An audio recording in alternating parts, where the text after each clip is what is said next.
good evening. Hello, Nesties. What is up?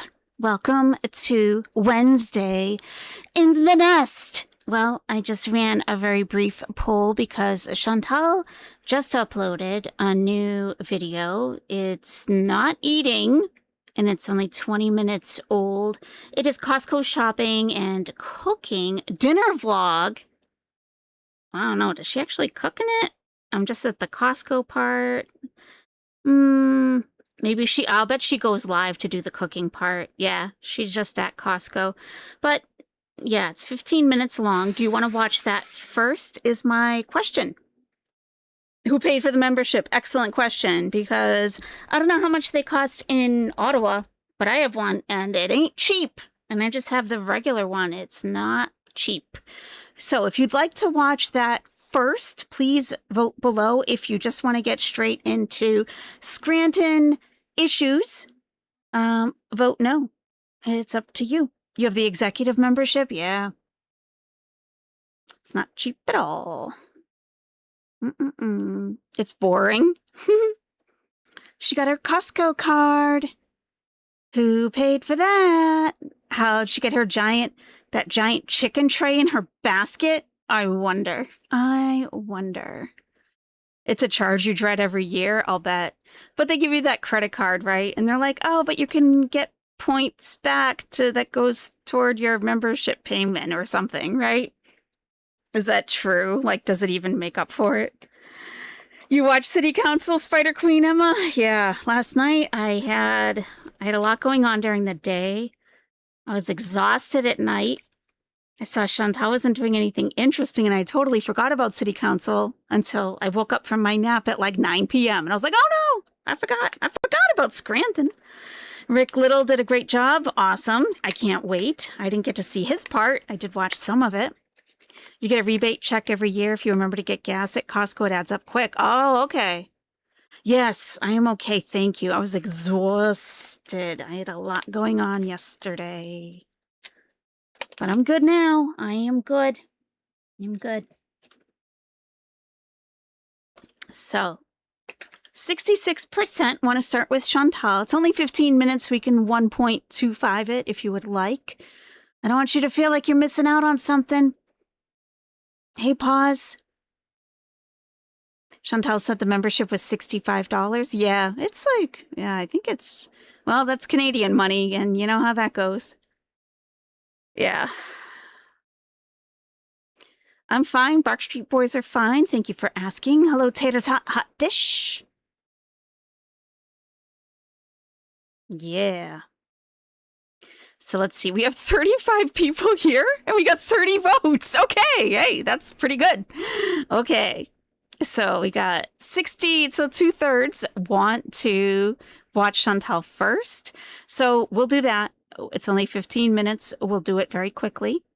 We'll 1.25 it. We'll get through it quickly.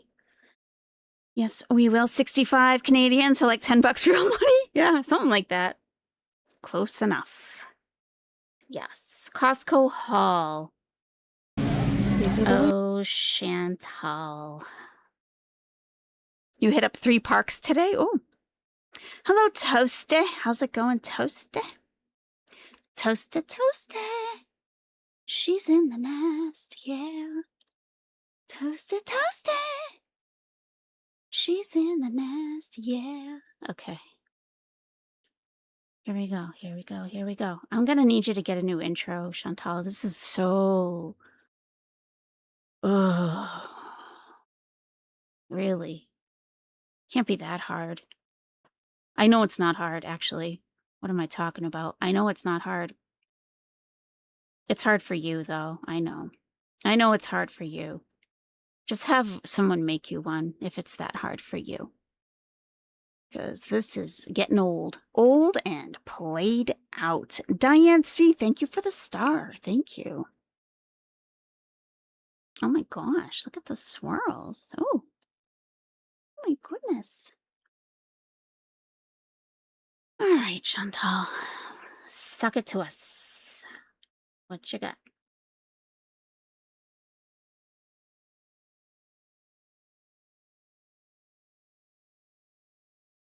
Look at those feet. Look at those feet. Hey, the Fiend, thank you for the star. Thank you for those feet. Look at those feet. Costco hot dogs. Yeah. Oh, hot dogs. Yeah. Wonder if she buys hot dogs. Probably. My new Croc sandals are pretty comfortable. Yeah, they look it. They look very comfy. What's these? Mm-hmm. I need a bag from my wall of bags. These are all reusable bags. They're clean, I just have too many. Because every time I go shopping, I forgot to bring some, and this is what happens. Never learn. Okay, guys, I'm going to Costco. I have a short distance ride on my scooty, so I'm gonna see what I can fit in my bags. Of course, having a car would be easier, but what can you do for the vehicle-less? So I'm gonna go see what I can pick up at the store to make dinner with some of your suggestions. So Yella, let's go check out the car. That required a bit of editing. I'm proud of you, Chantal. Of course, having a car would be easier, but amazing. What can you do for the vehicle-less? So I'm gonna go see what I can pick up at the store to make dinner. Amazing. Wow, this took a second for her to do this. This is effort, I gotta say. I know it probably doesn't look like much, but this takes a minute to do.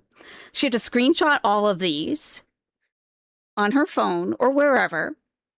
And then she had to, well, she uses the same exact editing that I use. We both use KineMaster. So they were already on her phone if she screenshot them on her phone. So she would have to insert them and arrange them and draw them out for however many seconds she wanted them on her screen. So, I mean, still, it takes like a few extra seconds. So, you know, all right. Okay. I wonder which one she's going to do. Liver and onions with a side salad? Ugh. I mean, sorry. Shirataki noodles, Bali Talks and Shares is suggesting. I keep shirataki noodles around in the fridge. I do. They're like 5 calories for like a big old lump of noodles. Yeah. Fry some spinach and olive oil. She's not going to do that. Make a Mexican dish. Okay. Scallop potatoes. She will do that. Chicken breast and broccoli stir fry or baked salmon with roasted zucchini. Sounds delicious. I don't think she would do it though. Okay. Meatballs and carrots and gravy. Okay. All right. Okay. What do you think she's going to do? Oh, someone suggested church basement Getty. She'll probably do that, huh? All right. Let's see. With some of your suggestions. So Yella, let's go check out the Costco. I got to get a membership and everything. So yeah. All right. But first I'm going to go get coffee.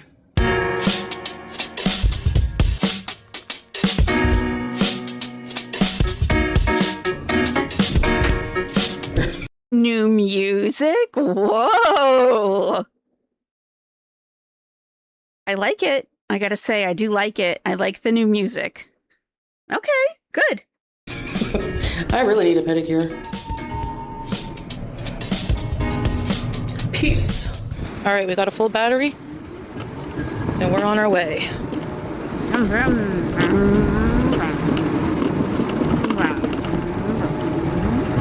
I'm sure you guys who watch me a lot know this route well. Bumpy part. Oh. She's gonna have fried zucchini, deep fried skull. Oh, probably right. Oh my god. It's a bus station, Blair bus station in Ottawa. So I'm gonna go pick up my coffee, and then I'm gonna go to Costco. Oh yeah, but first, coffee. Exactly, not Jeb Bush. Yeah. Thank you, Skull. She's gonna have fried zucchini, deep fried, with a little nose picking on the side. Done gravy. Okay? Okay. I love zucchini, particularly fried. Fried zucchini, deep fried. Yuck. Thank you, Skull. Yay! I have not been to Costco in years. Whose fault is that? To sell thousands of Canadian products every day. With stores across Canada, we're proud to support Canadians. Is this the Costco? This looks nothing like the Costco where I live. Like nothing at all. Is she not inside Costco yet? Where is she? Is this Costco? These are cute for 20 bucks. Oh my goodness, the donut. These are cute. Back to school soon. No, this can't be Costco. Starbucks. Oh, she's getting the coffee. Oh, she's getting the coffee. Oh, yes. Okay. Okay. All right, here it is. My Starbucks order for today. Grande cold brew in a venti cup with extra ice, 2 pumps of sugar-free vanilla syrup, and some almond milk. Cheers! Oh yeah, that's so good. I can still taste the cold brew, which is what I'm going for.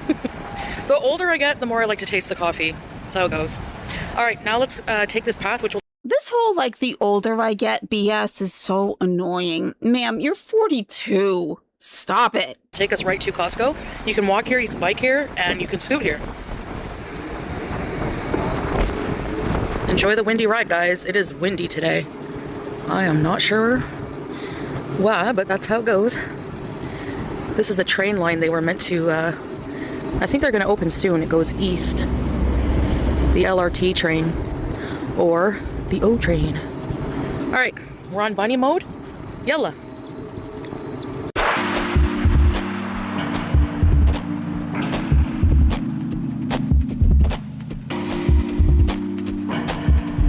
So as you can see, this path here brings you to the back of Costco. And here we come around. This will lead us to the parking lot area. Isn't nature beautiful? So green and fresh air is nice. Yeah. She's strolling behind an industrial building. Isn't nature so beautiful? It's so beautiful. Now, Costco has these chicken wings that are just so good. They're like pre-seasoned, and I used to get them all the time. Ugh, anyway, I'm excited to see what they have. I haven't been there in a long time. All right. Here's my new membership picture. Do I look cute? Comment yes or no. No. It's a little busy. Definitely Spices. no. Is that cute? Do you think that's a cute picture? You think that's cute? I don't know what it looks like, but it's not giving Costco ID card to me. It's not giving that. It's not giving that at all. Do I look cute? Comment yes or no. It's a little busy. Spices. Annie's are KG. Oh my god, please don't do that. $10 for 2 huge butter chicken sauce. That's pretty good. No, you don't need that. Rouse is really good too. I'm gonna get 2 of those. What? Oat and cauliflower. Why? That's interesting. Gluten-free. Their marinara is like... This is the cracker aisle. Mary's crackers for $6.99, this huge box. That's good because they're usually $7 for one small one. Mm-hmm. You don't need crackers. You're diabetic and 450. Stop with the crackers. She's like, oh, goldfish. Almond flour. Almond flour. I tried those. Almond flour crackers. Don't get them.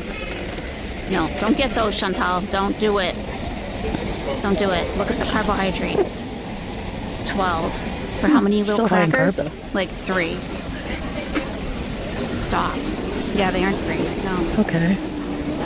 Okay.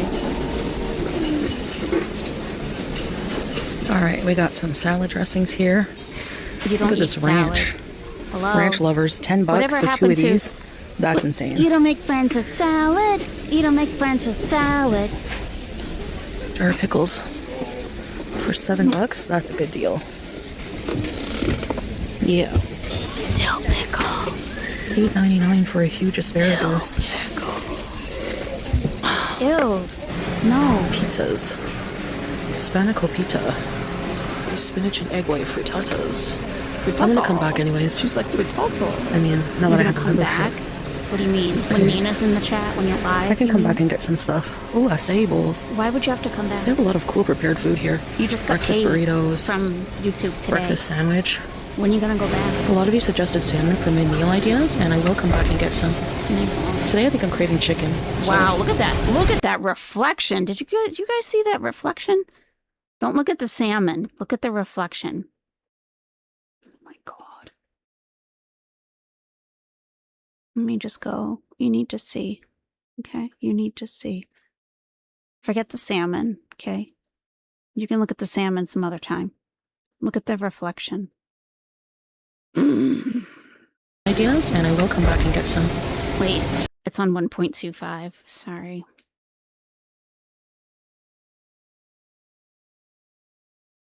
Today I think I'm craving chicken, so quesadilla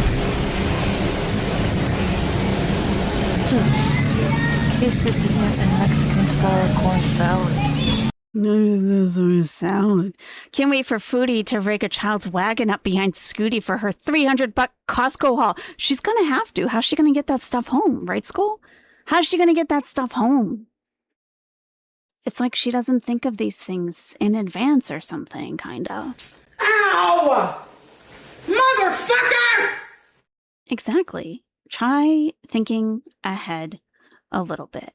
So Chantal uploaded this about 20 minutes ago, and we voted to watch this first quickly before we delve into Scranton Civic issues. Okay. So we only have about 7 minutes left. Thank you for your patience. We'll be right over there expeditiously.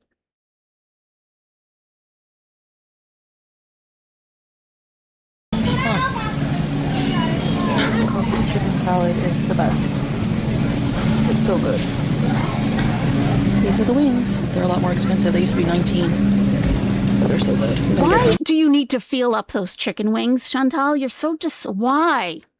And why do your fingers look so slender? Why are your fingers looking so slender? Do you have a filter? Do you have a filter here on your hand? Why do your fingers look so skinny? What's happening? Look at her skinny fingers. Look how skinny. What is happening? Look. These are the wings. Salad is the best. Like, look at these wings. So good. Listen, as a bird, I gotta tell you to lay off those wings. They used to be $19. Leave them alone. But they're so good. I'm gonna get some. Ugh, produce time. Let's see. Leave them alone. Produce. Yeah.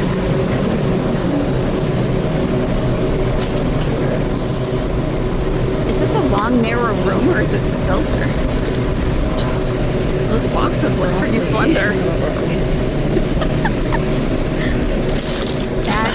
You're gonna get the lettuce? All right. That's it? We're going back home. Cool. So I picked up some things that I didn't show you me putting in the car because it was so packed. Mm-hmm. So it felt a bit awkward, like filming, like there was so many people.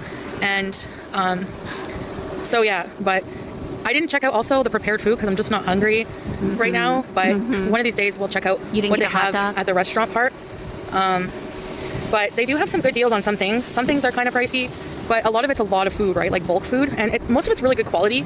So that's what I like about Costco. But I found the chicken wings. They must be popular enough that they still have them, but they're about $11 more than when I remember, but that was years ago.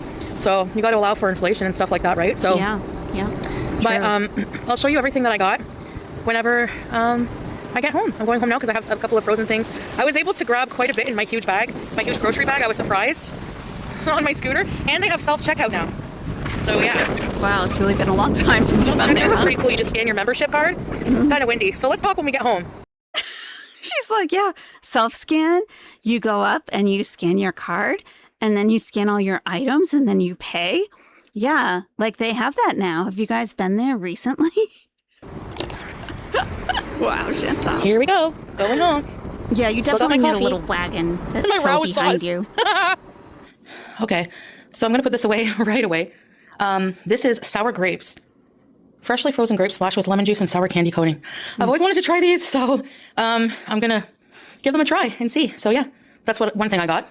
All right, and I got 2 jars of the Rouse marinara.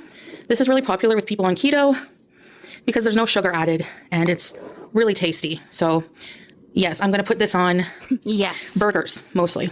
Burgers? Or chicken. What? Like- Burgers or chicken?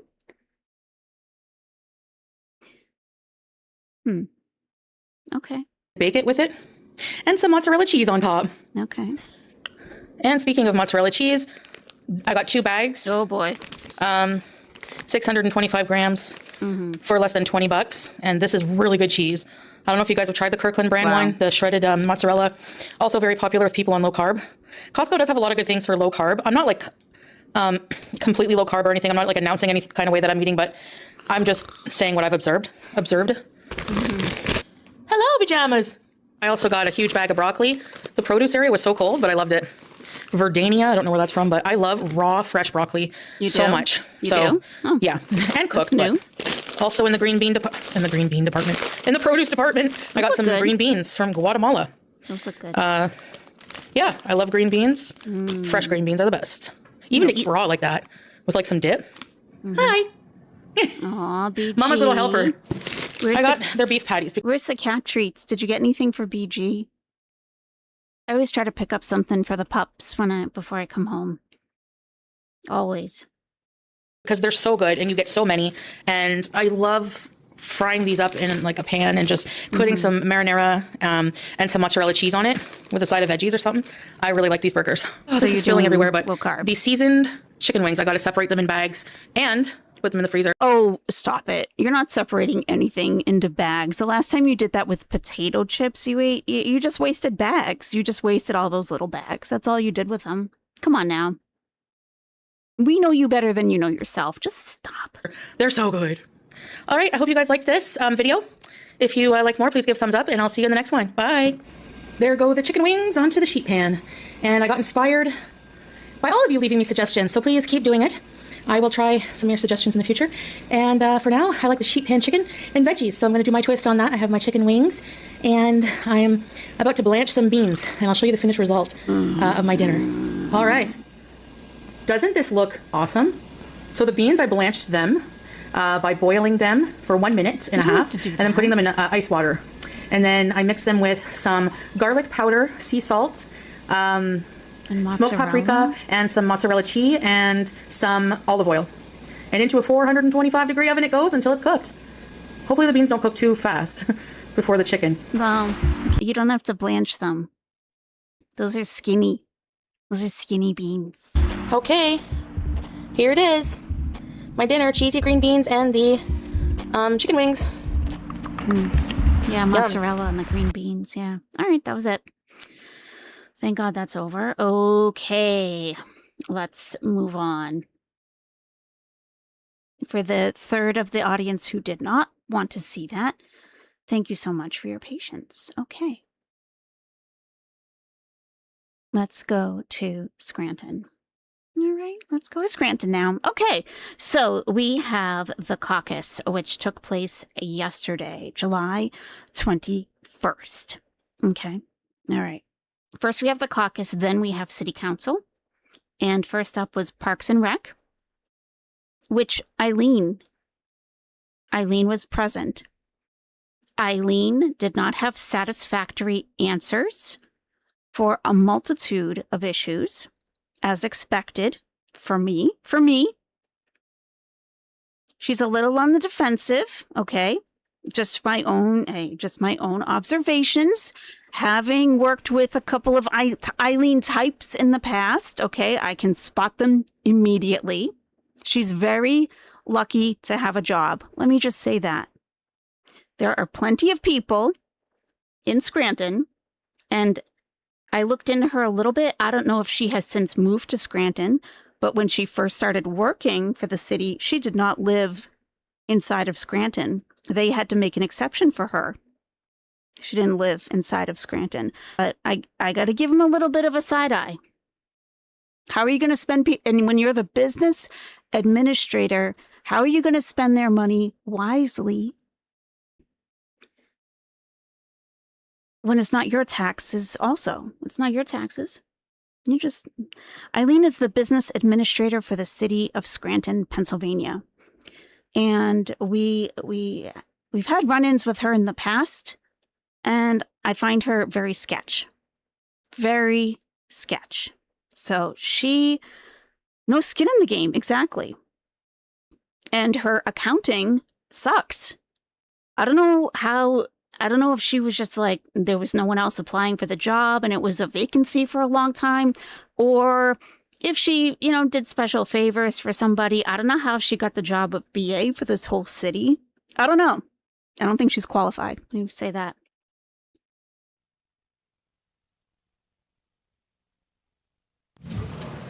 Speed it up a little bit just till we get going. Ready?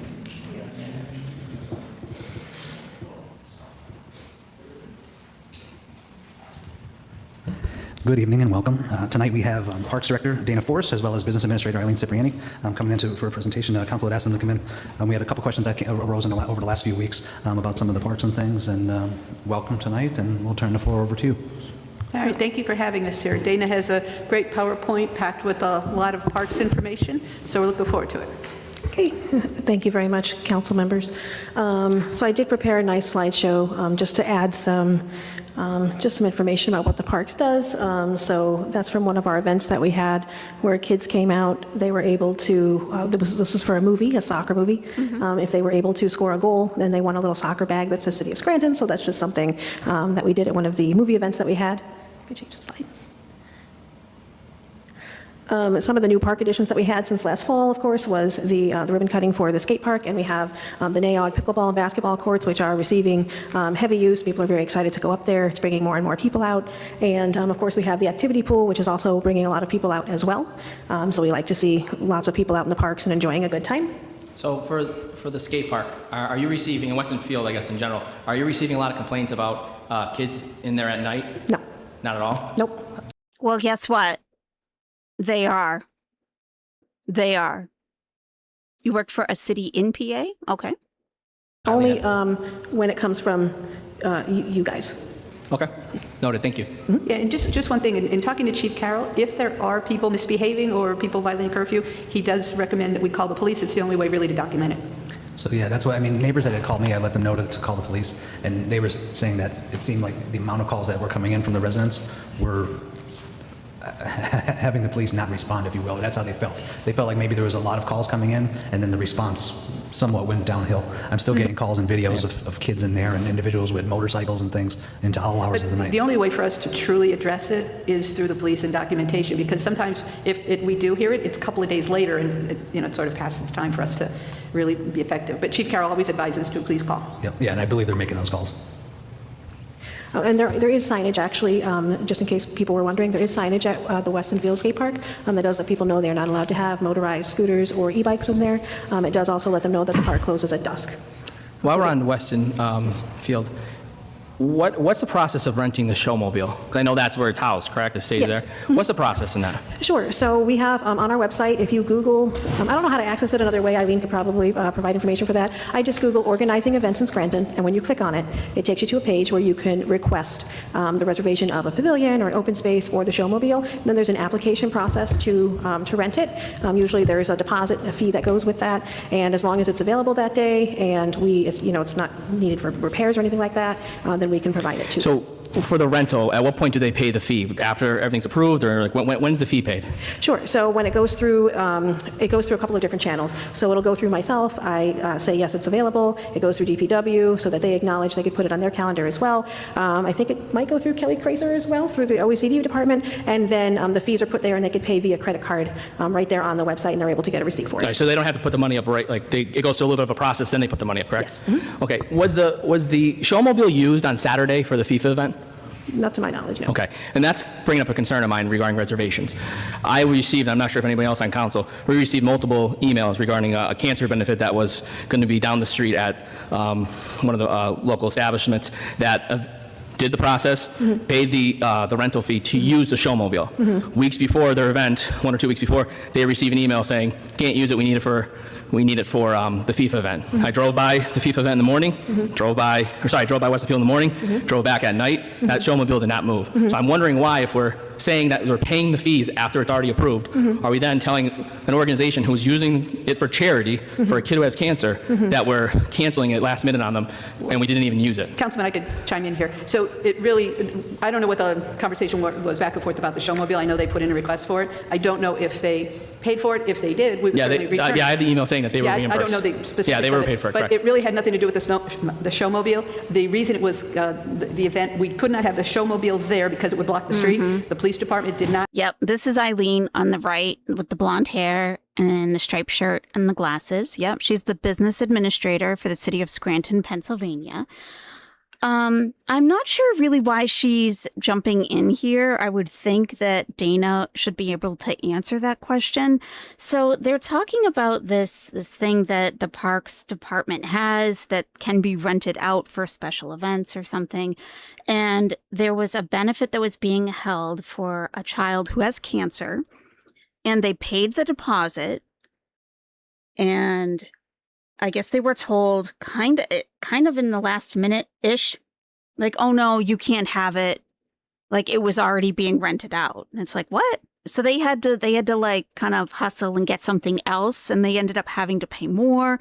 But this city councilman, I guess, was driving past and saw this mobile, whatever it is, sitting there the whole day. So he was like, it was there. Like, what the heck? No one else was renting it. So they reimbursed this person, gave him back the money. So Eileen like jumps in and she's like, oh, no, let me just tell you. And this, I feel like Dana probably would have had the answer to that question. The fact that Eileen feels she has to jump in and has to do with the police chief, okay? And the police and the whole issue that we saw Eileen in last time was with the building next door where they're going to have the real-time crime center where the police are also involved. The police chief was sitting at that table with her also. So she's like, oh no, because of FIFA, there wasn't enough staffing for the police department and yada, yada. It would block the street, right? So she's like, are you cover? Why are you trying to cover for the chief? Why do you? You're not going. Dana can explain that, can't she? Have the capacity, given how many officers were needed for the FIFA event. So at the request of Chief Carroll, we said that we could not man the event. And that was the rationale. This was all approved before the whole FIFA event thing came down. So we gave somebody our word that we're going to, you're approved, give us your down payment. And then like a week or two before, it's like, oh, by the way, you can't use it. Now they're out of luck. They got to go find something else. And they had to pay double for another showmobile, whatever they used. So I think at the end of the day, it's our residents using it for a great benefit. The FIFA event was great, but that had Lackawanna County involved. Like, we could have made that work. Well, I'm going to be honest. I'm very ashamed of the city on how that was handled. I can't speak for the police department and their staffing and capacity, but that is what occurred. Okay. They did not believe they had. Can you get us something in writing from Chief Carroll on his reasoning why he canceled that? And he Sure, stopped the process he did not after it have was already enough staff, approved but, and money was given? I will send him a note. Thank you. He doesn't believe her. He doesn't believe her. Can we get that in writing, Eileen? Okay. Other people are on to Eileen too. It's not just me, thankfully. He doesn't buy it. Look Look at how she acts. They did not believe they had. Can you get us something in writing from Chief Carroll on his reasoning why he canceled that? And he Sure, stopped the process he did not after it have was already enough staff, approved but, and money was given? He did not have enough staff, but I will send him a note. Thank you. why is she always so defensive? I will send him a note.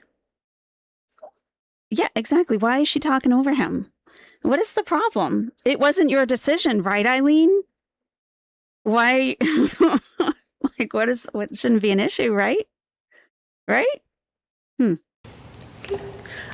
She has not been in this position very long. No, she hasn't.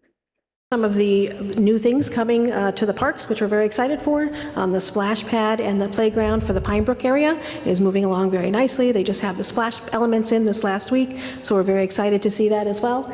And we are expecting the mini pitch for Weston Field to come in so that a younger group can have access to soccer in a more enclosed space. I understand that FIFA Philadelphia donated this mini pitch, correct? Is that? It wasn't FIFA Philadelphia, it was a group associated with them. We actually applied for it under their umbrella. They have a program called the Legacy Program, and they do this in whatever country they're in. But it was an opportunity. We applied, actually I applied, we put the application in there and we were awarded. So it's something that they leave behind. It was a $100,000 right. Yeah, I remember it came before us, correct? Yes. Yeah. But when do we have a rough estimate of when we expect to receive it? August 10th. And how long will it take to get it functional? I don't think it'll take long because it's actually really cool. It looks like a hockey arena.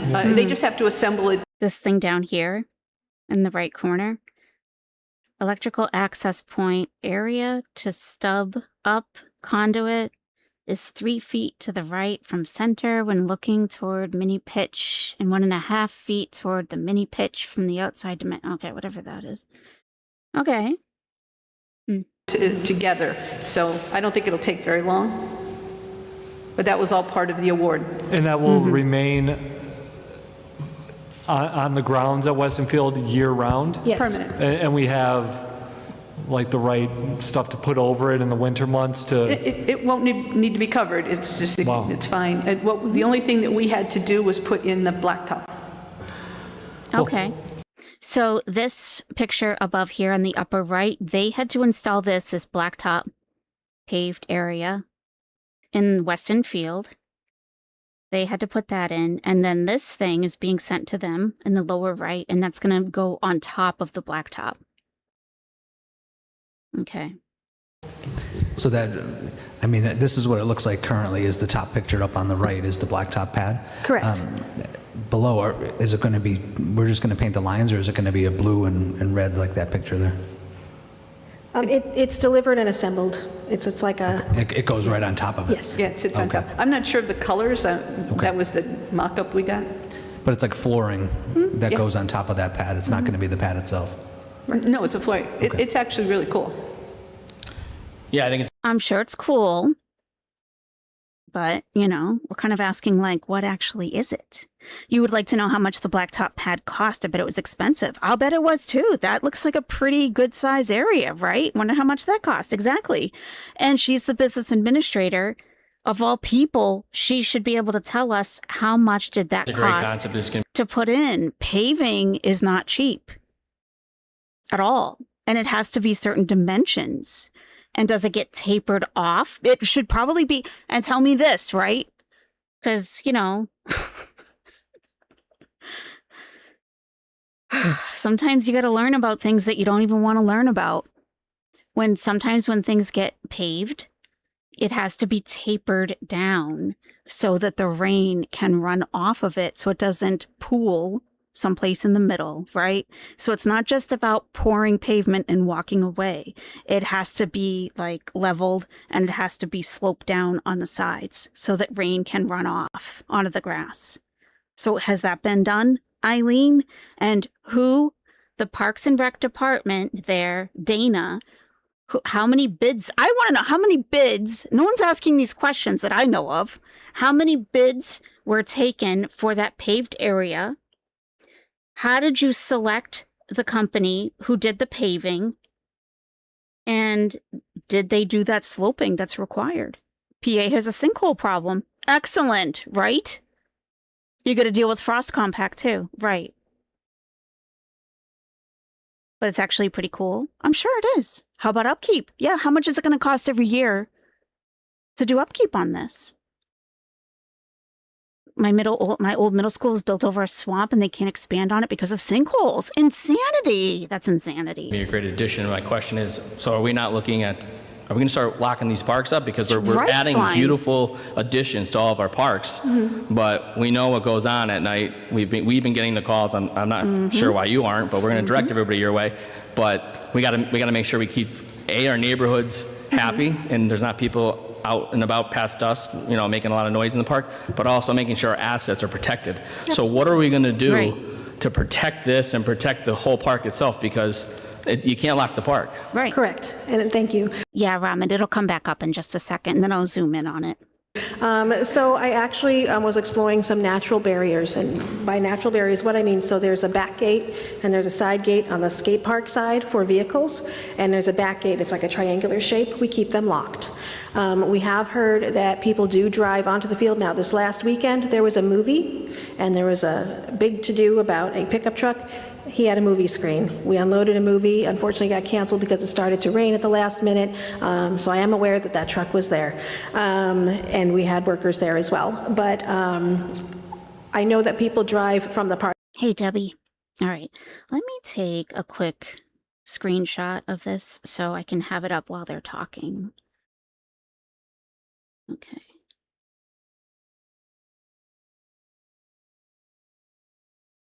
Okay. Parking lot over the grass, and it actually irritates me to death.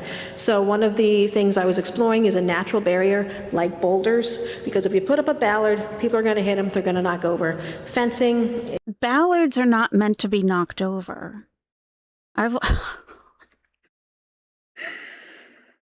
Why have I had to learn about the stupidest shit it's for a reason though. Ballards don't get knocked over. That's why they put them in front of storefronts, pharmacies, banks. They don't get knocked over, okay? They go deep into the ground, and they're big, heavy. I don't like fencing. There's a big cost to maintaining fencing. Cars run into it, things like that. We put like boulders strategically placed like you would to block off like a trail so the ATVs can't get through. Then it would do the same to prevent the vehicles. I think that'd be a very good compromise. I think it would be a smart compromise. It would be cost effective, and it would stop the vehicles from getting onto the field. How many openings are there that vehicles could get on? Is it 3 openings? Like there's one on the Foster Street side, there's one more to the back end, and then the regular parking lot to the right-hand side of what the field house. It's 3 openings? Yes, so there's the 2 gates, the one by the skate park, the one in the back, and then there's the main opening for the parking lot. I did reach out to Swift Fence because I did want to be proactive. I did ask if he could please give me a couple of quotes. So he gave me some quotes for like a basic chain link fence, which would work, but it would not be aesthetically pleasing with the nice historical area that Weston Field is. Exactly, There's an Johnny. aluminum grade fence, but it's more ornamental. Again, that wouldn't be very sturdy. And then there's one that would, again, match the aesthetics that's more sturdy. However, we would be looking at upwards of $55,000 just for those gates. And then it also leads to the concern of if we were to fully gate it and also gate the entranceway to the main entrance of Weston Park where the steps are, you're not going to be able to get the buses in. We have seniors that come, and they'll pull right up to the steps so that the ladies can get out and utilize the building, and that wouldn't be very conducive to them. And again, if you were looking at like big, tall, 8-foot gates, one, we know they don't keep kids out because they climb over them at Novembrino anyway, and 2, then you're risking people who need to access Code Blue in the wintertime to be stuck on the sidewalk because they cannot access the building. If we opened it up, then you're going to have other people come into the park, so you either have to have all or nothing kind of situation. So what has been done in terms of the policing? What has been done in terms of the policing, like to act as a deterrent? I understand it's not like we can have the police there. Well, I'm here. Constantly, and the amount of overtime that would take. But at least like the patrolling of the area, like, are they doing that on a regular basis to all day and all night, act as a deterrent and to ask people to leave the park? Yes, I have asked for the police to have extra patrols. One of the things I did find, because I do follow the Lackawanna County scanner page, just to kind of see, I just kind of keep myself in the know of what's going on, and a lot of the complaints that seem to come out of Weston Field seem to happen during daylight hours. For fights or things like that. That has not been our experience, Dana. Page as well too, and so I often see either Weston Field or They could hire us, Novembrino, like a yes. lot of calls coming in from Novembrino. After hours are there any detail. other actions that we're taking as a So city? the police department is now the responsible entity to lock the parks. We have not been notified of that, Eileen. Okay. We are not the police department. However, we are Civil Owl Patrol, and we will patrol where needed. One Buff Weeb, thank you so much for gifting 5 Are You Serious memberships. Thank you. Thank you.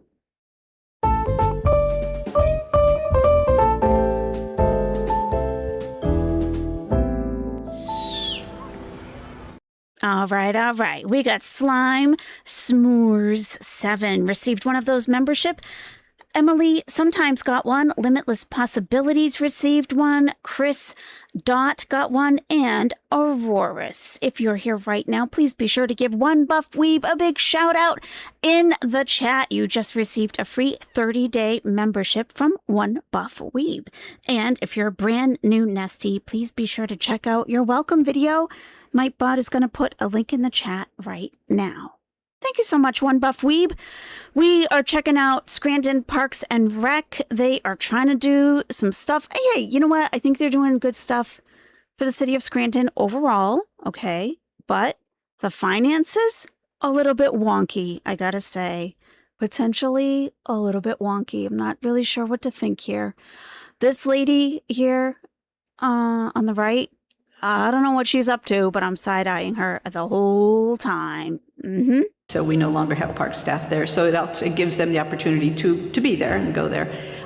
We are, and that's in the budget transfer that is in process right now, $167,000 to continue to add cameras. These cameras are monitored. It is another set of eyes in the park. The other thing that Chief Carroll and I have had a number of conversations on this, and as he always points out, it's a multi-pronged approach. Whether it's the police, it's fencing in some cases, it's cameras in other cases. The other things that we did on his advice at Weston Field, if you remember how Weston Field was laid out before, where the pool house was facing the road, it no longer is. It's open. The skate park was up in that corner because it could be seen. It could be seen from the road and the neighbors. And having all those eyes drive by and look at it is another deterrent. And hopefully those people, if they see something going wrong, do reach out and call the police. I do appreciate the multifaceted approach because, for a few of the reasons that my colleagues stated about wanting to protect our assets, but just for like the public safety and just wanting to make sure that people feel safe and comfortable coming to our parks, even during the daytime. I've got to say, like I've gone to Novembrino in the past for the splash pad there, but even the amount of calls coming through there and the activities has like deterred me from wanting to take my children there. And now we live near NAOG and we've got the great activity pool there, so we're able to go there more. But I wonder how many other people might feel the same. So I want to make sure we're doing everything we can as a city to make people feel comfortable and safe. We know things are going to happen, and it's the summertime. But when you see those parks consistently getting those calls and there being fights or issues there, that's going to keep parents from wanting to take their kids there, and that's what we... Thank you, Slime. I'm glad you enjoyed it. Thank you. For the splash pad at NAOG, or not NAOG, I'm sorry, Novembrino, who locks that at night? So I was, and now the police department does it. Okay, I so did it police for the do it. last 2 years. Got it, okay. Going back to the gates on Weston, so so now you brought up the fourth gate. So that the first gate, when you come up to the main entrance of Weston, it's just a small parking space. The road doesn't go too far to the left or to the right. It actually ends on the left-hand side, and there's a fence there for the pool. So the pool is fenced off. I know, right? Ramen noodles. Going towards the right, it turns into a sidewalk where it's just a walking path. I She mean, if probably you wanted made to it drive like a that. vehicle over that sidewalk, you can. But if the police were to come by at night and saw a vehicle driving on that sidewalk, I think they would go in and stop them from doing so, because it just doesn't seem to look right. So I could see that first gate, the one that goes to the main entrance, I could see that being open. Are the I guess you would call them like vehicle gates, are they at the main parking lot that's further to the right down Providence Road? Are they still there, or are they gone? No, there's an old chain link fence It was there. like two arms that had a chain on it. No, it's not arms. So in the back and on the side, there's the arms. Okay. But that part of the fence is an old chain link fence. It's not in good condition. I mean, locking it, people are going to get through it. It's you know, if you want to get through a gate, you're going to get through a gate.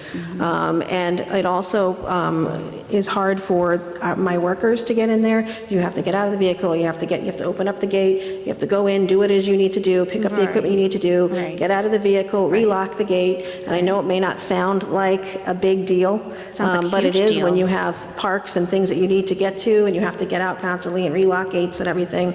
And additionally, if there were a medical emergency and a first responder needed to drive a vehicle in there, they would have to get out and do the same thing. At least if we have one main entrance, which is on a busy road, there's eyes on it, that would help. So in case they need to pull a fire truck or an ambulance in there, they could, to access the field. And that parking lot, the entrance that enters into that parking lot, there's really no throughway through there. You can get to the end of that parking lot and drive out onto the fields because there's no barrier you can. there. Look. But there's no real through road there. It's You driving could. over grass and driving over sidewalks. You again. sure So, could. That's when she was talking about Yeah, putting on the field. rock barriers. Boulders. yeah. You would have to. When it comes to the Foster side, I Foster. believe I feel like, thinking back, it seems like 2 pillars. Is there any type of a gate in there, or that's just a totally open 2 pillars entrance? on Foster side. What does the gate look like on the Foster side? There's 2 like triangular arms. There are 2 triangular Okay. gates So the for arms are vehicles. there. Yeah, and the only time those are unlocked is when we need to have the garbage truck come through. Okay, so those are locked all All the the time? time. Okay, and the same for the back entrance as well? Yes, these gates. several weeks, might have been 2 months now, council these? had reached out and asked if we can make those locked, and I said, yes, no problem. And so they've been locked since. The only time they were open was when we needed to get equipment in for the mini pitch. This is Foster. I mean, those are the things, even though I could walk through it, I could walk under it, I could walk over it. If it's closed and Look at it's the gate. chained, a vehicle can't get on it. and Correct. You won't see that happening. So I think it's a deterrent. Correct. So that corner gate by the Yes. skate park. When I was there a couple weeks ago with one of the residents showing me, there at night, walking me around, Yeah. that latch doesn't even fit the pole there. Has that been Because addressed? kids ripped it down. But it was before it was ripped down. Like, it wasn't big. It wasn't wide enough to fit the pole that's there for the fence. Which one? There's a black chain link gate. Is that the one you're speaking of? No, Right here? it's I don't. It might be. It's on the corner, like This one? right the by. stop If you sign. like walk out, you could take the right and you see the little laundromat there. The laundromat. Correct. So that gate was put in, we had that made by Swift Fence, we had it made black to try to blend in a little Right. bit, even though it is a chain link fence, but we did match the height. Kids ripped it off, and we had it repaired several weeks ago. That's the laundromat. Okay, but Okay. before it was ripped off, like the latch itself didn't So- fit the. Because kids will hang on it, swing on it, and kick You know what? the latch, oops, sorry, Why and don't then it opens you it. pay attention to what he's No, it saying? was okay. Okay. It was too small for it. That's what I'm trying to tell you. Yeah, here's the Got it. laundromat. You're not listening to him. Let me pause them. Let's look. Let's investigate, okay? This is the kind of thing, sometimes they just need to, okay, he says you come around and there's the laundromat. This is the laundromat. Sometimes you just gotta let's just pull it up and let me show you exactly what I'm talking about. Because I don't think she even knows. She doesn't know her own park. She's Parks and Rec director. Well, how about we look? She's like, the chain link fence? That's this one right here. Okay. And he's like, no, the thing isn't enough to go around the pole. Is he talking about this pole? Let me see. Let's figure this out. And she's like, no. Swift Fence, we had it made black to try to blend in a little Right. bit, even though it Yes. is a chain link fence, but we did match the height. Kids ripped it off, and we had it repaired several weeks ago.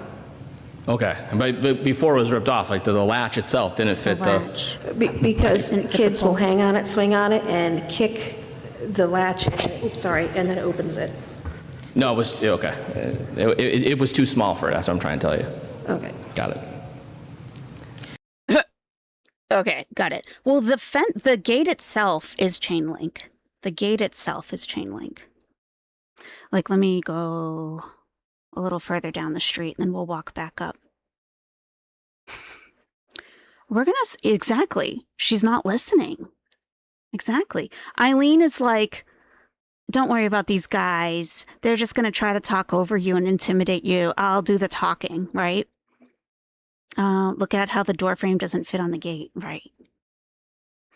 Okay, so let's be like, do-do-do, do-do-do. Do-do-do. This is a wrought iron fence, but the gate itself, see the gate that swings closed? Do you see how it's chain link? You see the links? It's hard to see. I just know too much about fencing. Again, I wish I didn't. Okay. But no alcoholic beverages. Okay. So, yeah, the gate itself is chain link. The whole fence itself is wrought iron. So here's the pole. And he's trying to say that this latch right here is too small to go around this pole here. Which actually makes sense because it's not the same. It's not the same. Like they're using, God, I wish I did. Oh, I feel so overwhelmed with this frigging fence bullshit. This is like half of my life right now. This stupid fence bullshit. Oh my God. I can't. And they're so expensive too. I don't think this is a cheap fix, personally. I don't, when I know how much all this stuff costs. You've never been to a gate at a PA park that could latch? That's funny.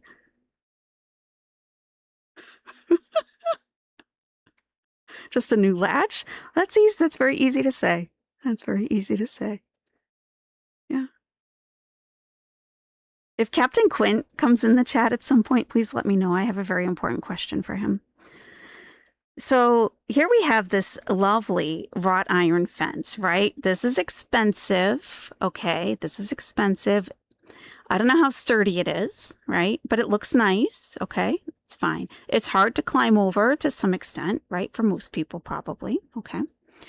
But here's where the problem is. They're using a chain link fence gate, which does not match. And I'm not talking about aesthetically. I'm talking about the components involved. You've got this post here, okay, which is made of certain materials, and it is round. It is round. It's round, okay. The latch on it is going to, you can replace the latch, yes, to be something different, yes. But this post here is not round. Part of this wrought iron fence, this is not round. This is kind of like rectangular-ish. So they would have to get something totally different than this. She's fighting with him, saying like, yeah, well, kids hang off of it. And like, no, you're not even... Like, dude, I understand what you're saying, Sean McAndrew. If you ever hear this, I get it. I get it, okay? She's not even like hearing where you're even talking about. It doesn't matter how much kids hang off of this. That's not even what you're saying. Like, kids hanging off of it, okay, it could become uneven. Whatever, right? Whatever. Sure. But that has nothing to do with securing this field. That's his concern. That's what he's talking about. Sometimes you got to if you're not grasping all of the little details, sometimes you got to just see past it and like, what is the major concern? He's concerned about securing the field. You just secured this big grant to get some kind of whatever, right, to put here.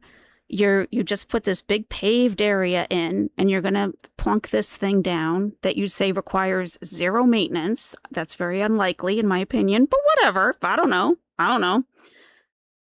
He wants to know. Yes, I do need you. Thank you so much for coming so quickly. Yeah, I have a question that I think you can probably answer for me. And his concern is that you've got all this expensive stuff here, and there are constant complaints. Here's a gate. Are you talking about this gate? Kids hanging off of it? This is probably what she's talking about. Kids hanging off of this. Like, she's not listening. You know, like, why are you going to add all this cool stuff to the park when you can't keep kids on e-bikes and ATVs off of it at night? That's the concern. Anyway, I'm going to type it in the chat while I let the video play. So, because it has nothing to do with any of this. It's just a real question. Okay. All right. Next slide, please. So a lot of people aren't aware. Scranton actually has 32 parks. And within the Parks Department, I have 11 parks maintenance workers. 4 of the 11 are also pool operators. And I just would like to give a kudos to these guys because they don't always get a lot of recognition. And while they are within the DPW union, they're parks. They work for parks, and they're very passionate about what they do, and they do a very good job. And I feel like they seldom get the credit, so I would just like to put that out there. Since the fall of 2025, they planted 75 trees. They provided assistance with plowing the police department's parking lot, 2 bridges that were smaller and easier for our trucks to get down, 2 additional parking lots during the snowstorms. They help maintain and improve the functionality and aesthetic of Weston Field. I mean, these guys really value what they do and what they put into the community, and they really do a phenomenal job trying to keep the parks nice and clean and adding to nice things for the community to have. They also assisted the SMRA with installing the Christmas light displays this year, and they provided a little over 1,400 hours of Code Blue shelter supervision for the Code Blue there. So when I tell you, like, these guys give their job their all, they truly, truly do. Are the 2 blight workers also included in that number, or are they separate? They're separate. They're actually a different union. They're actually a clerical union. So Weston Field is getting a facelift. Weston Field obviously has been there a long time. There's a lot of historical value. It's a big community hub. Our stairs were in very poor condition. Special thanks to DPW. They made our steps look beautiful. We still have some other steps that we're working on that they'll be helping us once the summer dies down so that we can repair those. We repaired an indoor pool pump that was outdated. It wasn't working very well, so we decided to close down the pool. The pool guys acid washed the indoor pool. All the guys got together and they repainted the locker rooms for us, which was lovely. The men's locker room, the showers was one big open room. So I had partitions installed for the sake of privacy now. It's more inviting. And then we had carpet in the lobby, and we actually had that replaced with more durable, appropriate flooring for the use of the space. I'd love to talk about all of the wonderful activities the Parks has. We do have a Facebook page, which is the Park and Recreation Facebook page, and we love to post the activities. This is our 2nd year of doing summer camp. I've done youth group work for a very long time. I was very excited. I was told to create a summer camp last year, and I did, and this is the 2nd year. We have 30 kids enrolled in summer camp. 10 of those slots are actually kids who have a one-on-one with them, so we're able to cater to some of those kids with special needs. So it's an inclusive camp. It's running the whole length of July. This Friday, they have their car wash that's going on, and they're going to pick a nonprofit of their choice, and they get to donate the proceeds with a big check the next week. But we do everything from art to science, and you can see them with their little goggles and lab coats on, where we are exploring Mentos and soda and what makes things erupt. And so that was a lot of fun. I love having hands-on things. We have movies in the parks. We try to have 2 movies a month. We go to various parks. Cooking class has really taken off. It's really gained popularity. Kids get to come in and learn different recipes. Sometimes we have like Mom and Me recipes where they'll come in and they'll cook with their parents. We have art in the parks, kites in the parks, and oddly enough, a lot of teens got involved with kites. They said they hadn't flown kites since they were kids, so we're really excited to have that. There's one of our movie nights there. We brought out a petting zoo. We try to do themes with our movies, so we have an activity and a movie that kind of correlate together. And that's something I'm very proud of. It's nice to see people out and enjoying things. And in case people weren't aware, there actually are activities in the parks. Yeah, I love seeing all the activities that you guys have, especially during the summer.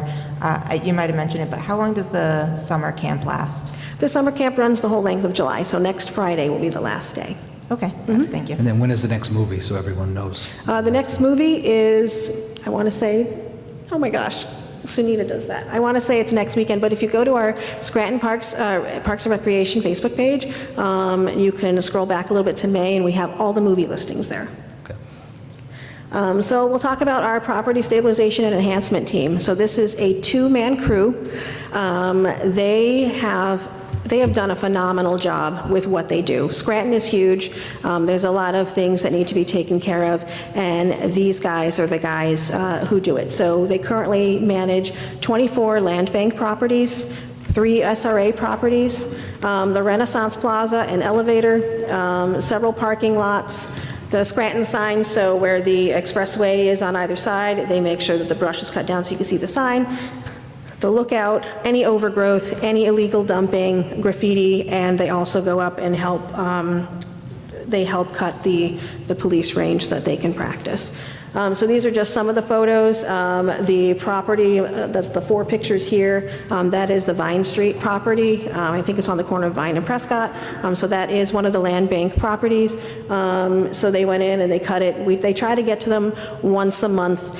In an ideal world, I'd love for them to get to them more quickly. However, they have their work cut out for them, being that they are a two-man crew for the whole city. I had a number of questions on the Blight Task crew that I had asked last week. One of them was on that Vine and Prescott property, but since I'd received communication that it was actually sold, so is that no longer an SRA property? Is that accurate? So that was some of the confusion, one of the reasons why it took so long to get done, because some of the properties that I have, the list, even though I have an updated list, some of them on there are still outdated, and I usually utilize the Lackawanna County parcel map to kind of confirm, because I don't want to accidentally do someone's property, and it's not updated. So sometimes there's a delay in verifying that information. Okay. I mean, I'm glad that that was taken care of, but want to make sure that whoever purchased the property, that they're doing what they should to maintain it. Even if their plans are to build there and they haven't built yet, they still should be at least cutting the grass and maintaining it, so that we don't have to. And then is there a schedule for them to be able to get around to the land bank and SRA properties? How do you work that with them? Yes, thank you for asking. I know that was a question. Can you move to the next slide, please? Oh, so this is the most helpful way to get the information to me, because citizens can go on to the Scranton 311 website and create a ticket. And that ticket allows me more information. They're able to provide information as to what the issue is, where it is. Sometimes they can upload a picture in there, and there's a contact number. Because if a call comes through or it's coming through another department, sometimes information gets lost, and I don't have the exact location of, hey, this mattress is on the sidewalk at the corner of whatever. Or if it gets marked the wrong category, it might take longer to get to me.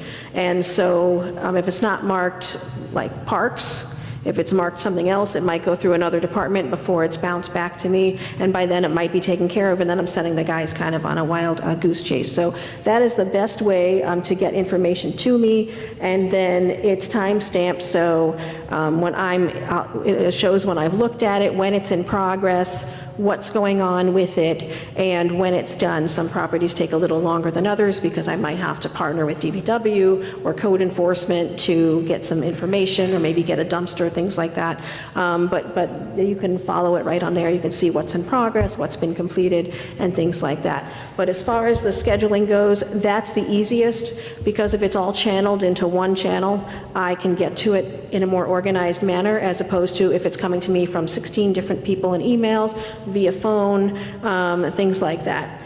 So, but that's not the primary way that is that the primary way that you're sending them out to these properties? Because what I'm suggesting is having like a schedule of, okay, take care of these properties on Monday, these on Tuesday, like that would be, I think, the most efficient and proactive manner. I'm getting to that. Okay. Thank you. Thank you. So I organize the calls that I get according to priority. So a lot of them are dumping. If something is obstructing a sidewalk or a road, that becomes a safety priority. If something's covering up a sign to me, that's a safety priority. So if I get 5 different calls and there's trash on the side of the road, or there's graffiti, or there's a land bank property, I'm going to put them on the thing that might be impeding someone's safety first. So yes, I know some of the properties seem to get overgrown, but I'm putting them on the matters. And between Thursday and yesterday, I had a lot of calls that came through. Now, please keep in mind that these guys, I don't know if you can see it, they have a pickup truck. So all of that trash that's right there in the corner, there was like furniture back there. There's a red lawn chair under that. That is going to fill the back of their truck. Then they can't go and collect anything else, and they have no place to hold their equipment. So they have to come back to Weston Field and dump it before they can go out and take care of another property. So I'm glad you brought up equipment. What equipment do they have in that department? Yep, so they have 2 lawnmowers, they have 2 weed whackers, there's a 0-turn that they can use, and I actually just purchased them a trailer that they can use. Okay, So so they do. their truck is a little bit smaller, so it cannot pull a very long or heavy trailer. I was able to work within the size and the weight that we need, so I worked very hard to keep within my budget so that I can expend those expenses where needed and get them a trailer, so they will have one by the end of the month. So then that 0-turn will go on that'll be Yeah. carried on the trailer, correct? Correct, yes. And are they getting pulled to DPW at times? They are not the same union. They cannot. Okay. And in the previous, or maybe 2 slides ago, you had the lookout on the list too, and this might be more of a question for Ms. Cipriani, but I was wondering what the status was for the lookout, since there were previous suggestions and a quote of how to improve that area. So we did start the application for it to be a historic structure. That is an involved process and takes a bit. We've applied for a number of grants. I know we applied for an LSA. I think it's in the round that is still open right now, and hopefully they'll decide on the LSA shortly, but we'll see if we get funded in that. It's really, when you look at it, it goes very far down the other side. I know we've had a lot of conversations about how to fix it. We've had our engineers out there, but this is a historic structure done in the PA Works, or the National Works program years ago, and it takes someone who actually has that skill set to do this. We've talked about DPW, but this would be like an entire summer project for these 2 folks, and there's a lot of other jobs they need to do. So this needs to be done by someone who has that level of expertise to do that. So they are doing a good job trying to keep it as clean as possible and graffiti-free as possible. Does that set us up for a better opportunity, though, with the historic nature of it, being able to apply for Yeah, it's just historic different structure? pots of money we could look into. Okay. Could you just let us know the status of that LSA if it comes back as approved or not? Yeah, Just I would be surprised we don't hear about them soon, but yeah. Okay, great. I appreciate it. A few questions, a little bit off topic. One was a few weeks ago up here, I brought up the dumping and the trash buildup at Sweeney Beach. Was that ever able to be taken care of? I don't know if it was the blight crew or if it was DPW or Parks. So Sweeney Beach is taken care of by Parks workers, and the trash that was there was by a garbage pail. So somebody had a party down there, which happens, and then that was the Monday after 4th of July, so like I said, Parks guys, but their DPW union, they were closed. They came and they took care of it first thing the next morning. And I did want to address the Good night, lookout again, Spider just really Queen. quickly. I know that there was a lot of graffiti on the lookout, which was unfortunate over the winter. The reason we did not power wash it is because you don't want to power wash something in the dead of winter where you're going to get ice buildup inside the cracks Makes and sense. risk damaging something so historically nice. So that's why we waited for the warmer weather. Okay. They provided a special solution for it, Yeah. and then we're He able to doesn't power care. wash it and restore it back to He's like, whatever. where it needed to be. We also He's like, I removed understand the ice. big Okay. plastic barrels that were used for trash pails because people kept throwing them over the wall, and now there's big, heavy, sturdy ones things there that look more aesthetically pleasing, and so far we've had good luck with those. These are just some more pictures of before and after, so all the tops are before and all the bottoms are after. So when you ask about priority, if you look at the third picture in, it just looks like a bunch of tall weeds on the side of a sidewalk, but the picture under it is a fire hydrant, and if they didn't cut that down, you wouldn't know where the fire hydrant was, and so how are you going to put out a fire if you can't find the fire hydrant? And so that kind of goes along the lines of how I prioritize things. Again, anything, that covers a stop sign, things like that, I'm always sending the guys out, so things do get pushed to the back, like a land bank property where, yes, it's kind of an eyesore, but it's not impeding safety where traffic or pedestrians are going. And then the last picture there, you can see a bunch of tires, and the bottom picture, all those tires were in that location. Again, it filled their truck, but they pulled all of those out of there. So they really do cover a lot of ground when you think of some of the dumping and the things that are going on in Scranton. On the list of what they do, the blight crew or property stabilization, it does have overgrowth. And I wanted to ask, when it comes to overgrowth, is it any overgrowth in any area, or is it overgrowth that's covering signage, Yes.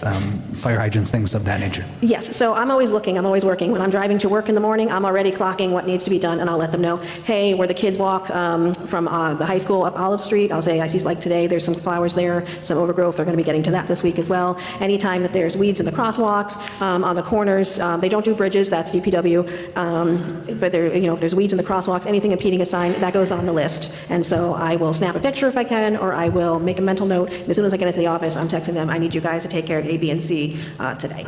When it comes to demo properties, I noticed the city will do a demo, and then a little while later, the property is overgrown. Do we do demo properties as well, or once the building is demoed, where we step off of it? When 99% of our demos, we are not the property owner when they're done.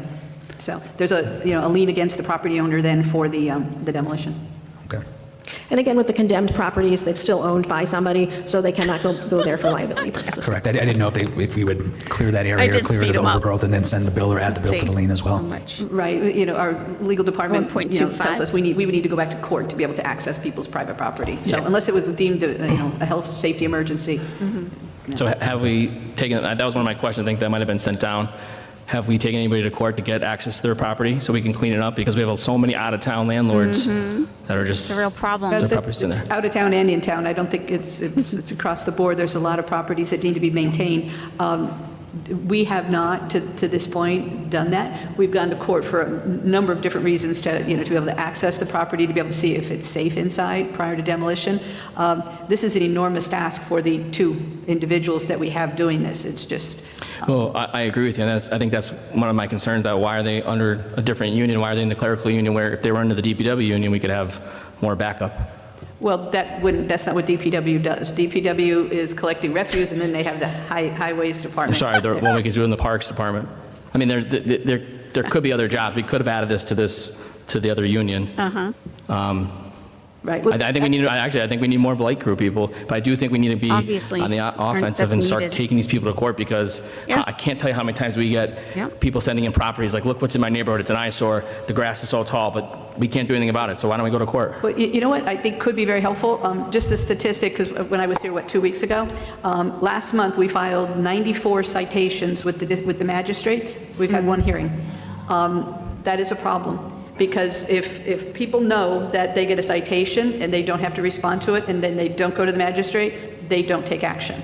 So that's a problem that needs to be resolved. And if council could be helpful in any way in helping encourage to have hearings, because if I'm a scofflaw landlord and I don't respond to my hearing notice and then nothing happens, and I own 20, 30 properties in the city, then I'm not going to respond. Absolutely, I would love to reach out to the magistrates.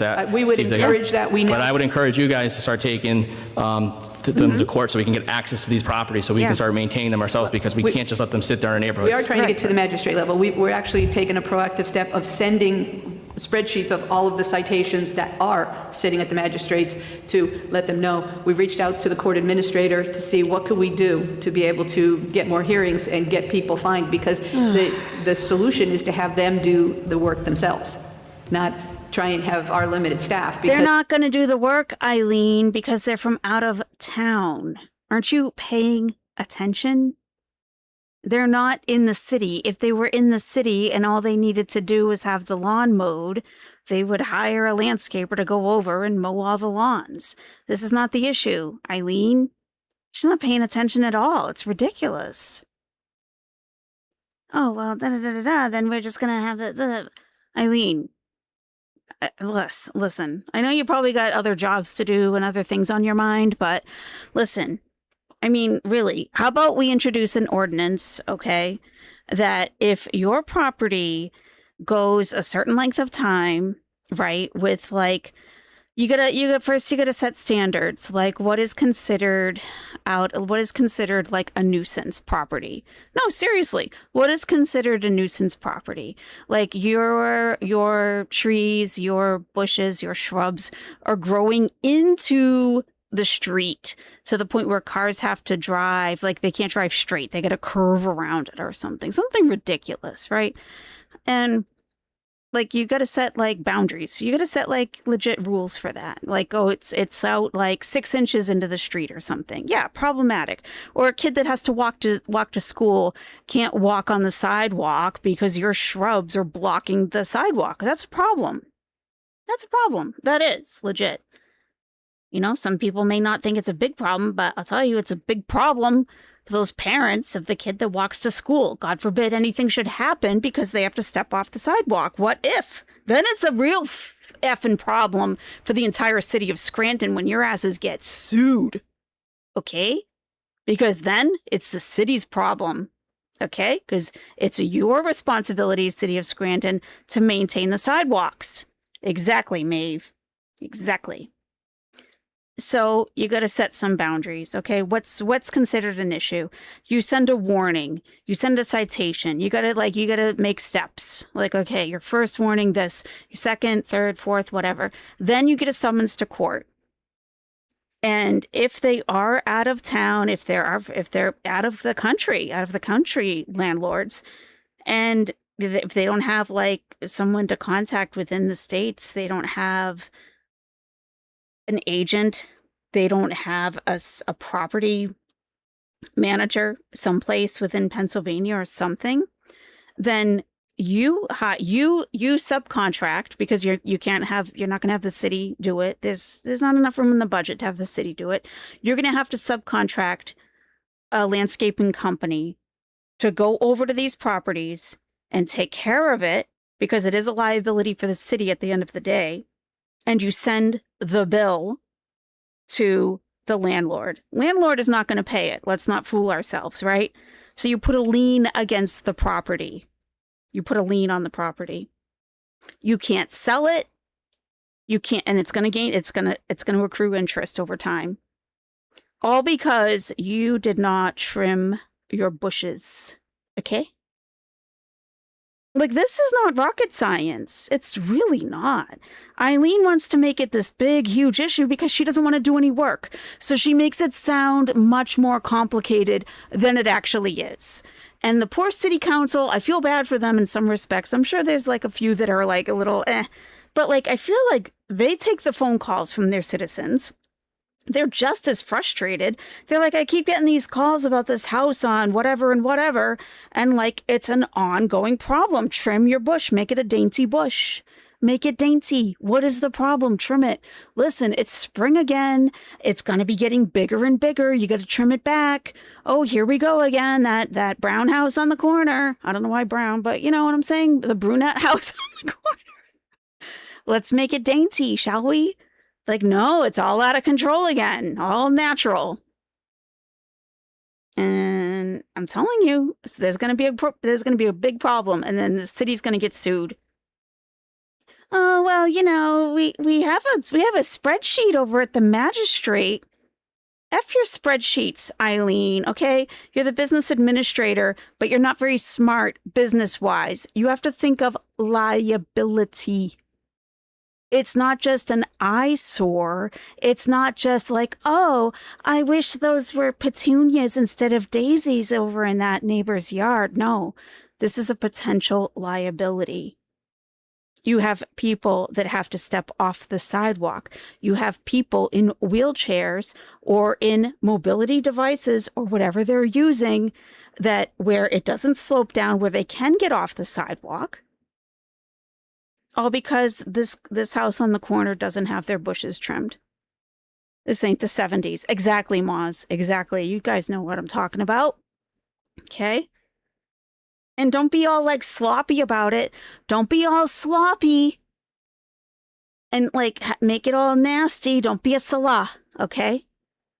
Don't be a salah and like trim it all back, but then end up with an even bigger problem, okay?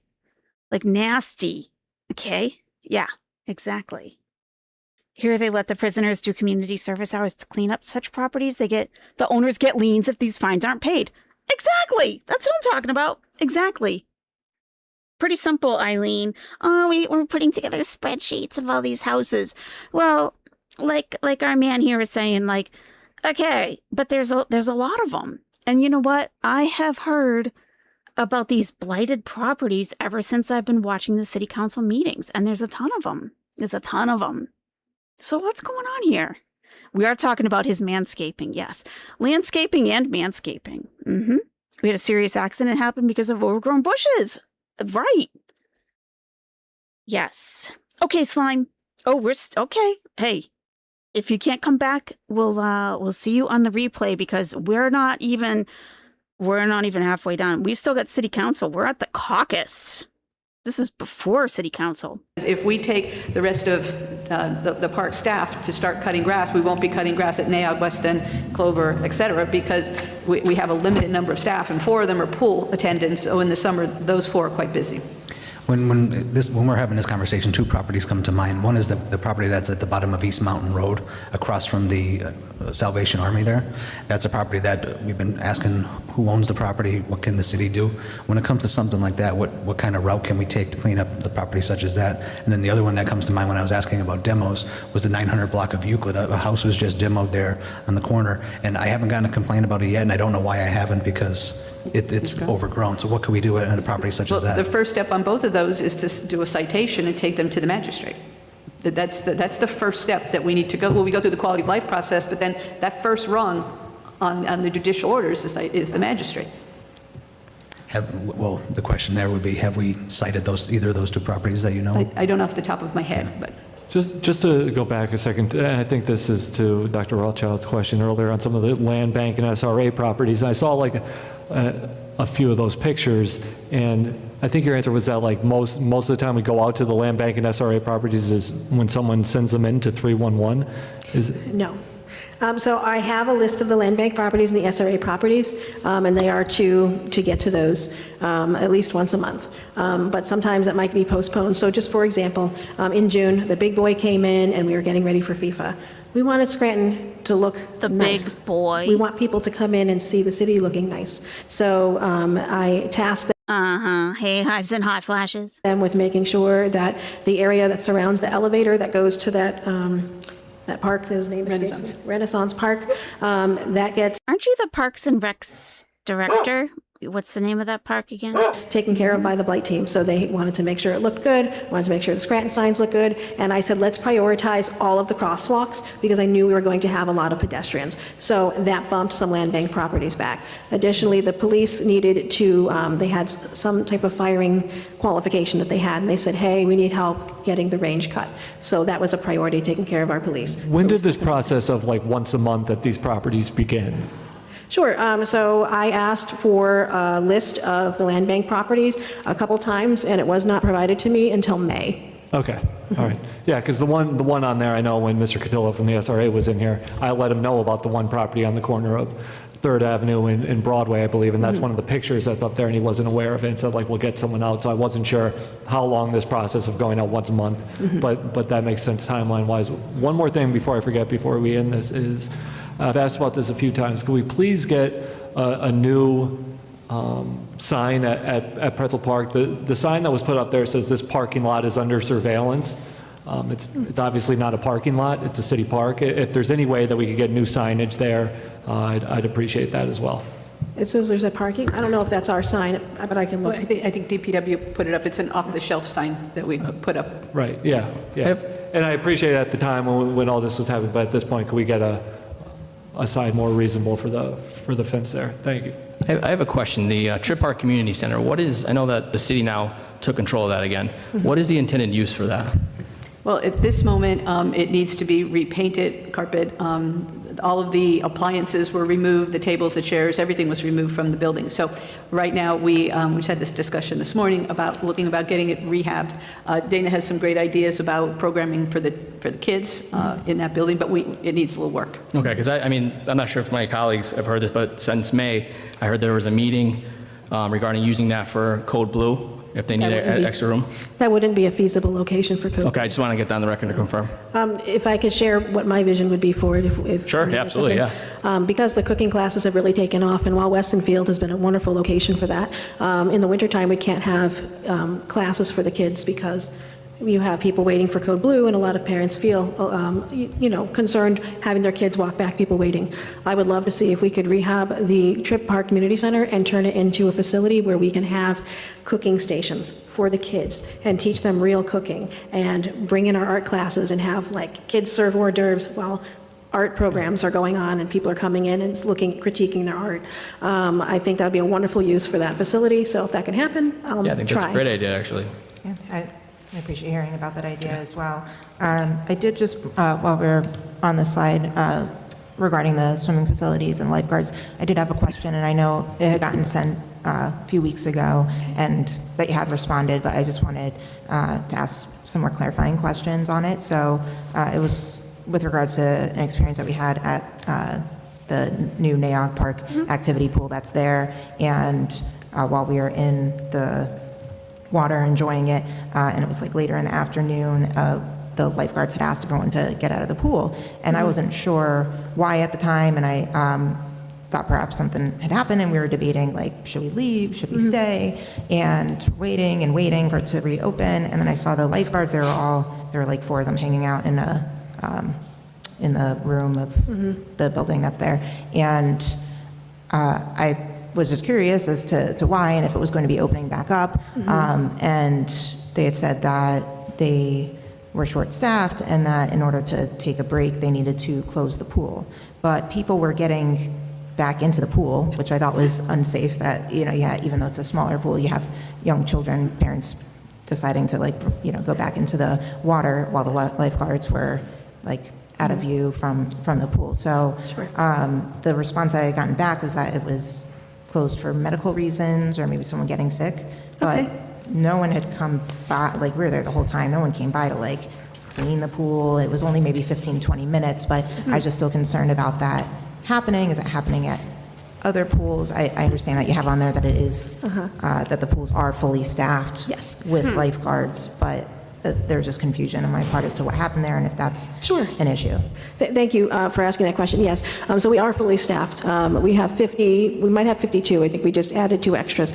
They do a great job. I would not want that job.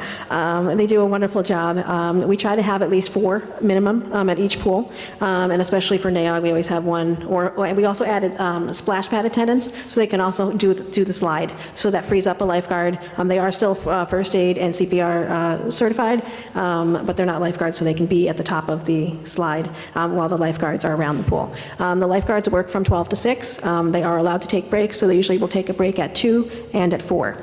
Additionally, unfortunately, body fluids happen in the pool, whether people get sick, whatever, it happens. So they do close the pool, and we do wait for a pool operator. Now, the park staff generally is done working for the day for 3 o'clock, and even though we have a 7-day-a-week, the pool operators will rotate the schedule. So we do have a pool operator 7 days a week, but they leave by 3 o'clock. So if there is something, a biohazard in the pool, we do have to call dispatch, and then whoever responds as soon as they're able to get to the pool to take care of it. If there is a solid matter in the pool, it takes about 2 hours for the shock to go through and everything has to circulate. Shock. If it's the emotional shock, the mental shock, and the pool shock. If it's liquid, unfortunately, it takes between 12 and 24 hours, depending on the size of the Solid pool matter and how fast it happens. circulates. So in that instance, we may have to close the pool for a day. So If a certain Canadian is visiting from out of town, there's always a possibility of shock. usually we'll just post it on our website that the pool is down for maintenance. Down for Thank you. maintenance. I do understand that they'd have to close it for an extended period of time if that was the case. So when they're taking those breaks, there's no one, like the they do close it and no one can That wouldn't be use the pool during solid, that time. Yes, so we worked out how best for them to take their breaks, because, they should get breaks. We didn't want to leave just one or two lifeguards out there, Right. because if there's an emergency situation, should then rotate. one has to step down from the post where they're at and then notify the other one. So rather than leave, your last I know. man up there, I know, Supreme they all Love just Bear. take a break I'm together. joking. And then that's usually how they prefer to do it. Everyone takes one break together. Okay, and then Oh. the city's not liable, right, if, like, someone decides to ignore their instructions to stay out of the pool while they're on break and still goes in the pool, and if there's an incident? The pools are swim at your own risk, and we do provide the lifeguards as a courtesy. We work very, very hard with kids and behaviors and different things like that to try to make it a pleasant experience for everyone. We do hope that parents come with their kids so that they can be there and be responsible for their children God, I would ultimately. hope so. But we do know that sometimes younger kids come into the pool. The lifeguards were informed if they have kids that are really look young, that they can call the non-emergency police line and ask for the police to come up and try to locate a parent, because we don't want to put that on the city for liability. So there's no, sorry. So there's no possible way for us to stagger the breaks of the lifeguard, so it's not at some point during the 6 hours that the pools are open a day, a half hour, an hour of that time is everyone out? So I'm going to be honest, we have 52 lifeguards. They're younger kids, they're great kids, but they really value their vacations and their home lives and things like that. So we'll start off with 6 lifeguards on a shift, and we may wind up with 3 or 4. So you don't want to have them out there too long in the sun, because they are out there for 6 hours. So they take strategic breaks and they do strategic rotations. And that is the best fit for the lifeguards currently for how it's working, and it is working well. So if you start a shift with 6 lifeguards and end the shift with the 6 lifeguards, is there any point in time that the pool shuts down for breaks? Yes, 2 and 4, for 20 minutes. At 2 and then 20 minutes at 4. Also, that gives the lifeguards an opportunity to see in the pool. Especially, I'll give you an example. Connell Pool is incredibly busy. A lot of people walk to Connell Pool. It's usually very packed. Having those 2-hour breaks also allows them to kind of see more behind people. If you have so many people in a pool, and we do cap it, there is a limit. We cap it at 200. I'm comfortable capping it at 200. Technically, we can cap it at 250, but I'm a real stickler for safety and liability, so I'm like 200. And if you have people being rowdy and you're feeling like this could be a situation that can turn into a concern, to reach out to the police department for crowd control, which we have done. So that 2 and 4 break also has people come out of the pool just as an extra precaution. Let people hydrate, let people just take a break, so that this way we're being the best that we can be to serve the community. So I don't have the job description in front of me, but I want to say the new parks manager up in AOC, they're the supervisor of the... Yes. Are they up there during all pool hours? I'm sorry. Is he up there during the pool hours every day? During the pool hours? Correct. Yes. Okay. Yeah. So there's no time that there's not a supervisor watching these 17 and younger or 16-year-old kids? So the pools supervise themselves. All of the pools supervise themselves. We have many captains. The ones that we have that are captains have been with the... Are you saying that there's a possibility that there's a 17-year-old who is in charge of an entire swimming pool with 200 residents in it? Is that what she's about to say? Is that what she's saying? City for 3, 4, some of them 5 years. They're college kids. I have my phone on me constantly, even when I'm out of town. If there's a storm coming through, I know about it, and I'm checking in with my staff. All they have to do is text me and say, hey, we have a concern with this. I'm on it, and I will go up there, or I will send the NAOG, the NAOG supervisor up there out to the pool to see what's going on. Could the lifeguards, when they are taking those breaks, maybe just say how long the pool's going to be closed for, make sure they tell people it's 15, 20 minutes, just so they're not stuck like me thinking do I leave? Is it closed for the day? Thank you. I'll make sure they're doing that. Okay, I appreciate that. And then just one last thing on this. How often are the bathrooms being maintained at our pools and splash pad areas? So the bathroom, we have a storage room on site where there's some extra toilet paper and things like that. Now, Connell and Weston Park have porta potty. Novembrino has bathrooms, and Weston Field and NAOG also have bathrooms, so they are freshly stocked. and disinfected every single morning. I work out of Weston Field, so if they have a concern and people feel there's an ick factor, I will go out and take care of it so that we're not concerned about it. Okay, so it's just in the mornings, there's no one coming in there like during the day or not? Okay, thanks. Mr. McAndrews' question was regarding the Parks Director at NAOG. So that Parks Director, he does oversee the lifeguards specifically at NAOG, but if in case there's something that happens at one of the other parks, he also goes out and does that, or he is the supervisor of lifeguards? No. My parks manager out of Weston Field is the supervisor over the lifeguards. She's newer as well. She handles the majority of the programming, but she also does lifeguards while I handle the summer camp and the OVR volunteer group that comes in. He is specifically there to bridge the gap with the Rec Authority up there. They are a wonderful organization. They do a lot of great work in the park, and the Parks group is a wonderful group, and we all have the same shared vision in mind to make it a nice place. Having a parks manager up at NAOG improves communication greatly. So if there's activities going on up there, we know what activities they are, what support they need, and then this way it's transparent. So we know what they're working on in the park, they know what we're working on in the park, and it helps bridge that communication. So who organizes the leagues up there and the rentals and everything like that? Is it the SMRA board or is it this new position? So they, anyone who wants to rent a pavilion, that goes through NAOG because they have a website for those things. As far as the leagues go, we built the see the look on his courts, face? and I started with a league up there 1 day a week for a few hours a day on half of the courts. And now the leagues, that's the only league that's up there. Lots of people come up and use the courts, and it has not been reported that there's been And what's the any fee issues. to start a league? I'm sorry? What was the fee that they were charged to start a league, and where is that money going to? Is it going to city or is it going to SMRA? Sure. So any fee that is associated with joining a league goes to your league. Just like a little league, if you're Right. paying for a t-shirt, that goes to your little league. People ask me, can we utilize a field for our soccer league or whatever? I ask them for a copy of their insurance because we want to make sure that they are paying liability insurance. And then we have a set agreement on a time that they can use the field for. If at any point a league violates an agreement, which I have had a league do one time, then I let them know, this is what you're doing, this is how you are violating your field usage and licensing agreement. You are no longer allowed to use the field. So there's no renting the courts or anything like that? Correct. Okay, but there's renting pavilions and everything else? Correct. It's definitely not you, Debbie. Debbie says, is this a lot of word salad or is it just me? It's not you. It's not you. Like, I feel like he's asking pretty direct questions and we're not getting direct answers at all. Yeah. Okay, and then I know we're not charging a pool fee, but if we do in the future, where would that money go to? I think that money should go back to the city. At this point, there is no intention to charge for the pools. They are free throughout the city. Is there a reason why you think it should go back to the city? When it's the SMRA land, it's an authority for a reason. It's been going on that for years now.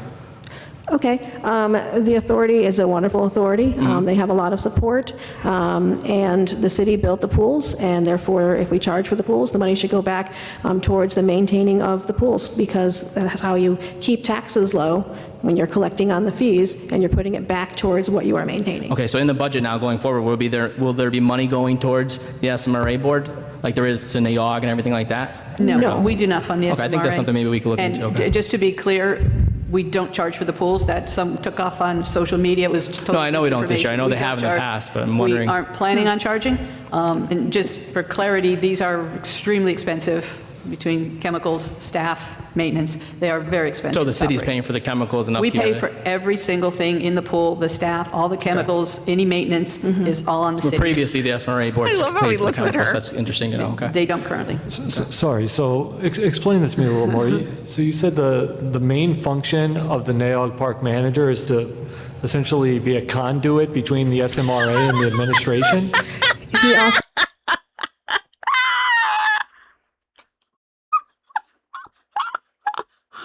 He's like, so wait a minute. I love that. He's like, wait a minute. All you said is that this person who supervises your lifeguards, basically, is like on site at one of the sites, just one of them, doesn't like travel like 1 day here, 1 day there, just stays at one of them and has improved communication between all of them. Like it's a conduit between you and them, basically. That's what that role is, and I wonder how much that salary is. Oversees the workers that are up there at the park. So as I said, there are 32 parks in Scranton, and I think I do a darn good job of overseeing the parks. However, NAOG is huge. It's much loved by all of the residents in the area, and it kind of has a life of its own. So what better way to make sure that that park is being more readily maintained in a way that someone else can direct, being actually on site to oversee that? And then I can manage all of the other parks and all of the other Oh, components. yeah, no, I do agree with that. I just, you said it was, the main function was to be a conduit between the SMRA and the administration. That sort of was odd to me. It is one of the main things. Communication is key. We have new courts up there that weren't there prior when the Does that office have internet access? Do they have an email address? SMRA was there. There's the Friends of NAOG. There's lots of entities that want to be up there and contribute to the park. Look at Eileen's hands. Look at her hands. Why are we so tense? Eileen, oops. Look at her hands right now. Oh my goodness, Eileen. The courts up Do it between the SMRA Look at her and hands. the administration. That sort of was odd to me. It is one of the main things. Communication is key. We have new courts up there that weren't there prior when the SMRA was there. There's the Friends of NAOG. There's lots of entities that want to be up there and contribute to the park and make it beautiful, which is great. But it's also a good way to have somebody, because while we want volunteer groups to help, we want it done right. We don't want anyone to get injured using equipment. We don't want anyone to start going down and trying to clear off trails. And it might be not within their capacity. So this way, if we know of an organization that wants to work in the park and they show up, somebody's available to kind of guide the directions so that we don't risk having a liability to the city. And we're not just, planting random things or building random things that we cannot maintain later. And nothing will change with the light show? Nothing should change with the light show. I have a question that came from Mark McAndrew. He's not here tonight, but he was asking about the Mayor James Walsh sign at the NAOG pool complex. Is that something that you planned on putting back? Well, you know what, I did a little investigating. There is a monument that is there by the volleyball courts. We reached out to Ed Davis, who lived near the park forever. He doesn't think that the sign has been there for about 25 years. Now, not sure where the sign was exactly in that point in time, but it hasn't been there, so I have no idea what transpired with the sign. Rev has it. Rev has the sign. A couple things that I had when it comes to NAOG, the pool funding. It's probably a question for Eileen. We wanted a lap pool up at NAOG. How are we with the funding of that pool? There was a RACP in. If you notice, the RACP's funding was just announced and the city was not awarded. So when that opens again, we will try that. That's the route where we could probably get the largest amount of dollars to be able to do the project. How about when it comes to the playground, now switching gears and going back over to Weston? There was a playground to be put in at Weston. What's the update on the playground for Weston? So we are still working through the contractual process with the federal government. It's an OLRP grant, which is through the National Park Service. They are very difficult to get all the paperwork done with. So as soon as that is completed, we'll put the engineering out for bid, and then we'll go from there. Okay. When it comes to the skate park, there's a lot of backfill and maybe grass or mulch that needs to be put down. What's the timeline on that to be completed? Sure. So it was left graded as it was. I did expend some resources to have bigger gravel put in, especially in areas that seem to have drainage issues. We didn't want standing water, so that's there. I don't want to add something in that we may have to remove or manipulate later when we put in the playground. I feel like that's a waste of taxpayer dollars to build something that might have to be altered or removed. It's maintaining. I check it all the time. I have a lot of the skate park guys are there. They kind of do a lot of maintenance on their own. They're always looking, making sure they sweep. I mean, they really kind of do a very nice job kind of policing a lot of stuff there on their own. Thank you, Ashley. He asked for a time frame. Dana. Like I said, I check it out frequently. There is no erosion. There's no concern for that. And it's fine as it is. If it wasn't, they wouldn't have left it that way. The plan is to, once the playground is in, we'll get some nice mulch. We'll plant some flower beds. We'll cover the sides if people feel that they would like to see them covered and not have gravel, we can absolutely do that. I just didn't want to spend the money, spend the taxpayer dollars to do something when we're already planning on building something there, and we'd have to just tear it up and waste the money. And what's the timeline on the playground again? Sorry, I'm asking it a second time. Again, what's the timeline on that? As soon as we could get it under contract, the Connell was the same, we had the same grant at Connell, the OLRP. It took close to about 2.5 years just to get under contract at Connell. Oh, wow. And Connell's moving now, so we reach out. Debbie says the governor just gave a lot of money to different things in Pennsylvania. Didn't she put in for those grants? There was a park in Cumberland County that just got $500,000. Wow. Wow. To them all the time. They're just challenging. Okay, so when we're looking at that, probably about the same timeline for that as well. Weekend events that occur at Weston Park, how is the parking situation there? I feel like there's a lot of cars and they're all over the place in the area. So when there's a lot of soccer events that go on the weekend, so the parking lot's packed. Obviously, people park around on the street for the pool. It's almost over. And things like that. But because it's a central hub, a lot of people walk there. Okay.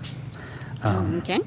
I don't know, does anyone else have any other questions? No, I just wanted to thank you for coming in and answering our questions. I know we're over our time, but I really do appreciate it. And no, it's partly our fault for having so many questions, but I just appreciate the amount of work that you have to do in your position, and with the amount of parks that we have in Scranton, and all the employees that we have in the Parks and Rec department doing that work. So I know I'm coming from a place of just understanding how much work we've already put into them and how much money from like ARPA that was put into our parks, and just wanting to make sure that we continue to maintain them and that we have the best parks that any city has. Many of us have like young families that get to enjoy the parks, and they're really enjoyable for all ages. So thank you. Thank you. Well, I'll leave you with this stat. In the greater Northeast, Luzerne, Lackawanna counties, surrounding counties, there are 9 public outdoor pools, and 4 of them are right here. Have a good night. Well, thank you for coming. I wanted to end on this note. There are a lot of good things happening in the park. There's a lot of investment going on, millions of dollars that are being spent. But I did just want to reiterate the security of the parks. When we look at Weston, and there's going to be some frustration up here because we do get a lot of calls about that area. I get them every other day. I get a call that someone's there well past dusk.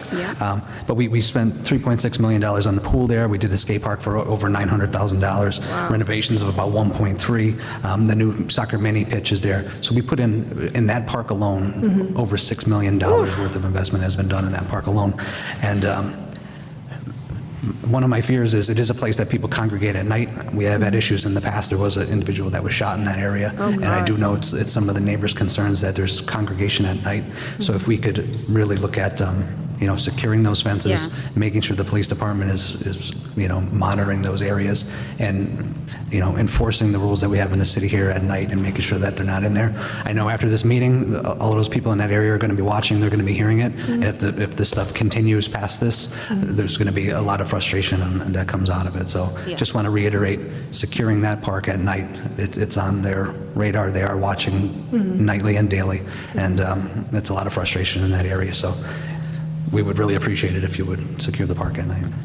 Thanks so much for coming. Thank you. Thank you. Thank you. Those 2 ladies are just like, we can't do anything about that. They don't think that they have anything to do with that at all. Marmosetti Spaghetti, thank you so much for the sunshine. Thank you. Have a nice evening. Yeah, they're just like, has nothing to do with us. We don't know. Okay. Now we will head over to City Council. Oh, yeah. Oh, yeah, oh, yeah, oh, yeah. Oh, yeah. All right.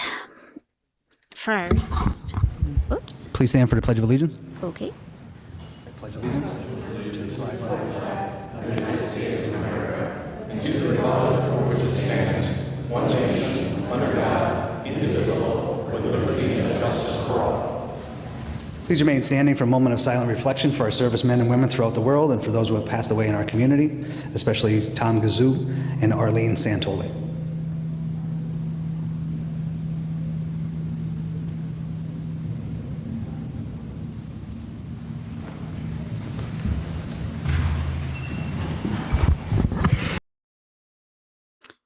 Yes, this is the building. Yeah, the backdrop is the city council that's City Hall, where they have the city council meetings. Yes. So this is what I'm thinking. I have to get one of these things for my pipe. That's what I think I have to get. I think that's what I need. That's what I think I'm going to get. I don't know how much. See? And I don't have to use a power tool. Look how thick that pipe is. That's about how thick my pipe is. If you know what I'm saying. Not like that. You know what I mean. That's what I think I need. So, you can get those at Home Depot. Yeah. Gotta get a pipe cutter. Sure do. So I'll pick one of those up tomorrow. Yep. That's what I need. Always something. Roll call, please. It's always something. Noise. Mr. Sean McAndrew? Present. Mr. Mark McAndrew? Mr. Flynn? Here. Mr. Schuster? Present. D, agenda for the non-uniform municipal pension board meeting held July 15th, 2026. 3D, controller's report for the month ending June 30th, 2026. No, Anna. 3E. You know what though? I've noticed tools are something that I've never had to use them once. Like I have bolt cutters, right? Who would ever think that you'd need to use bolt cutters more than once? No, I had to use it yesterday. I'm not sure, Obi-Wan Toasty. Why did I just call you Obi-Wan Toasty? I gotta measure it. I'm not sure. It's about that size of that pipe. It's big. Your late husband had one of those? Oh, yeah. Yeah, I don't think they're that expensive. I don't know. But like it will be something that I'll end up using again, I'm sure. I have like a whole socket wrench set, both metric and imperial, both 5/8 and whatever the other one is. Like seriously, I never thought I'd need all that stuff. I do from time to time, like, oh, where's my socket wrench? Yeah, because I own my house, so it's like I'm always looking for stuff. I've never just like had to use something once ever. So I'll need it again someday. Socket wrenches are insanely useful once you learn how to use them, because I found it extremely tricky in the very beginning. Because I'm like, wait a minute. They're tricky at first. Because I'd never used one before. Minutes of the Composite Pension Board meeting held June 17th, 2026. Are there any comments on third order items? If not, received and filed? Do any council members have any announcements at this time?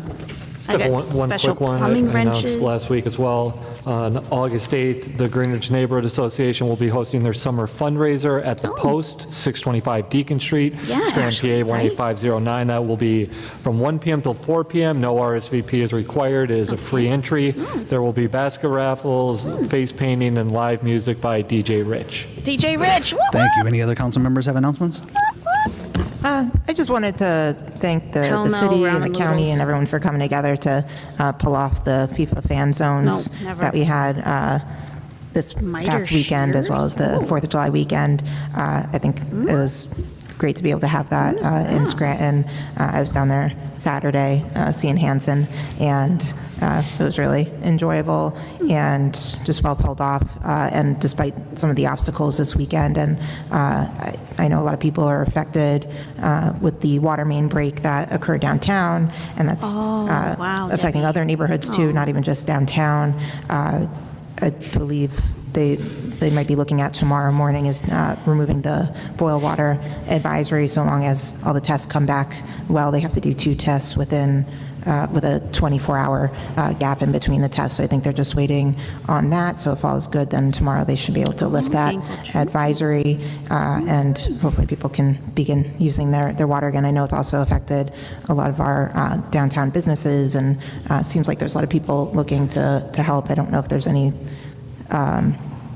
specifically that I've seen yet from the city in terms of the businesses. I know that we did provide a few of the water buffaloes to people so that they could get some water there.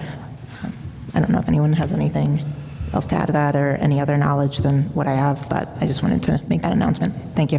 Thank you. Any other announcements? Fourth order, citizen participation. Our first speaker tonight is Joan Hodawanitz. All right, Joan. Let's go, Joan. Woo, Joan.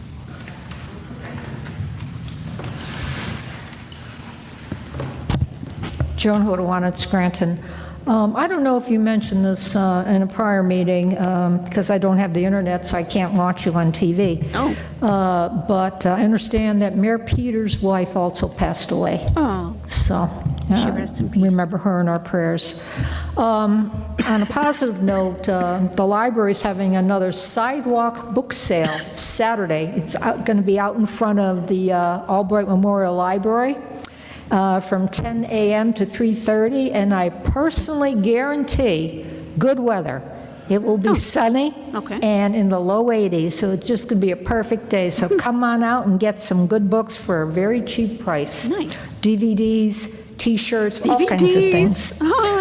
But what really made me come back, because I had thought I would take a break until September, but I just got to vent my 2 cents on this water main break, because I have lived downtown since March 24th, 1999, and I've been paying property taxes ever since that date. So I feel I have the right to put my 2 cents in. Absolutely. And I understand, that things break. I saw a story on the news over the weekend that the water main went back to the 19th century. Is that true? Are we talking about something over 126 years old? I don't know specifically with that one, but there are some of them that are that old. Well, then this brings something to mind. Pennsylvania American Water, Yeah, toasty. every year Don't wants worry a about rate it. hike. And they normally justify it primarily as they need the funds to improve infrastructure. So let's take a look at Scranton's infrastructure. We incorporated the city when, in 1868? So it's showing its age. And a water main break that affects such a large geographical area, the entire downtown, and as Dr. Rothschild mentioned, it affected the hill section, it affected a little bit of Greenridge, a little bit of Pine Brook, a lot of people, a lot of businesses. What I want to know is if Pennsylvania American Water is responsible for that infrastructure, do they know a layout? Do they have a database on all of the water mains in the city, their age, their condition? Probably not. Can they proactively say, gee, this water main is 126 years old. You're asking for a lot. Maybe we ought to proactively, replace it. Do they have that kind of information? I doubt it. I mean, how long is a water main supposed to last in this area of the country with all the winters and summers we have? Mine subsidences, do you think that might have played a role? All kinds of things. I think what's called for here is another caucus with their management and you guys. Make it a come to Jesus meeting. Ask them some hard questions because I don't want to see this happen again. God forbid it happens in the winter. It would be even worse. And the same is true for the other utilities. We need to hold their feet to the fire, because if they're going to justify these annual rate increases that they're going to be working on our infrastructure, hold their feet to the fire. Ask them the questions. We don't even know who owns what stormwater drain. This is the 21st century. Now, I have no complaint against the workers who are out there 24/7 trying to fix this thing. My question is, what is management doing to serve the city of Scranton to justify all their rate increases? You ask them. Thank you. Thank you. Thank you. The next speaker is Mike Mancini. All right, Mike. Let's go, Mike.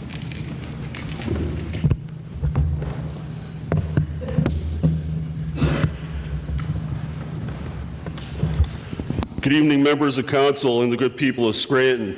Tonight, follow-up questions.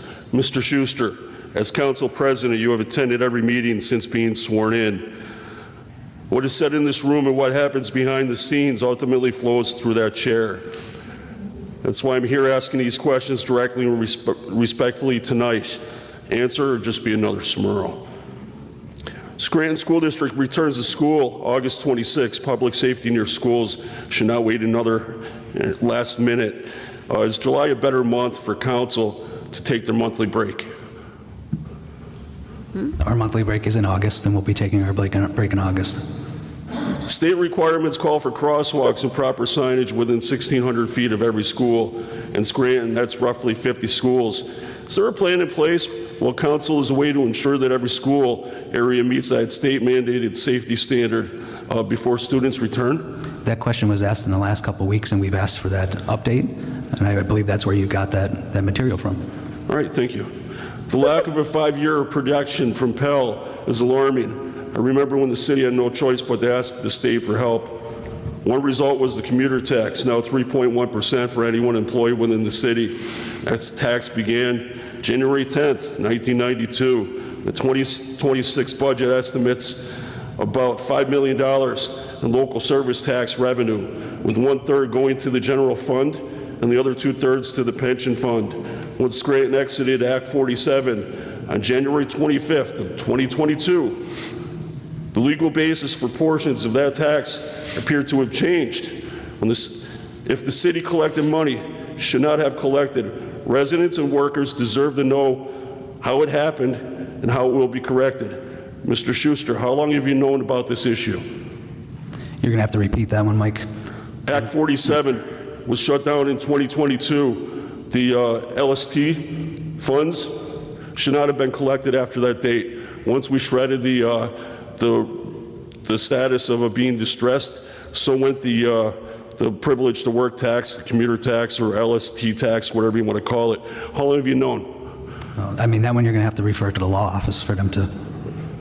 For decades, the city had ordinances that allowed it to collect millions of dollars from utility companies and contractors. Now we're being told that those ordinances have no teeth. Since the city contracted a third-party inspection service, only a small number of fines appear to have been issued. Meanwhile, utilities, especially Pennsylvania American Water, continue receiving emergency permits to cut in the roads, often preventing the city from issuing fines. Mr. Schuster, how long have you known about the repeated use of emergency permits, and do you believe this process is fair to residents who have been left with damaged streets and vehicles? So, Mike, continue with your questions for your 5 minutes. I'll try to address them in fifth. But when it comes to those emergency permits, if they deem it as an emergency, it's a way to avoid situations like we had this week on Mulberry and. That one was really extreme because water was running up. If they had addressed that beforehand, they could have prevented that major issue.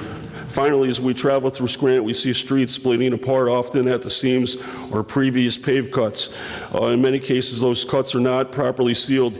Even all new utility paved roads by PA Water appear to lack the proper tar sealing along the seams. These conditions worsen through the winter and leave neighborhoods paying the price. Residents deserve roads that are repaired correctly for the first time. Would you be willing to direct Mr. Vollenberg to ensure that every road cut and every seam is properly sealed according to the city ordinances? So we've had them in for caucus several times, and they say that they do that. They're not doing that. None of them are. You see it yourself. Now understand, these are not political questions. They're accountability questions. Scranton residents deserve safe school zones, honest financial answers, fair enforcement of ordinances, and properly maintained roads. I ask council to provide direct answers and act before these problems become even more costly, because it sounds like to me, January 2022, the city owes a lot of people a lot of money. Next week, the season finale. Good evening to the good people of Scranton. Okay. Thank you. All Les right, Spindler is thanks, next. Mike. Okay. Who's next? Oh, yeah, this guy. The fireworks guy. It's a good thing I'm not a violent Les man. Spindler, city resident homeowner. Finally, I'm glad to announce the Greenridge Street Bridge project is finally done. Finally. I'm by there, well, yesterday and today, and the bridge is totally open. Naog Avenue's open. Right, not The only thing too I'm much. not happy with, they had to put a beautiful bridge in, concrete finish.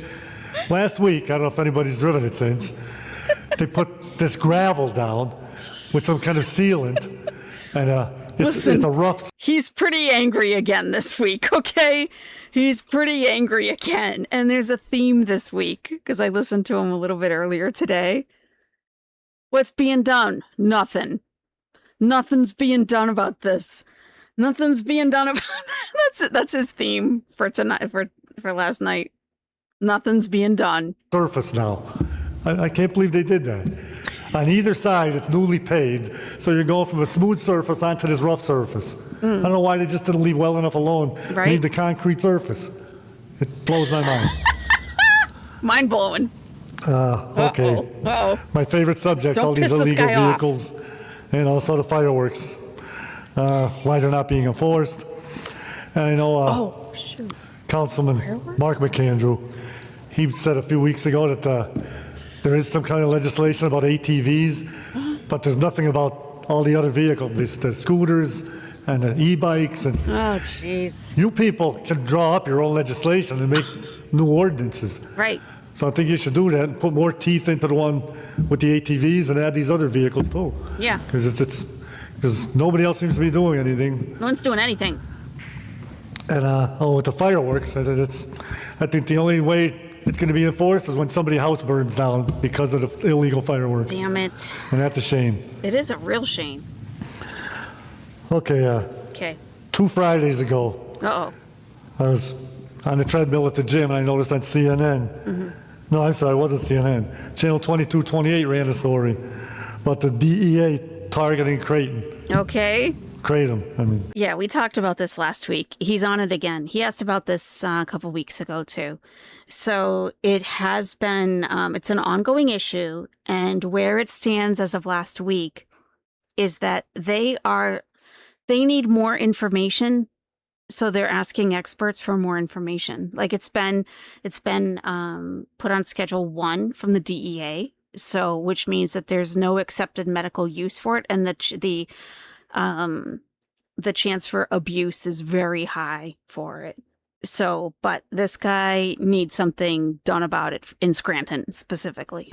And I brought up 2 weeks ago, Yep. ABC News ran a story about that. Yes, he did. Yes, and he you did. people still aren't doing anything. Doing What are you nothing. waiting for? You said you weren't going to let it drag out, but you are. So nothing personal, and I like all you guys, but you lied. You're letting this drag out, and nothing's being done. Meanwhile, the DEA is saying how bad it is. So what are you waiting for? Crickets. Well, Mr. Gilbride, do you want to address that, or? Sure.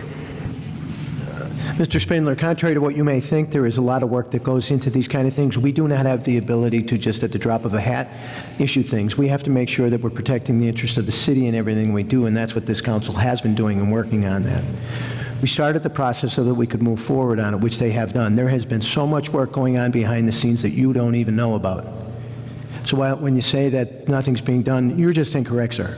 Okay. Well, why wasn't all this looked into before the legislation was even drawn up? It was.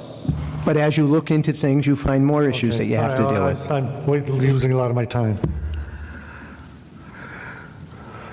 Okay. I think it was Councilman Flynn. A few weeks ago, you said something about these jazzies and they should have a flag on for safety. Oh, it was, okay, I'm sorry, it was Mr. McAndrew. I brought that up many, many years ago before any of you were even on council, and nothing's been done. Sorry, the mic, it's on my list to discuss again today to try to get an ordinance. Okay. Last year, that legislation was pushed through to have CMC's expansion. I was up there a week and a half ago for a procedure, and nothing's being done. They were in such a hurry to push that thing through, and here we're more than halfway through this year, still nothing's being done. Nothing is being done. Next thing. This isn't city business, but it's a pet peeve of mine. ICE is killing our citizens. Last year in Minnesota, two people were murdered, and nothing was done. You don't hear of what's being done about that. I know we can't do anything, but now the last couple weeks, 2 more people were killed. They're being murdered. The last guy that was killed, he wasn't even the person they were looking for.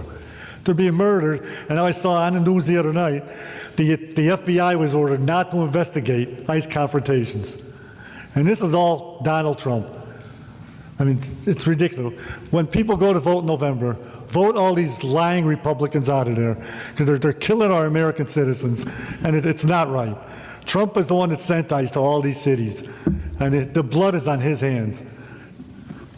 Sorry, I'll have to do the rest of my stuff next week. Thank you. Thank you. Next speaker is Ron Ellman. He is a regular, yes, every single week. As well as this next guy who says that he's 90 years old. I don't see it, but he says he's 90.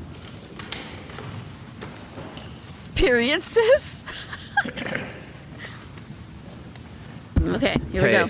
Yep, hey. I know hey. I told you I wouldn't come tonight, but when I saw that picture of Trump at a ball game while our young are being killed in his war, it just so incensed me. I had to say something about it. Okay. In war, you kill people and break things. He made a statement, we're bombing nothing but buildings in the desert because he doesn't want to have any casualties. He shouldn't have started a war if that's the way he feels. And you had a great big article in the paper on HARB. HARB is just, they don't have any power. They're just useless. They make suggestions like the fence on Capouse. The mayor just did what she wanted anyway. They should have some kind of power behind their requirements. In their own article, they say to be eligible for the tax rebate system they have, the city has, you have to have some significance with history. I went through this a couple weeks ago. You have to be associated with history. These people that have taken over downtown, those buildings are not historic buildings. They're just empty shells that grants from the state, from the federal government has rebuilt. All we have is a bunch of bars and restaurants and rentals that we get no money from because they're tax exempt falsely. I think it's time for council to terminate all these false tax exemptions going on downtown. There's not a single building that would meet a requirement anymore except the last one that the Coney Island building. It seems like he's going to fulfill the requirements of being a history.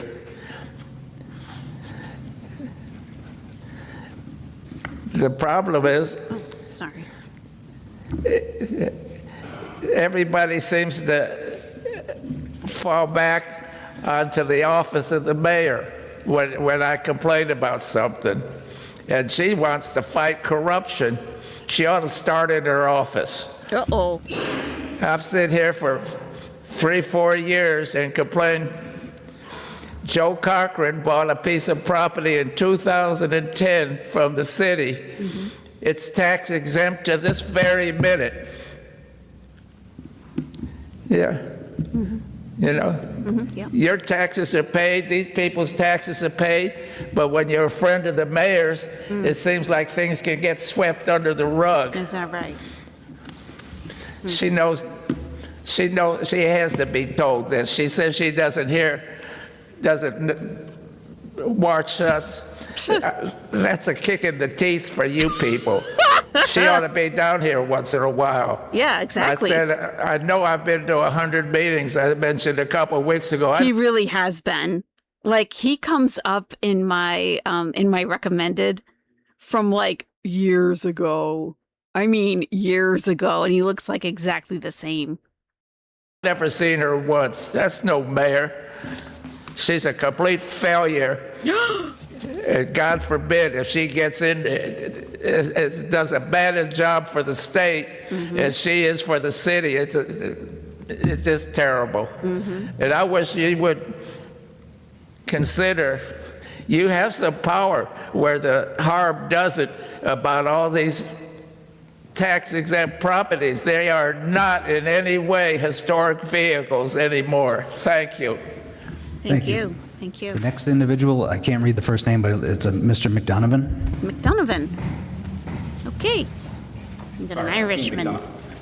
Thank you. McDonovan. No worries. I didn't have my glasses on when I was You writing. look like a school teacher, Mr. Hi, my name is Chief McDonovan. McDonough, Scranton. With your lobster shirt. With a lobster, he's a shellfish man. Okay, Mr. McDonovan. What do you have to say for yourself? Resident. I'm here today, a little bit of a lighter note to say thank you and to invite you guys to our open house up at Connell Park this Saturday from 11 a.m. until 3 p.m. For what? What do we have at Connell Park? We have the community bike shop, the Cycle Kitchen, which is a project of Anthracite Bicycle Coalition.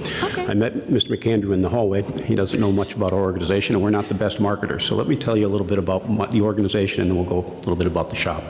So Anthracite Bicycle Coalition is the local advocate for safe cycling.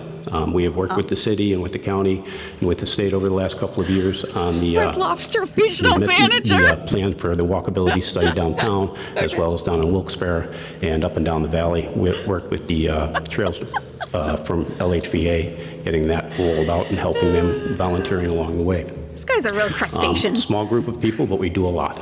Right now we have about 1,500 followers, and we have about 20 volunteers that show up regularly on a weekly basis. Back at Connell Park, we entered into an agreement with the city, I think it was 3 years ago, where we took on the renting of the old concession stand back there. It was due to be demolished, and we stepped up. We said, listen, before you just demolish it, can we take a look at it and put a community bike shop in there? We ended up saving the building and putting the money toward a little pump track where kids can come and learn how to ride a little bit more extensively. Since that time, we have done a ton back there.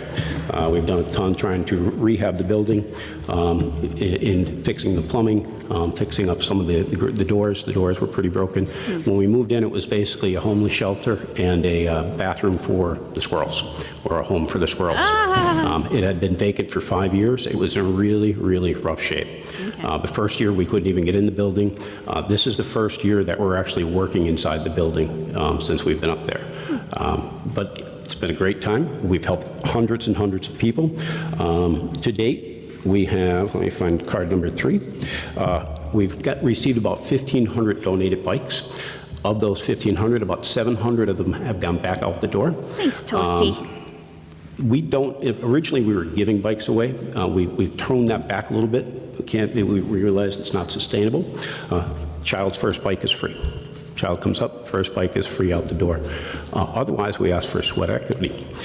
Somebody shows up, they're looking for a bike. We ask them to volunteer a little bit. They get the bike. We use what's called bike bucks for every hour you're up there. We give you $10 toward anything in the shop. We've got new and used parts. We've got probably 75 bikes ready to be worked on or ready to go.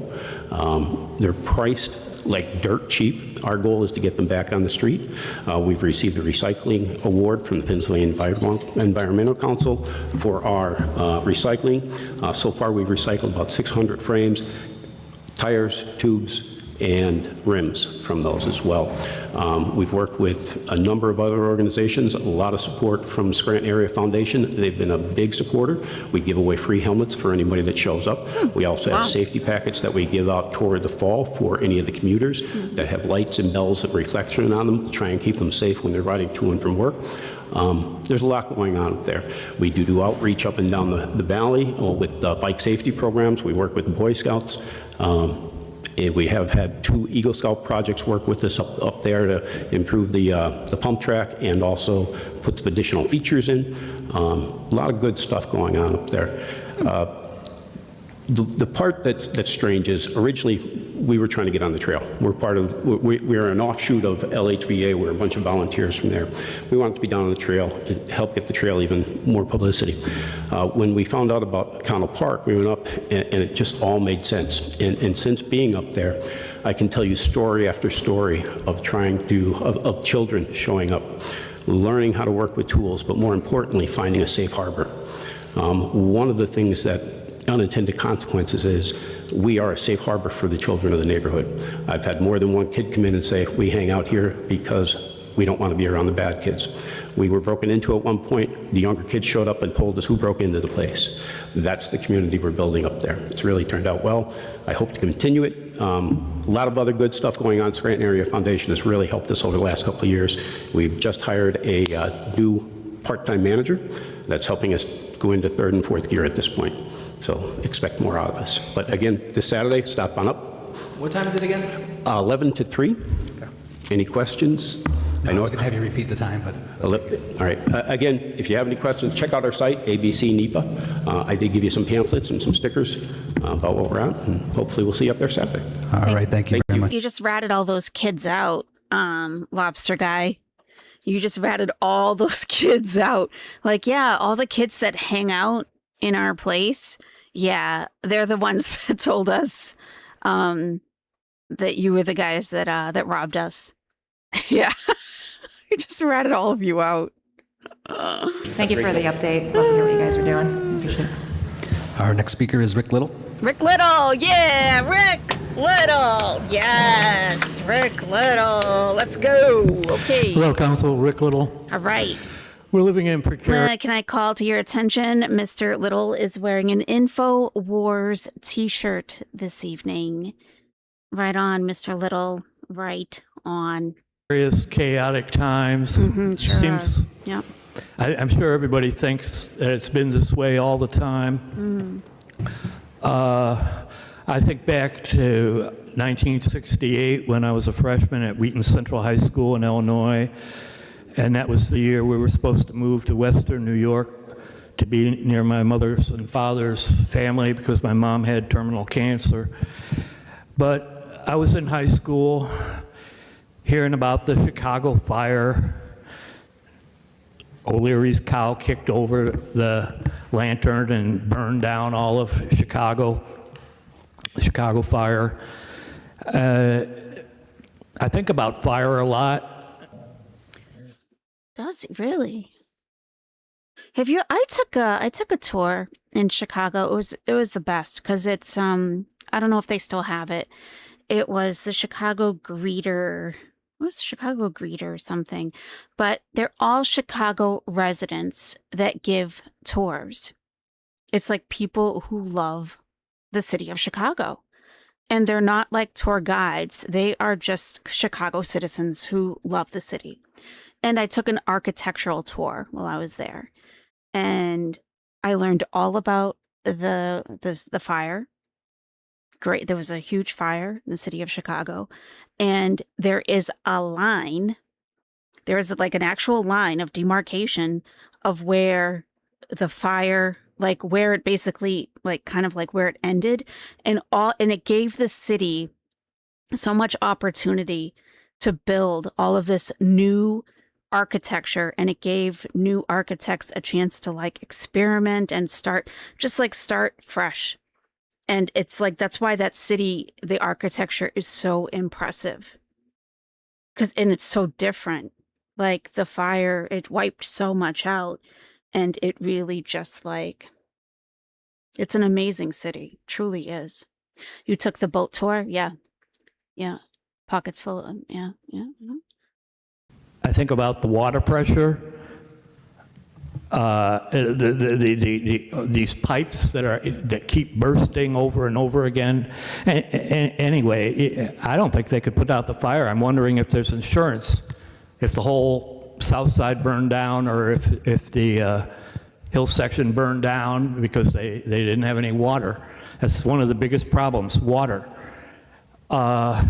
I want to get into the data center. Oh, yeah. That's very good. Actually, he might be pretty lucid because that's an excellent segue into the data center thing and how they're using so much water. What if there is a great fire like there was in Chicago? Are you going to have enough water available to put out large fires? Because that's all about water too.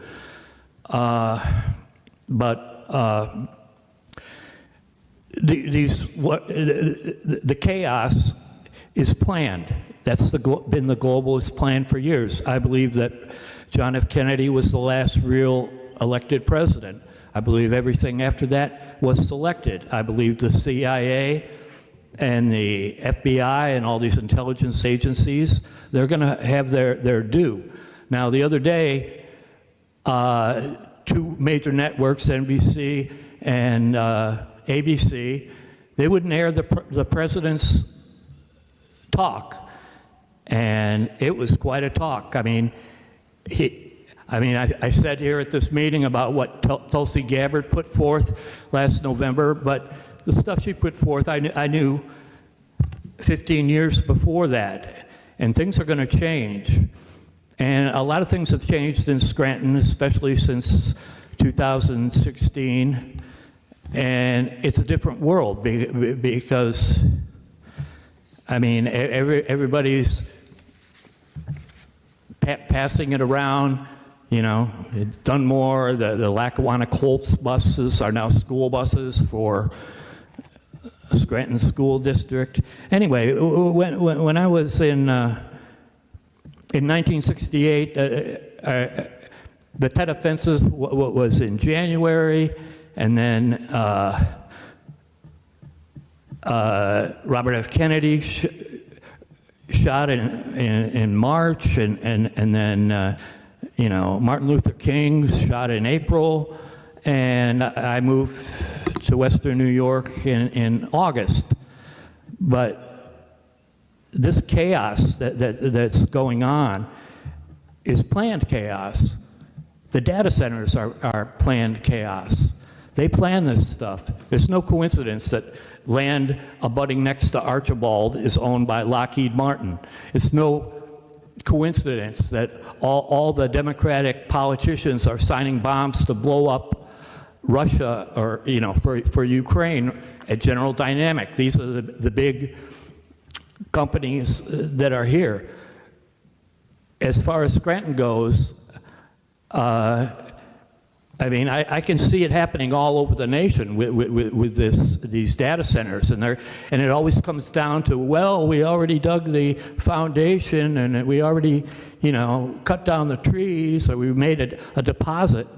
And as far as deposit goes, you guys made it last week. You know, you put a 10% deposit of $188,000, and then you're saying, well, we might not get the deposit back for the building next door. I don't know what's happening in the rest of this building, but I can't imagine why that control center could not be right in this building. It's crazy that people are paying for this stuff. Because it's I'm not out of time. Thank you. Because it's not ADA accessible. That's the main reason. That's the main reason. And because it is a historic building, it's too expensive, and it's not feasible to retrofit this building that they're in right now to be ADA accessible. That's the problem. They looked into it. Next up is Ray Kelly.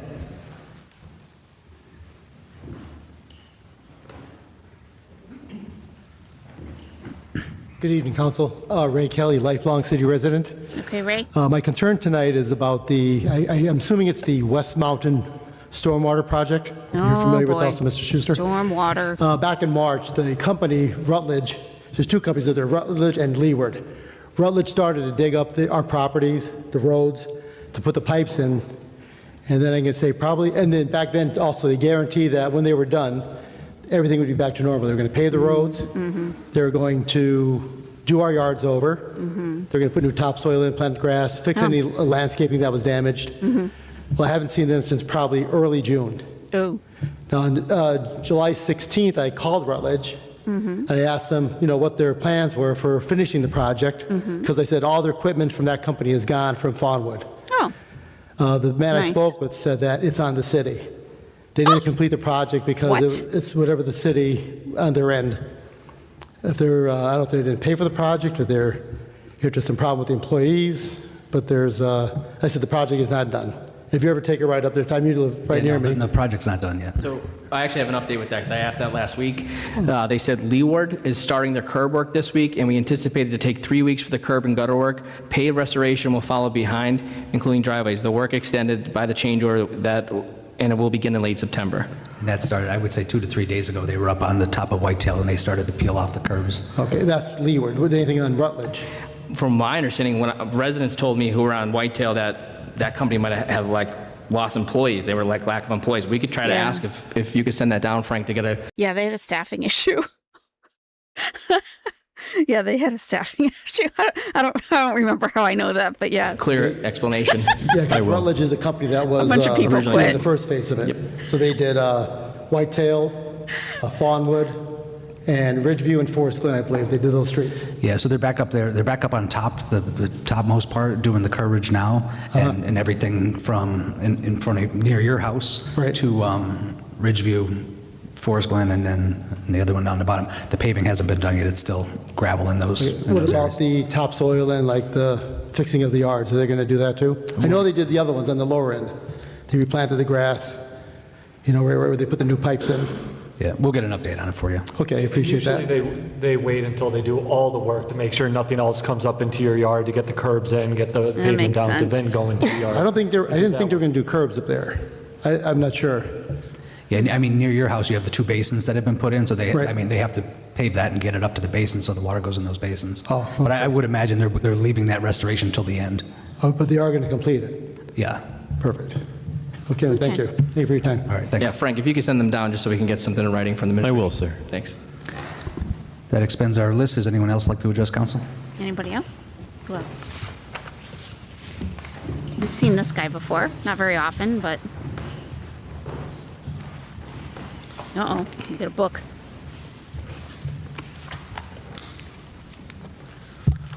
Tom Goin, Manuka. Okay. Now, do any of you up there support data centers? Uh-oh, here we go. Well, if you don't support data centers, I question on why you're building out a building next door for police surveillance centers that use AI, that exclusively use and expand data center usage. You've been served, and he runs out of the room. Consider yourself served. One's tied to the other. You can't say you don't like data centers when you want to use it to function as a city. Police work and watching the cameras are one thing, but Axon, Flock, all of them are moving to AI operations. So it won't be a police officer watching. He's the flock camera guy. Yeah, I think he's, that must be his summer shirt, his summer purple shirt. Yep. them. It'll be a computer system monitoring everyone, flagging it, and then sending out alerts to police officers to follow up on. You can't say that data centers are horrible when you plan to build it next door. We're buying next door. That's a given. But any build out from that building and any contract from it has to come through here. True. I would recommend you to use the same power that Congress uses by not passing any build out legislation or giving any contracts for expanding and construction next door. Yeah, they do want like an additional $2-point-something million to retrofit that building next door, which isn't very large, for the real-time crime center for the second floor. Yeah, like over $2 million. And he's saying, yeah, just block that funding. Yeah, sure, you've already bought it, but you don't have to do anything more with it. Just block the rest of it. We're stuck at having to buy the building. Yep. We may be able to sell the building to a hopefully not nonprofit. There you go. For a profit for the city, and maybe take some of those funds and put them towards, I don't know, a pool. Well, we don't need more pools. We just talked to Eileen about that and Dana. But hey, I like the way you think. That's right. You may be stuck into buying it. You've got $188,000 in non-refundable deposit, but that doesn't mean that you need to approve the rest of that funding to retrofit that entire building. I like the way you think, sir. Like, okay.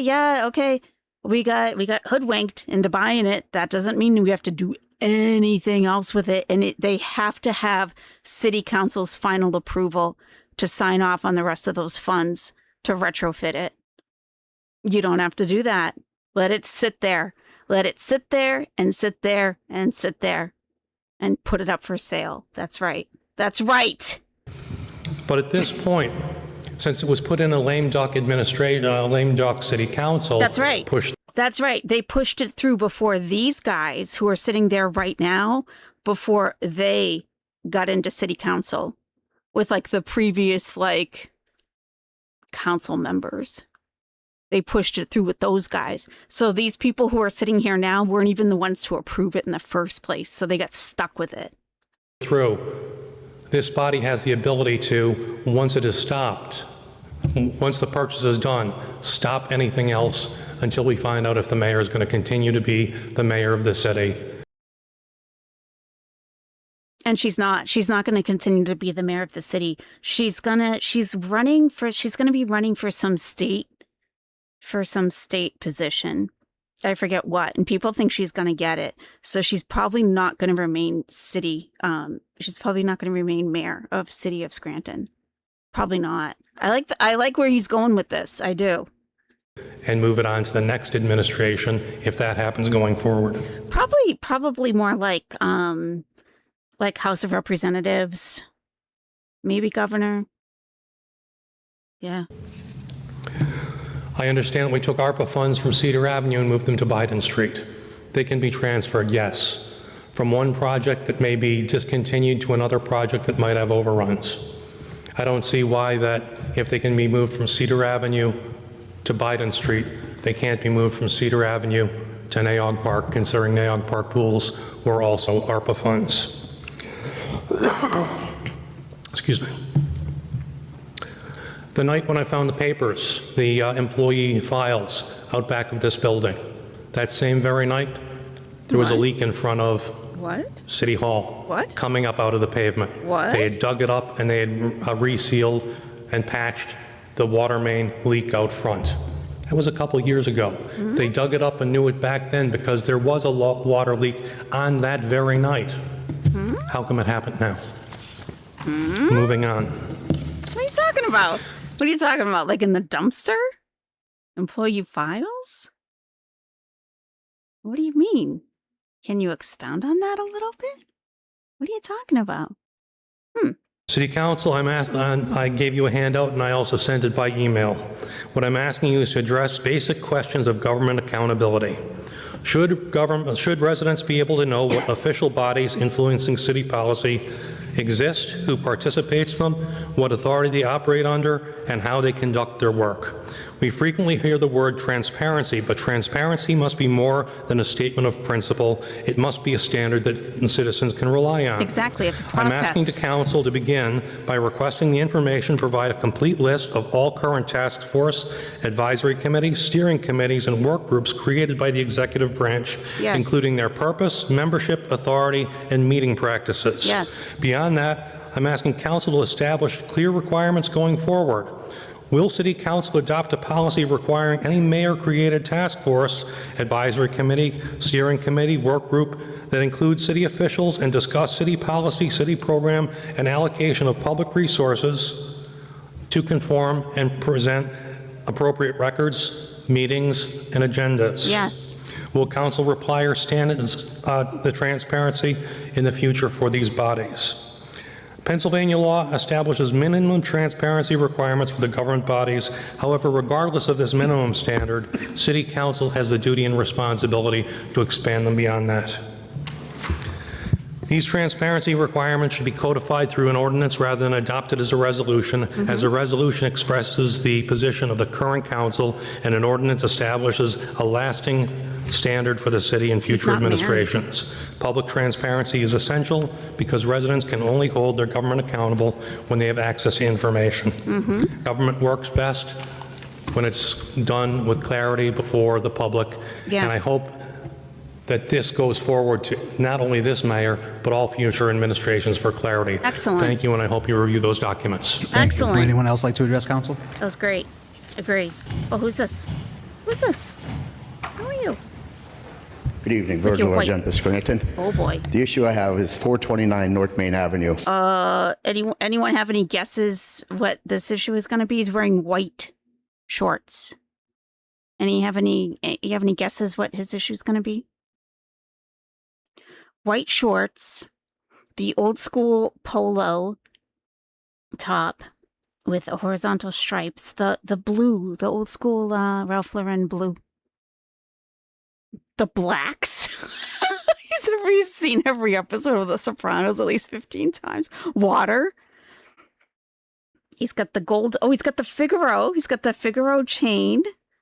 I haven't seen that in a while. He's got, okay.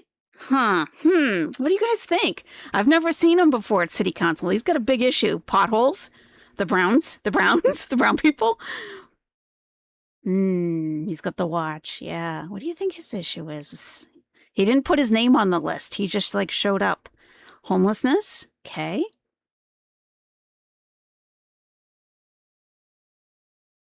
I'm trying to get my spidey senses to respond.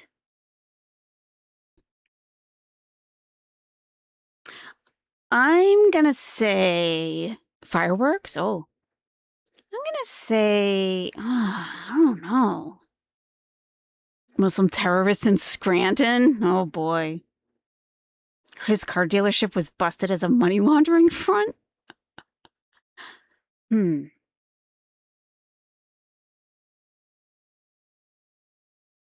I'm really not picking up anything. Parking. I'm not getting anything from this guy. Okay. The beer store. The beer store? What?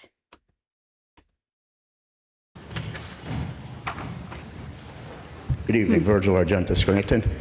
The issue I have is 429 North Main Avenue, the beer store. Beer store. When we've owned that, we've owned it when it was the Wendy's, and then we owned it. My wife had a restaurant there, Victoria's. Okay. We had the place completely fenced in. I had gates, lock gates in the front, lock gates in the back, security lighting that was on 24/7.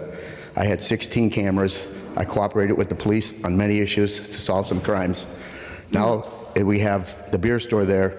We have Dr. Ross across the street, little children and moms. We have a new hardware store on the corner of Linden Street in Maine. We have the dollar store. The problem is the clientele that frequents the beer store. They stay outside, they congregate outside, they drink outside. The back end of the parking lot, there's got to be anytime 5 to 10 people, homeless, man, pretty rowdy, and they're drinking as well. They're the clientele from that establishment, and I don't think that that's what we need, unregulated, on the main street in West Scranton, when there's people that are investing money to have that block. You just tore down the building on the old, anyway, next to Surge's there was an old dilapidated building. When everybody's working and then you have one business, and it's definitely not a positive to the neighborhood when you're selling booze. The roof has a tarp on it, pool tarp that's flapping in the wind. The drive-through has a roof that's hanging on by threads. It's usually overgrown. Trees were overgrown. When we had it, we respected West Scranton, we respected our community and our neighborhood, and we did everything we can to make it a safe environment for the neighborhood. And I just feel for the young kids that are walking around. People use the alleyway and intimidated till you see, the kind of vagrants and unsavory characters that are hanging. I thought he was going to say vermin. I thought for sure he was going to say vermin. Do we have a twat twist in the chat? Twat twist, waste management issues. Welcome to the chat, twat twist. Oh my God. Sheriff Bob to patrol the parking lot? No, he stays out of Scranton. He's not allowed. Ooh. Yeah, Natcha Bush and Anna gets point. You both get a point for homeless. Yeah, kind of. A lot of issues are being hit on here. Around in that area. And on another note, whether it's next door, the cameras, our IT, or whatever they are, any tool to give us a police officer a safe life and a safe night to come home, how could we be against that? I have a son that's a police officer, and I can tell you some stories about that real time. My son works the night shift in Myrtle Beach, and many times he came home very safely because the officers watching those cameras were able to have the other units go after the person that was giving the police officers a hard time. So you're pro real-time crime center. Is that what you're saying, Virgil? Okay. So any tool at all that we can give, we know we're understaffed, any tool that we can give to make an officer come home safe at night, there should be no questions about that.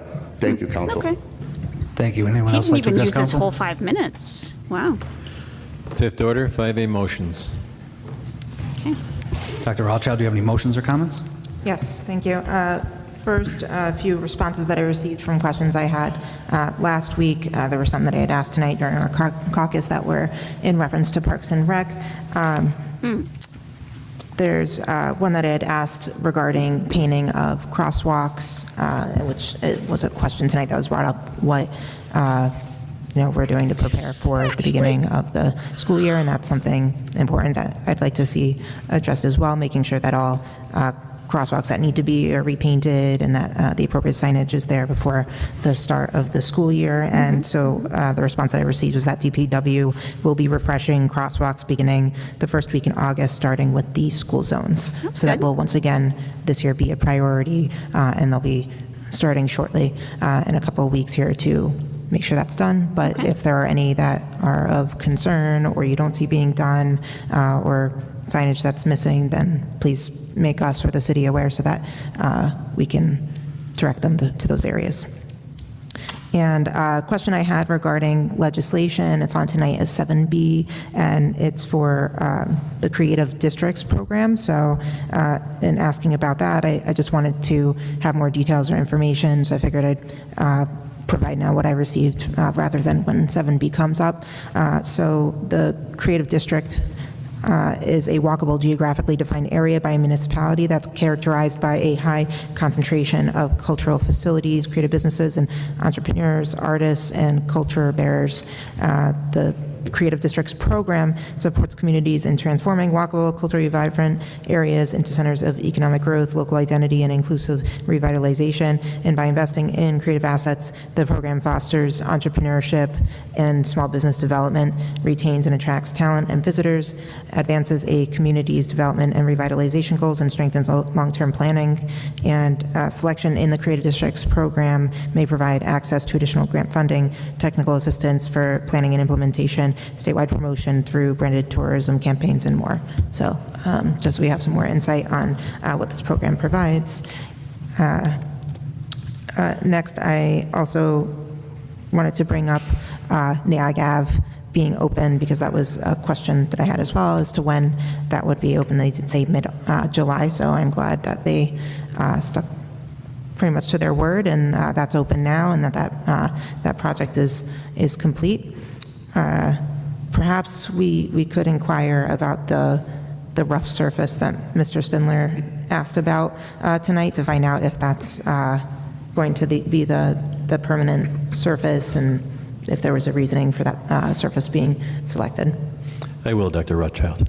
Thank you. And another thing he brought up, and many of my colleagues have brought up too, the concerns with e-bikes and motorized vehicles, and I know it's a problem throughout our neighborhoods and in the city, and I'm concerned about the safety for children being on those, some of them without helmets, and just how unsafely they're riding on the streets and through the neighborhoods, adults as well. But that's something that I would like to see if we can explore through legislation, if we don't already have that specified in our ordinances. So I want to ask Solicitor Gilbride if you would be able to look further into that. One of my colleagues might have previously asked the same, but I don't know if it was specific to incorporating that language for e-bikes or motorized vehicles other than ATVs. Okay, thank you. I'd appreciate that if you could review and then just provide us an update at our next caucus. And that's all that I have tonight. Thank you. Thank you very much. Mr. Sean McAndrew, do you have any motions or comments? Yeah, so I'll read some of the responses I got from last week's questions. I did ask about the North Main Ave building demolition that was on West Scranton. I got asked from a resident, was that emergency bid? So the answer was yes. I did have other questions regarding other bids regarding demolition, but they did not respond yet, so hopefully we'll get that next week. I just gave the answer about the Fawnwood completion for the stormwater project. Again, that's 3 weeks just through the curb and gutter work, and then late September they'll start doing the pave restoration. Myself and Councilman McAndrew both brought up the permits department. We asked if there was like a audit completed The response we got, the Labor and Industry Department audits code enforcement every 5 years, and the report is sent to the council president. Council receives monthly reports on licensing, permitting, code enforcement, and citations, which is true. We do get reports on when they're issued, but a lot of people are getting permits with names on it from homeowners from three sales ago. So there's definitely something that's going on in there that needs to be cleaned up. Other responses, I got some calls over the weekend regarding a property on the 600 block of Harrison Ave. We also received an email today. I believe that property was fined $500 for citation. But Frank, the biggest question I get asked all the time, what are the steps that normally have to take for a property to be considered condemned or get condemned? So is that something we can get in writing that we could post on the website and share with residents when they do ask us that, and make sure we have something in writing from the city? Exactly. I'll get the specifics. Perfect. Another call I got over the weekend, and we got an email today, or I think, an email or a call into our office was regarding the fire station on East Mountain. Can we see if there's any updates on what their plan is? I know there was some discussion before I got on council regarding that. That fire station is definitely a must to have up there. We definitely have to keep it, but it also needs some improvement. So we're buying a building next door while we have a fire station that needs extreme work. Okay. So I want to keep the fire station right where it's at in that neighborhood, but I also want to look forward to getting some improvements that are much needed over there. As for Mr. Spindler brought up, it was on my list to talk about the scooters or the jazzies that they have with the baskets and the elderly use. Is there an ordinance or something we can put together, Tom, that or Attorney Bride, that could have a flag that's supposed to be on it, so like people can see them when they're driving them downtown or driving them on the sidewalks? Because I guess there was an accident a few months ago. That's about a month or two ago. That's when a gentleman called me asking for the request, just so it makes it a little bit more visible when they're driving around. Awesome, thank you. Another one, if you could look into, I mean, I was on this Recreation Authority at NAOG years ago. The rec control the whole park. They don't get any money from the city. They get their money from, back then, was pool fees and donations and light shows, the light show donations, and if anybody rented the pavilions. Hearing that the city's going to take over control of the courts just because they helped get them put in there is kind of shocking to me. So can they legally do that? I know there's stuff in the deed that it's stuff that's supposed to say, and there's rules for the park itself, but also there's an agreement when the SMRA was created. So is there anything you can look on the legal side? Is that even something that they should be or able to be done? He does have a very thick head of hair, does he not? It's very thick. DPW, I know there's a lot of higher ups too, and people in the state that were involved getting it to come to Scranton. So anybody who played a big or small part in it, I want to thank them. It was great to see so many people downtown and having fun. And what about the beard? Some of us have speculated that it may not all be completely natural. And hey, sometimes that happens. Ladies are allowed to augment their appearances. Why can't men? Right? Absolutely, Suburban Hillbilly. You know what? Next time, just have him call me and I'll tell him. I'll give him the schedule. Great environment. I hope there's things we can do going forward and more often like this, because I think it was such a great thing for Scranton to be a part of and have done. Again, I'm going to bring up the Showmobile incident that I brought up in the caucus. Yeah. I do have the Showmobile. Exactly. This guy's pissed about the Showmobile. Like, look, people wanted to rent it for the benefit for the kid with cancer. You took their money for the deposit, and then you turned around and were like, oh, no, you can't have it. And then I drove by, and it was sitting there doing nothing. Concerns with the response. I don't understand why, if we're asking people to put money in, they're saying that the money is collected after the approval process is done. All of a sudden, this person was told, well, it's not approved anymore because of the FIFA event, which again, we have to make sure we're fully staffed and everything for the FIFA event, but there's something that can make this work. We didn't have to say, you can't use the Showmobile, you can't do this, you can't do that, after already telling them we can do that. It was for a benefit that the proceeds were going for a sick child with cancer. So there was ways to make this work. The FIFA event included the county and the state, and there's so many people involved, we could have made this work. And the Showmobile just sat there in Weston's parking lot, which is only a half a block down from the V spot where the event was. And what troubled me, they said, it was also because they couldn't block off the street. Well, the organization, or the people running the fundraiser, they had to pay double for another Showmobile So instead of 450, they pay around 900, and the street was blocked off anyways. So the response I got. Oh my God. No wonder he's so pissed. Today doesn't match what actually happened. So I'm going to be very blunt, like, shame on the city for that. You know, it's for a kid who's sick with cancer. We should honor our commitments, and we should have made it work. So shame on the city, shame on the administration, and I'm anticipating to see what the written response is from the chief on why it couldn't be done. Because we could have made this work. We had police officers, we had sheriffs downtown. There was a lot of security. We could have made this work. So I'm ashamed that we didn't. And then Telling you, Eileen. It's Eileen, I'm telling you. Eileen, did you see how defensive she got when he's like, yeah, could I get that in writing from the chief that was the reason? I don't know what a showmobile is exactly. I just keep picturing like the Oscar Mayer wiener, people riding around in that thing. I don't know what it is exactly, but that's what I picture.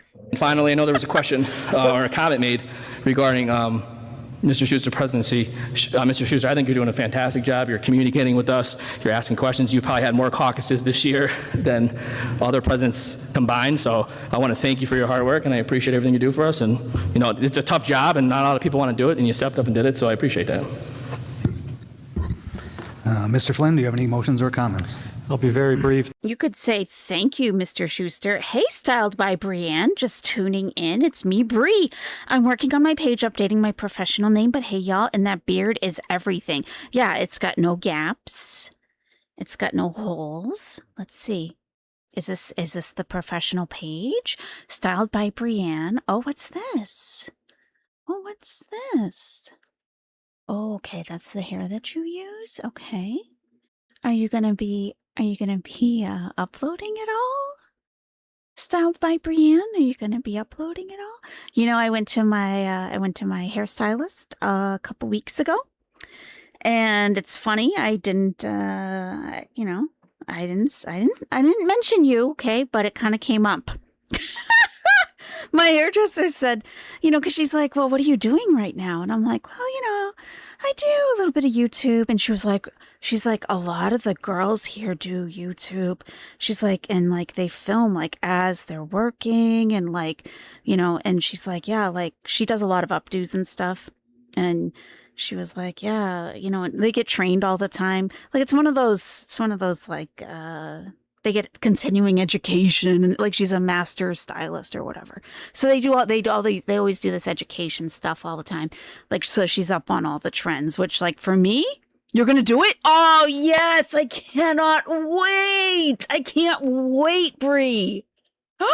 I'm so excited, Bree. Oh my God. Okay, listen. Is this a new account?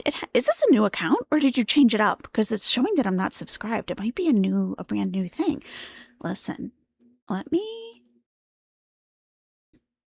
link it in the chat if you're gonna be uploading. Oh my God. Okay, you guys, Styled by Brienne. Okay, she does braiding. All right. Okay. I'm very excited. Subscribe to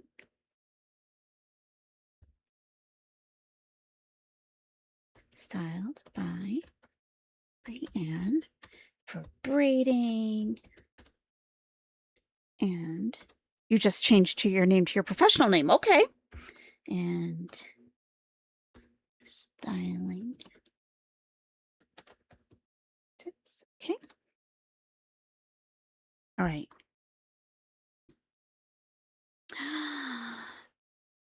I'm very excited. I can't wait. All right. I don't know why it was showing I wasn't subscribed, but that's crazy. Okay. Your client Friday said you could film. Oh, that is so exciting.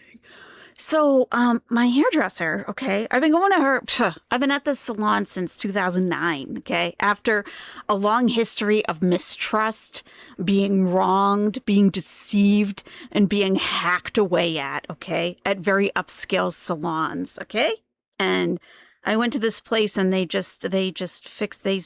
fixed everything for me, including my trust issues with hairstylists, you know, I mean, just like a wonderful group of people.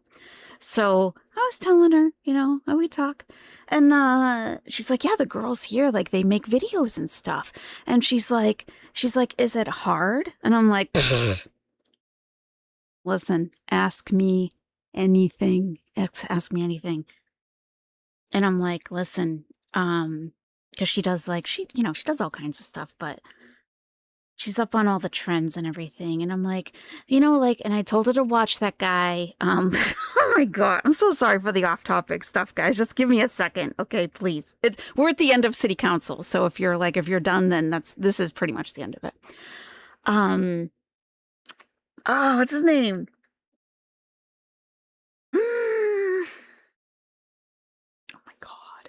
The guy that, he does reactions to people bleaching their hair and doing haircuts that, he shows you on a mannequin, and then people do it and they film it and, they send it to him and stuff.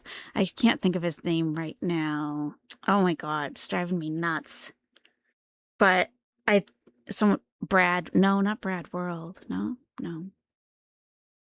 Brad Mondo.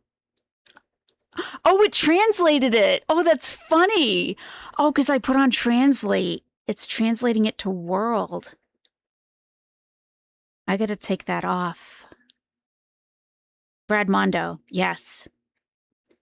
I don't know why I can never remember his name. So I'm like, oh, you got to watch Brad Mondo. I was telling her this during the pandemic. And I'm like, he's so funny. He's like, da-da-da. She's like, really? And I'm like, yeah. And because I was showing her all because I was experimenting a lot during the pandemic, because I'm like, hey, I don't have to go to work, and no one has to see my hair if it turns out crazy. So I was doing all kinds of different things, right?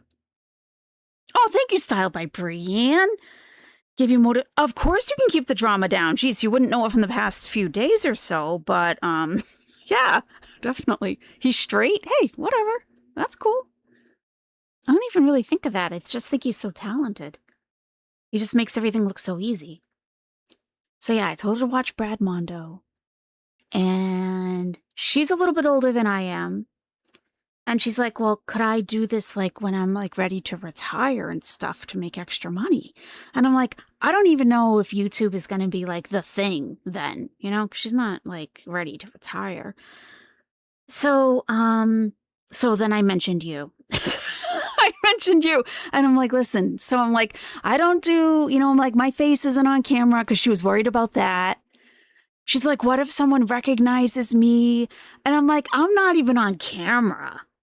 And she's like, but I hate my voice. And I'm like, well, you should use your voice, because YouTube really doesn't like AI. So you should use your voice.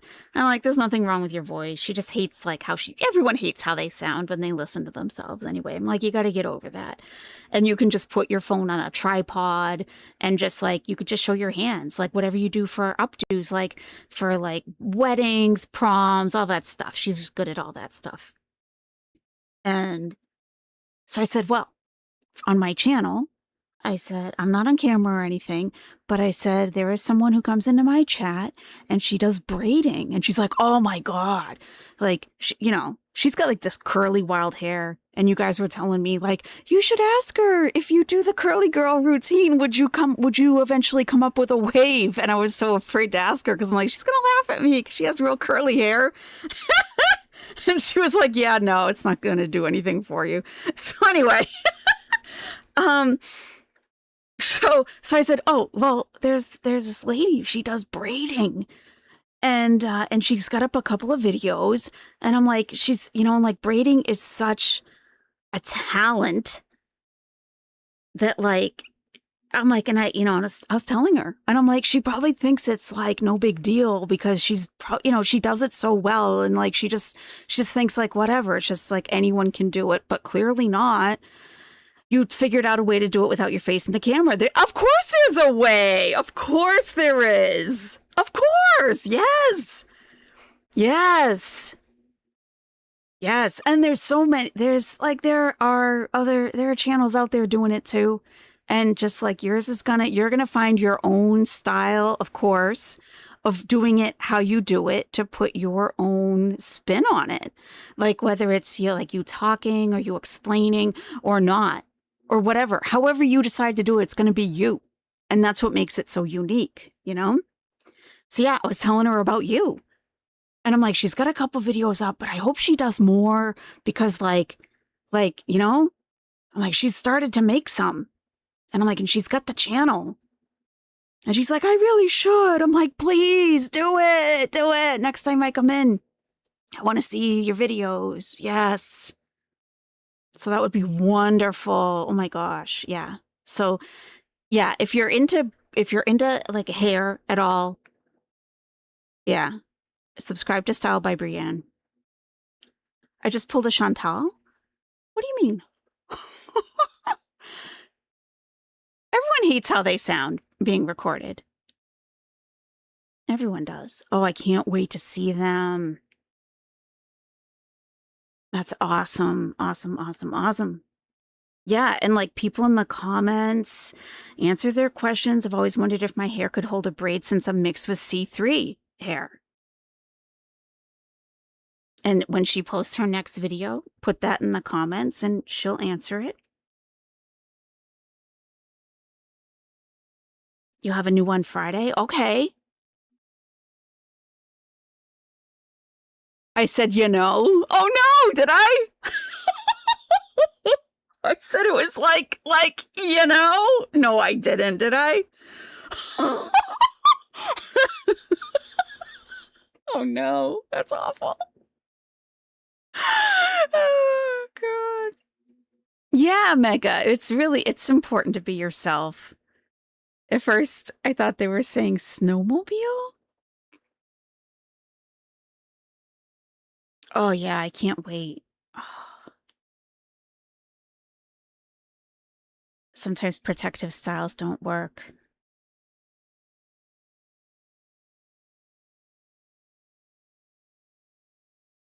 Oh, that's so exciting. I hope she does, like, you know? That's so funny.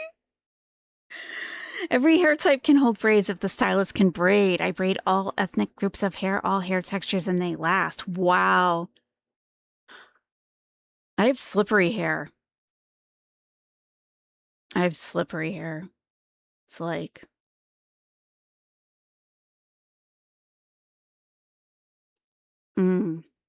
Interesting.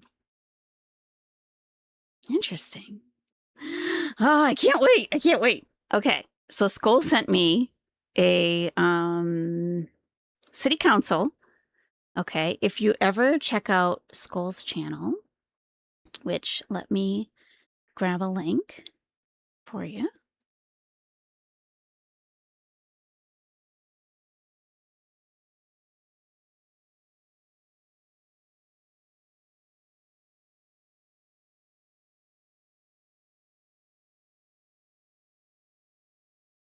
It would last? I don't know. I don't know, actually. Seriously. It's slippery. There would have to be so much tension on it that I'd probably get that tension alopecia. I'd look like what's her name? That oh my God.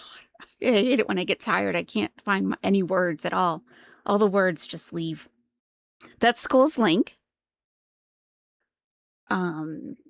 What's her name? That girl that was on like Dance Moms or whatever, that grew up and like she does her own music now, like JoJo Siwa with the traction alopecia. I'd end up like that. I would. That would be me.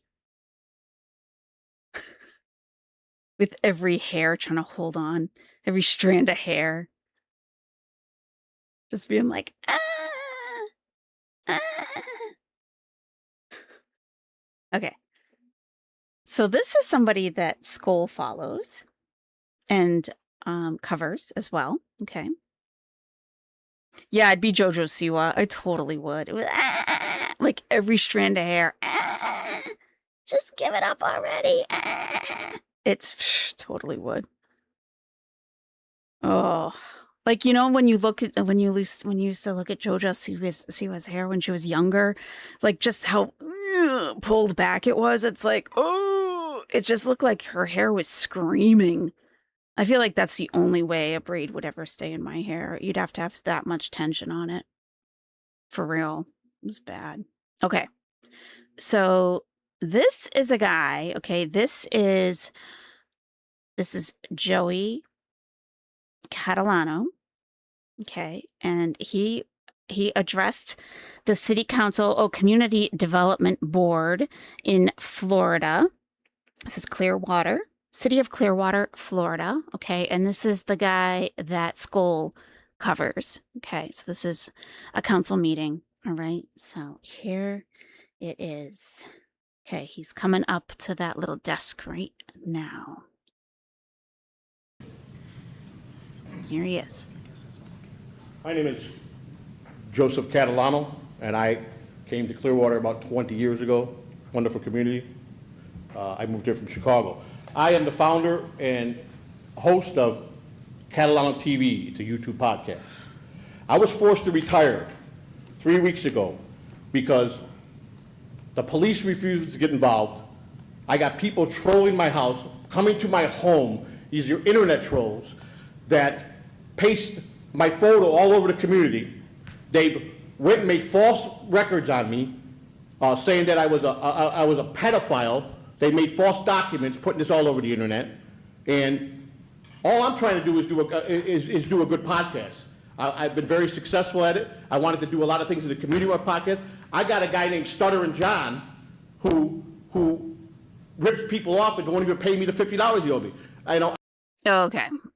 So you might remember the $50. Oh my God. Now, if you're an oldie like myself, okay, you may remember from the Howard Stern show. You remember Howard Stern? The Howard Stern show? Stuttering John was on the Howard Stern show, like way back, way back. Do you remember Stuttering John? Yeah. Yeah. I got to answer to people like Bubba Love Sponge. These are the people that I work for. Bubba Love Sponge. I work for TSN and Shuli Egard, Carl Heberger, WATP Podcast. These are all major podcasts. And these internet trolls, and nobody does nothing about it. They call my wife's phone at 4 o'clock in the morning and tell her on the telephone and leave recordings that they want to physically hurt my wife and hurt my 3-month-old grandbaby by raping them. And nothing's done. Nothing's done. I gave this to the police department, and all the evidence that I gave them got lost. This is crazy.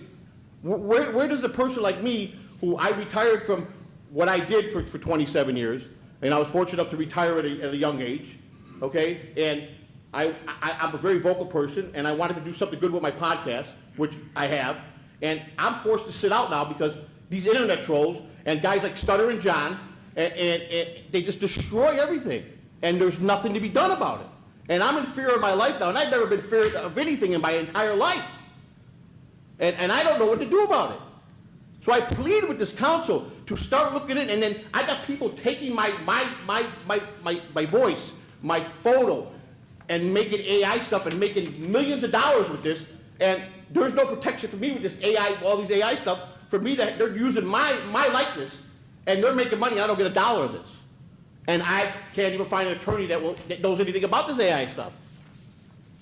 We have to get thinking of the future. I got grandchildren that are wonderful, very smart.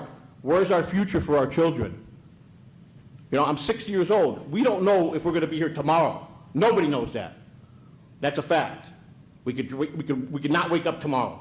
And I want to make a better community for the children of the future.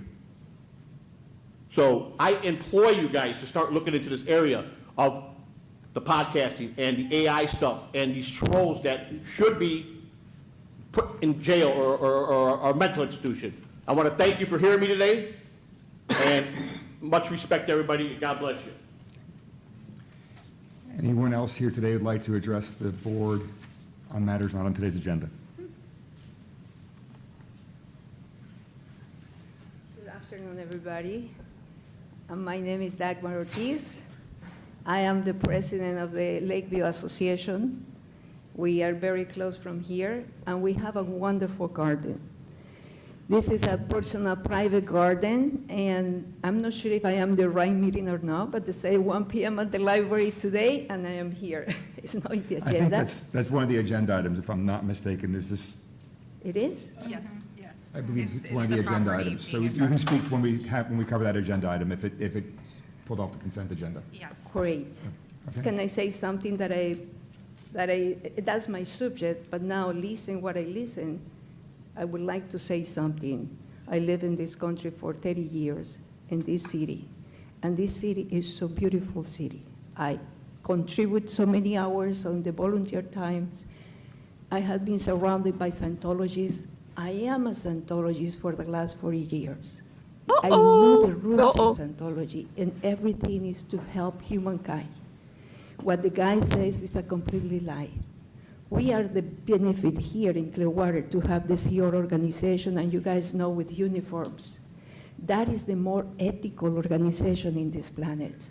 They never, any one of the SEAL members is going to deal with any civilians in any sexual relation. What he says is completely true. That's the team that is making us, this city, so beautiful. We take care of so many volunteer hours for human rights. We protect the children. We protect the humanity. We care about other people, and we love people, and we want everything good for everybody. That's all what I'm saying. Thank you. I will continue with the agenda. Thank you. Thank you. Okay. Anyone else have anything to Anybody say to else? the board for items not on today's Alrighty. agenda? Okay. There being none. This board has adopted a consent agenda format, and the consent items are identified as such on the agenda. Consent agenda items are those for which the Planning and Development Department recommends approval. The applicant is in agreement with any... Okay. All right. Wow. Pretty sketchy meeting. What about the garden? What about the garden? What about it? What about the garden? Who's this?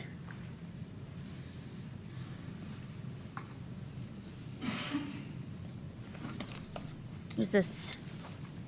My name is Quentin Carino. Okay. I'm not sure if party status, whatever it is. I'm just here to speak on behalf of the people of the community. Okay. Party status gives you additional rights to cross-examine witnesses. You will have an opportunity to speak if you're in opposition to it. It also affords you the right to appeal as a party, whereas if you're speaking from the public, you individually can't appeal. Those are the key elements of party status, right, Jay? They are. So you can either request party status, or you can just speak it when the public has an opportunity to speak. Okay, I'll just speak then. You just speak then? Okay.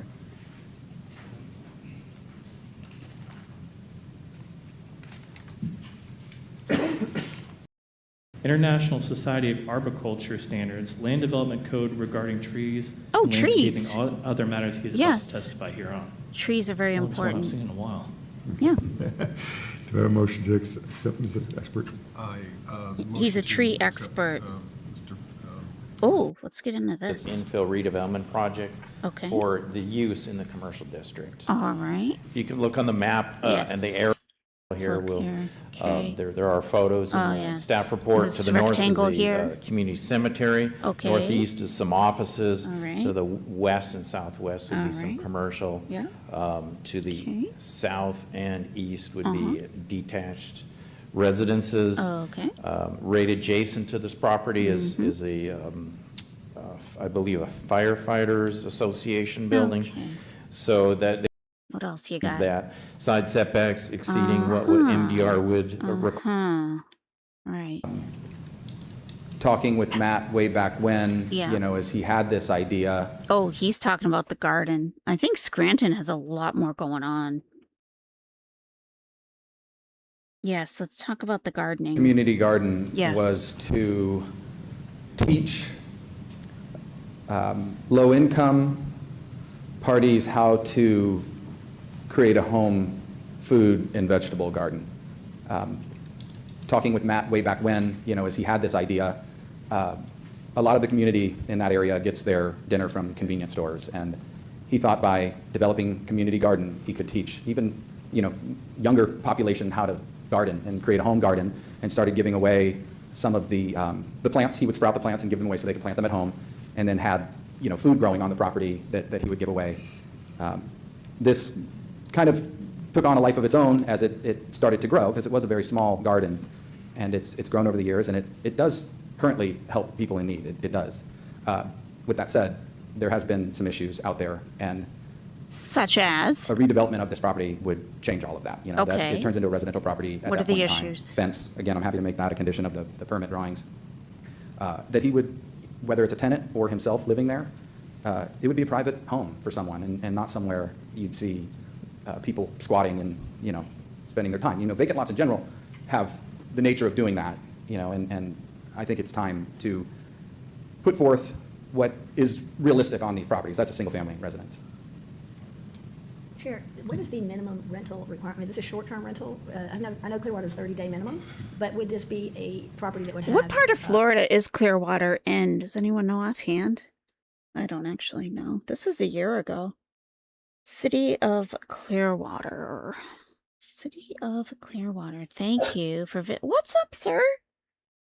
What's up? Are you trying to go outside with this little attitude of yours? Are you going to wake up the whole neighborhood, sir? It's by Tampa, west of Orlando, near Tampa. Okay, all right. All right. What do they got going on here? What, sir, please? Why are you so spicy right now? What's going on? City Council, July 16th. Let's check it out. Oh boy, that's not Left good. is our Deputy City Clerk, Nicole Sprague. Okay. To her right is our City Clerk, Rosemary Hall. Rose. Oh. To her right is our Interim City Attorney, Owen Kohler. Good evening. $1,000 for 6 consecutive years. There will be site readiness evaluations of city-designated downtown areas. Ms. Seixas is here again tonight. We do have that PowerPoint. If you want us to go back through it at any point in the evening, we're here to answer any questions that you have. But we're here really mostly on behalf of the Duke Energy team, our citizens of Clearwater who happen to work for Duke Energy and live in the city of Clearwater. We're just grateful for your consideration and for all of your leadership. Thank you. Thank you. Next speaker. Henry Daly.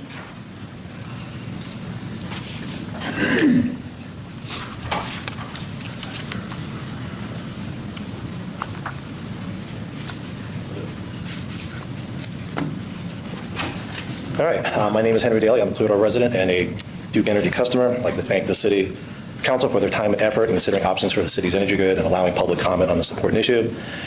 First off, I have no problem with the public utilities. There's plenty of cities that do that. I have no problem with Duke Energy making a problem. Hello, Council. I'm here because I'm a strong supporter of the Dump Duke campaign, and I just wanted to say that I'm a little confused, so maybe my confusion can be squared away. To my understanding, the feasibility study said that it would be cheaper for consumers to move forward with a public utility, so I'm just confused why we're not moving forward in that direction. You hear a lot of concerned citizens here tonight who want cheaper utility bills, and I think that'd be a real benefit for people dealing with the affordability crisis. And I want to say there are a lot of concerned citizens here who are not paid to be here by Duke Energy. I can't say that for everyone, but I just hope you strongly reconsider this item. Thank you. Thank you, sir. Next speaker. Kieran Lemming.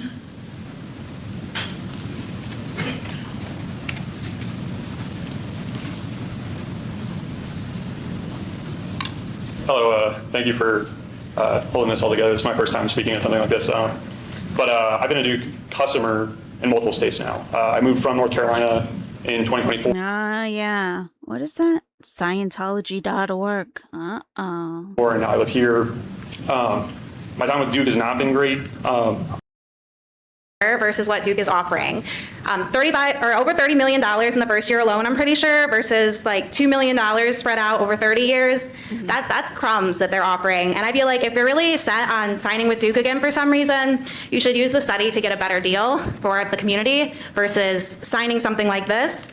And if not, I think you have a really good chance to do something really brave and make history, similar to how Winter Park did. The council that did that, they are like, the city loves them there. They are known in history books. The city's always talking about how great they are. Their rates are lower. They have like 85% of their lines underground. They have beautiful trees all over. They're having a great time over there. And I would love to see that here. I would love for all the other cities in the county to follow so everyone can work together. I just think it would be really awesome. And yeah, thank you all again for the work that you've done. And I hope you keep an open mind on this. Thank you. Thank you. Next speaker. Alex Schechter.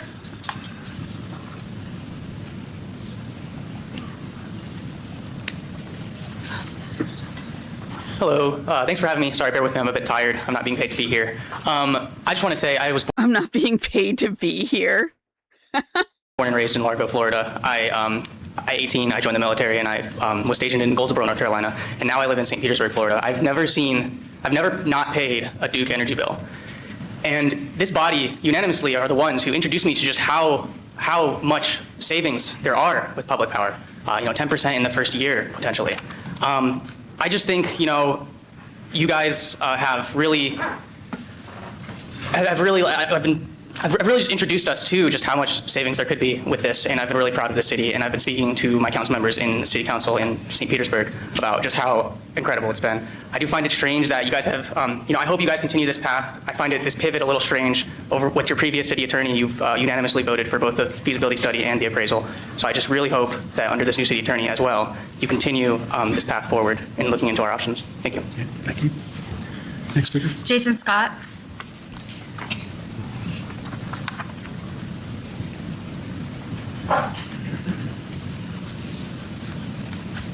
Good afternoon, Council. I want to first thank you all for bringing us to this point and investing into our options, funding this feasibility study and then the appraisal. And I just want to say right now, I'm a little bit disappointed the way it's looking with us looking at a 30-year franchise agreement.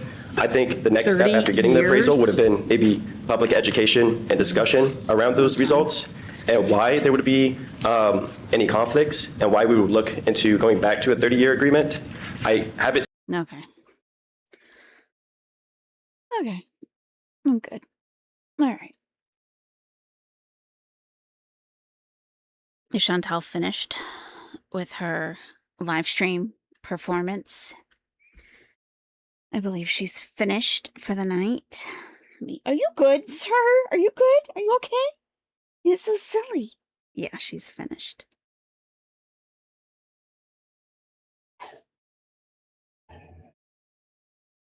Did she make her chicken wings?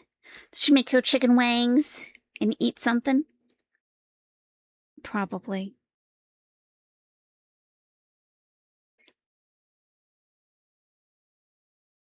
You're from North Carolina originally, and Duke is an issue like Comcast? Oh, that's not good at all. Oh boy, that's an issue.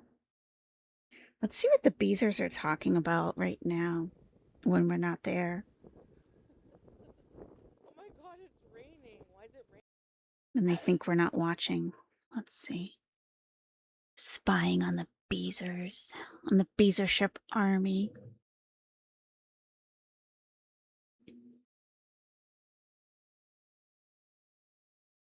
What are you doing, Beezers?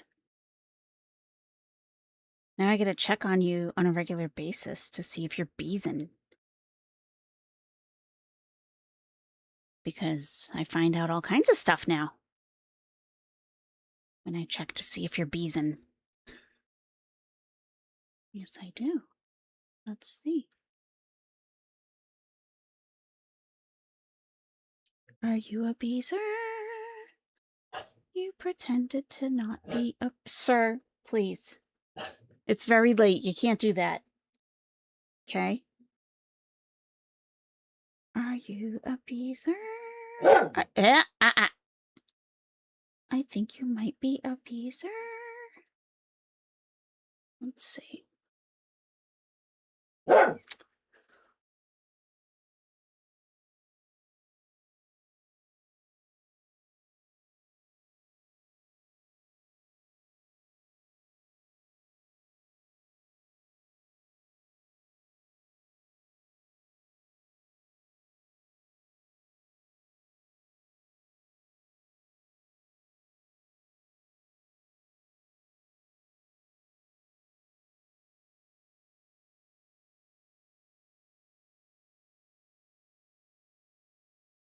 All right. It's as far back as it'll go. Oh, that's pretty far actually. 10:09 p.m. That's probably when 10:09 p.m. That's probably when she ended the stream. Good night, sleep tight. Okay. My new emote. Okay. Oh, and that's it. Oh, okay. So 10:10 was the last time we've heard from a Beezer. Got it. All right. More interesting than Chantal, usually. Yep. Usually. Okay. Scientology's crazy. Yeah, for real. I mean, if you practice it, no judgment at all, of course. Just what I've heard. You can change our mind. You can change my mind, you know. I'm sure you have your reasons. Everyone has reasons. I get it. It's okay. It's okay. I understand to some extent. What else do we got? What else? What else? What else? What else? I feel not yet satisfied with the live streaming from today. Do you know what I mean? Do you know what I mean?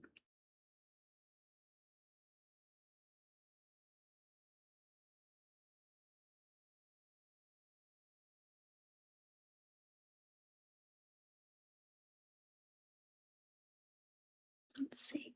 You're judging? Okay. You know? I'll have to go back and listen to myself. Yeah, you know? That's awful. Oh, do you guys know about Christina P. and Tom Segura divorcing? Do you know anything about that? We'll go totally off topic for a few moments.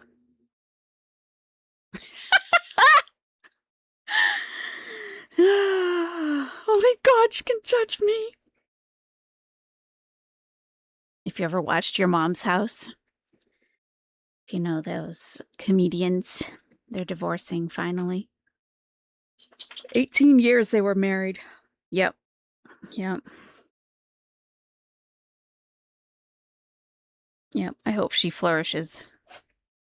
I know, for real, Lost Tamale. Yep. Mm-hmm. Hoodies. Comedians. You guys stopped watching Your Mom's House because he was so annoying. A lot of people really started to dislike him because he was, you know, he got pretty wealthy, and then started calling his fans poor or something, and just became really unrelatable. So yeah, that's not good. So I guess it happened a little while ago, but Christina P. is beautiful, funny, and cool. She's a cool chick. So she'll be fine. And from what I've seen so far, everyone's hating on Tom, which is totally fine. Two comedians, Christina P. and Tom Segura. They're married. They've been married for 18 years. So I think she will be more than fine.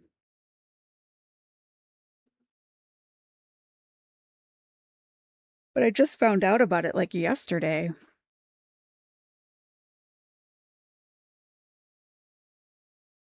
He kept bringing that other guy on who would do a show about Nazi memorabilia. Oh. Oh.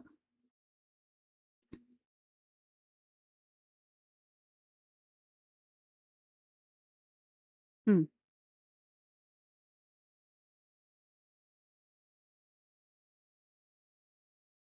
You didn't know they were married? Oh. Yeah. The other comedian? Oh, Bert Kreischer? Yeah.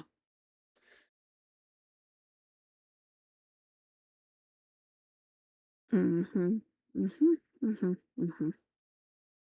But, you know, it was all the side characters that I really appreciated from Your Mom's House. Like, Fed Smoker. Did you watch them for a while? Like, you know, back like during pandemic times, like Fed Smoker was one of the best. And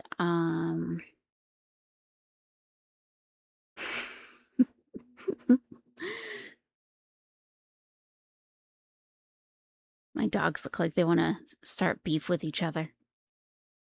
Yes, rest in peace, Fed Smoker, indeed. And Robert Paul Champagne.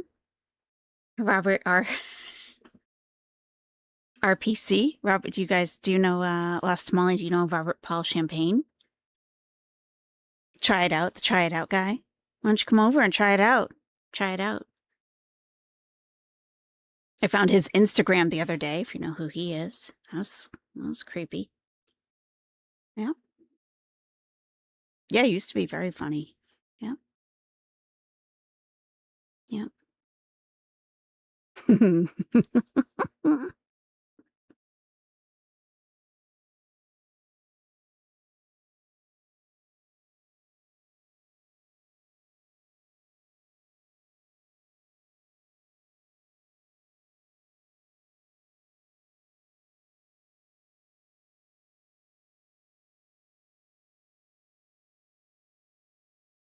gonna see how far I can get into one of these videos. And the most. Oh, that's funny. Hmm.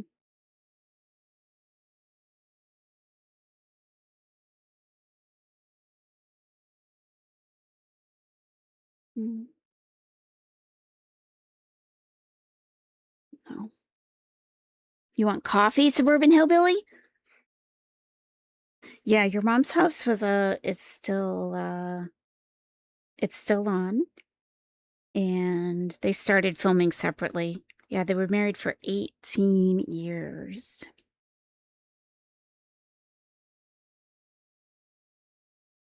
And Christina P. was on Road Rules from MTV. You're already looking forward to tomorrow's coffee? Wow. Wow.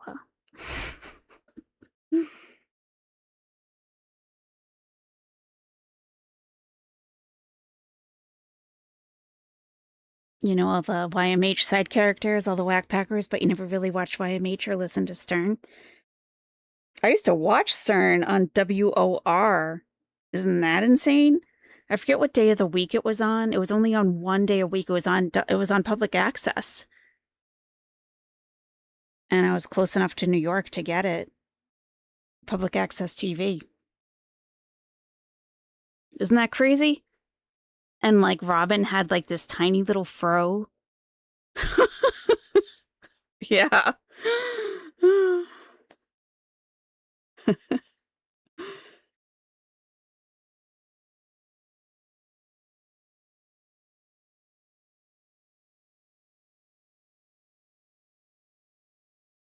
Did you know that Paradise started their own, like, you know, he has a channel, Paradise, and he's starting to do his own panel, like, live show.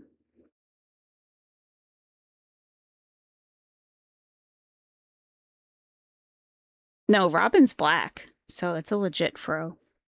Little baby fro. Yeah, Paradise is doing his own live stream now nightly with the girls, and it's a live stream. You can go in the chat and everything. So he did episode 3 tonight, and he's already talking about reaction channels, how they're going to be stealing his content. Like, this is not the way to, you know, sometimes you're only really going to become relevant from reaction channels starting to cover you, and then people will be migrating over to watch you directly. So alienating people who might be like wanting to tune in a little bit is not a good way to start out. I don't know why. I don't know. They're just not very media savvy, some of these channels. I don't know. And then I found the Degrassi High official channel today, and they uploaded an episode today that I watched in full. That was kind of funny. You had a good conversation with Steve Grillo? What? Wow. That's crazy.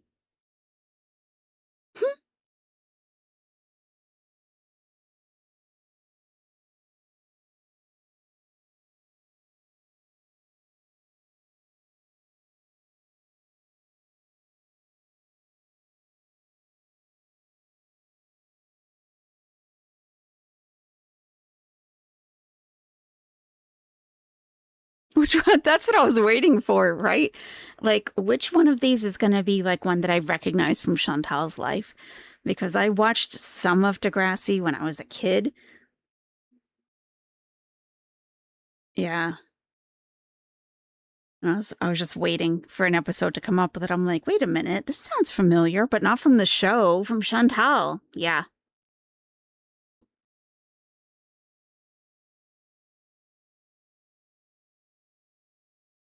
And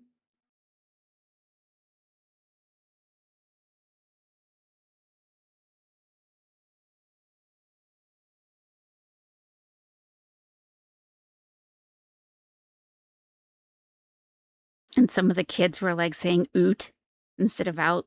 Oot. But they were so polite, even as teenagers, to each other.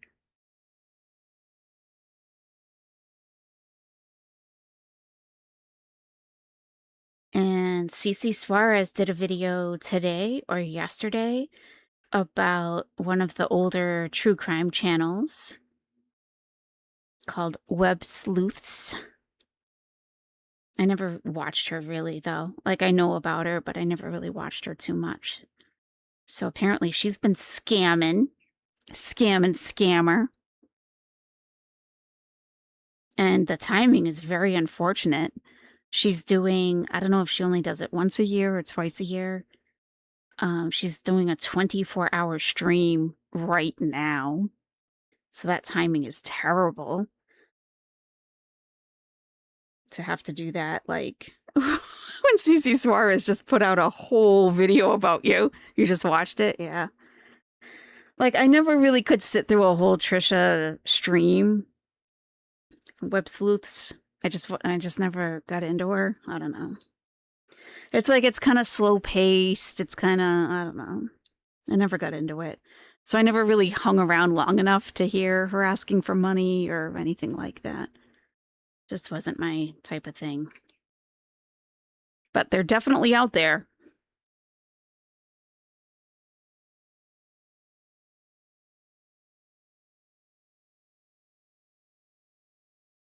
And there's a channel that's like doing kind of like, I don't know, like, oh yeah, just trying to do an overview from the past few years. And even then, sometimes it's hard to get caught up on stuff if you weren't really around for it. Trisha Paytas has strange names for her kids. I'm sure she does. Does she ask for Starbucks gift cards? No, she needs cash. No. She's a cash business.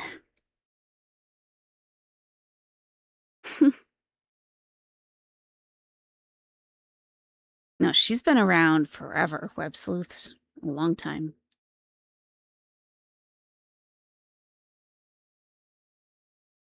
And she was having a guest on her show tonight from the, like, Chad Daybell, like one of those, like a relative, something. I don't know if they ever went on, though.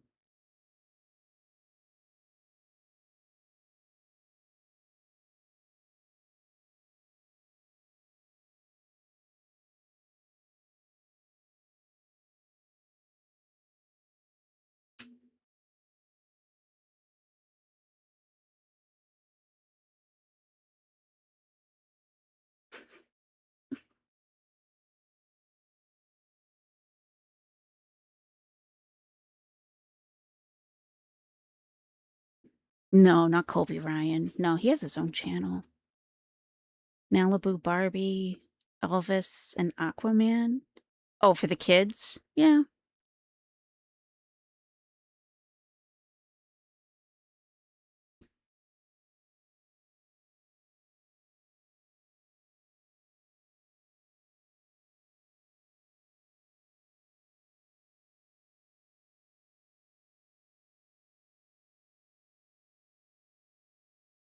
Shandy's in the ER? What?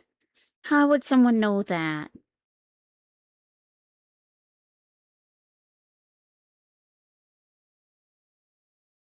Did they say how they knew?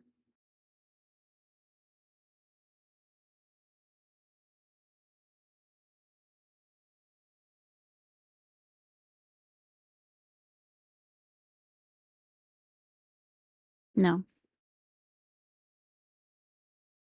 Oh.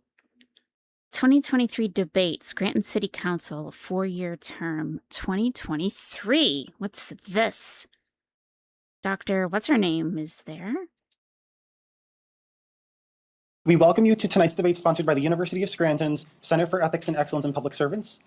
The center goes by the acronym KEEPS. My name is Johnny Sinclair, and I am an intern for KEEPS. Jessica ECTV Rothschild. is taping tonight's debate. This is not a live broadcast. The taped debate is also available on YouTube via links from the KEEPS website. Tonight's debate offers an opportunity for voters to learn about the candidates running for 4-year terms on the Scranton City Council so that you, the voters, can make informed choices at the polls on November 7th. In addition to the 4-year terms on Scranton City Council, voters are also asked to choose a candidate to serve for a 2-year term. While we are unable to host a debate with those candidates, we encourage voters to evaluate the policy positions and statements of the 3 candidates running for the 2-year position. These candidates are John Howe, Darwin Shaw, and Gerald Smurl. Now, it is my pleasure to introduce 4 candidates for this evening: Mr. McAndrew, Mr. Day, Mr. Payne, and Dr. Rothschild. For more information about the candidates, please see their bios by visiting the Resources tab on the KEEPS website. At this time, I would also like to introduce our moderator for this evening, Dr. Joanna Hopper, Director of KEEPS. Thank you, Johnny. This is how we'll proceed. The candidates will have 2 minutes to answer each question unless I specify otherwise. Any time not used to answer a question is gone. Time cannot be saved for future questions. Our timers will hold up a 30-second sign for the candidates to see when there are 30 seconds left in their time to answer a question. When the 2 minutes are up, our timers will hold up a sign that says stop. The candidate who's answering may complete their sentence after the stop sign is held up, but if they go on for too long, I'll need to interrupt. Each candidate has 3 one-minute rebuttal opportunities. If a candidate wants to respond to an answer given by their opponent, they just need to ask for a rebuttal. Any time not used during a rebuttal is gone. After all questions have been asked and answered, each candidate will have 2 minutes to deliver a closing statement. Candidates drew lots to determine who would answer first for the first question. We will then rotate between the candidates as to who answers each question first. If the candidates are ready, we'll now move on to our first question. Everybody good? All right. Based on the earlier drawing, Mark Payne will answer the first question first. So the topic for the first question is about top policy priorities. If you are elected to serve as a member of the Scranton City Council, what will your top policy priority be and why? Mr. Payne, we'll start with you. I think my top policy and priority would be the blight in the city right now. It's definitely worse in the last 4 or 5 years than it's been as far as City I can remember. blight. 40 years. Mm-hmm. And I think that's number 1 on my list. Okay. Thank you. Dr. Rothschild? Blight has been a top priority for me as chair of the Committee for Community Development on City Council. I get a lot of complaints that I forward to code enforcement regarding blight, and I've done numerous walks around different neighborhoods with residents and talked through the issues, and there are a lot of things that we have worked on to address blight already. It's definitely still a problem, something that I want to continue working on, but we've added code enforcement officers, added vehicles for them to increase visibility. We've have the OpenGov tracking system now. We encourage residents to contact us through 311 so that those complaints can get forwarded to the appropriate department. And there's just a number of initiatives. We've worked to address the quality of life ordinance with increasing tickets or taking away ones that maybe didn't make sense. We've also added the rental registration ordinance and some of those. Listen to her answer compared to that first guy. Like much more complete. The items in there I'm hoping will help with the issues that we have with absentee landlords. So there are a number of ways that we're already working on the problem, but I think we could do better with reducing the number of condemned properties. We have demolished, I think, over like 50 properties in Scranton that need to be taken care of, but we also want to work to help rehab them, and we have grants for people to be able to do that. There's just a lot of options that I want to make sure it gets out there, and also addressing the empty vacant lots that we have in the city that are land banked owned. We could do better at that, and there's some things coming to council now to work on addressing foreclosure properties. Thank you. Mr. Day? Good evening, everybody. My name's Tyler Day. I'm one of the candidates for City Council. I think one of probably my biggest priority, if I'm lucky enough to serve over the next 4 years, would be addressing the deteriorating tax base in the city. I think any municipality, city, town, township, once you lose the middle class, it's very hard to come back from that. And there's a lot of middle-class families that are leaving. There's a lot of young people who grew up in Scranton that love the area, that are looking to stay in Lackawanna County. But they're looking, you talk to them, they basically say anywhere but Scranton. And the common themes I hear with that is the wage tax. We have the highest wage tax in the county, one of the highest wage taxes in the state by far. It's really not even close. The schools, I know a lot of people that have come through the Scranton School District. They've done very well, but just objectively, our schools compare lower than the other school districts in Lackawanna County. And crime's another issue too. Again, I think Scranton's a relatively safe city for a city its size, but if you're looking to where you want to locate your family. Same guy? Same guy as who? This guy? And you can choose between Scranton and a municipality that's bordering us in the Abingtons, North Pocono, or some of the other boroughs, a lot of those families are choosing to go elsewhere. So I think we need to address those issues to grow the tax base here in Scranton. Thank you. Mr. McAndrew? Okay, well, first of all, thanks for hosting this, as always. That is not the same. My two biggest issues, No, that is not the same person at all. No. That guy's name is Tyler Day? You guys think this is the same person? No, that guy's name is Sean something. Let me look. Let me look.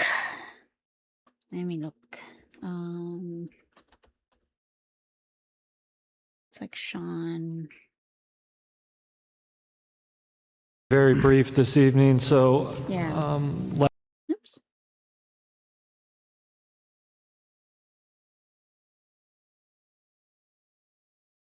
I just wanted.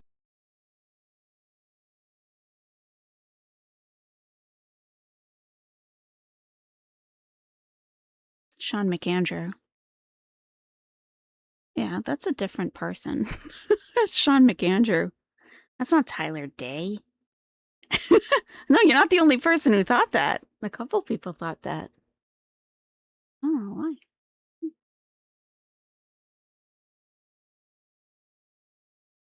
You guys get fooled by a beard, huh?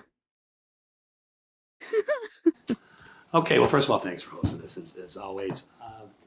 My two biggest issues, what I hear the most complaints about, and their priorities for me, is blight and crime. And they kind of go hand in hand. So with regards to blight, we've made some headway with code enforcement. He's a sleeper cell. But the issue that remains that I've seen for 4 years is hiding something in that consistency beard. and follow-up on these properties.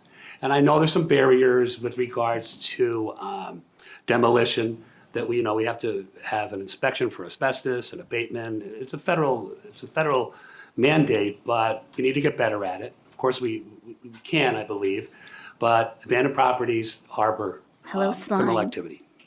It's a proven statistic. You can't pick up the paper once a week without seeing horrible crimes that are being committed in the city. I'm a chairman of public safety, so it's a big concern of mine, and we have an excellent, stellar police department, but they need some help. So I recommended this in the past, and it's still a recommendation of mine that the police needs to work in tandem with a task force with the state police to help address these issues. And along with code enforcement being more consistent with regards to blighted properties and enforcement and follow-up. Thank you. Thank you. The next question deals with infrastructure. Dr. Rothschild, you'll answer this question first.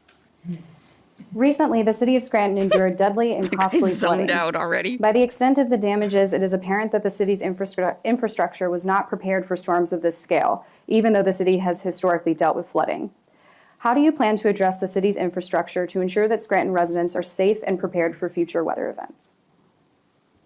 Thank you for the question.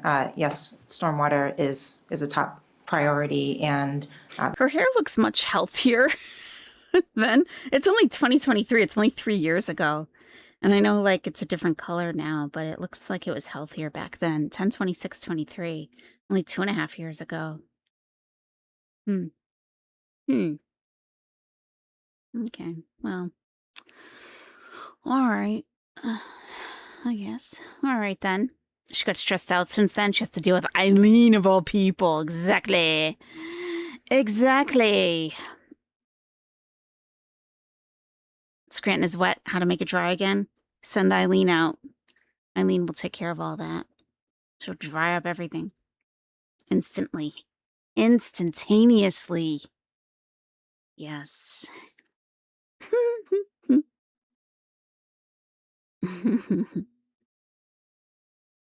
I don't think I have anything else for us, Nesties.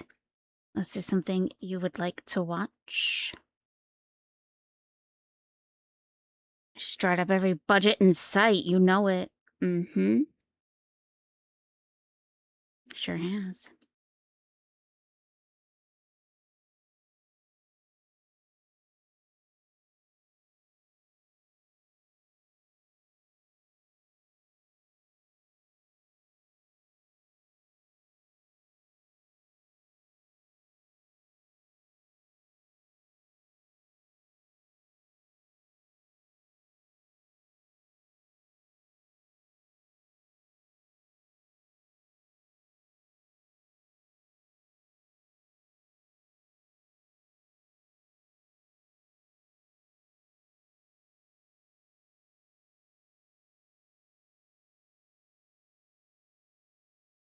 Oh, they're definitely not channel growing streams.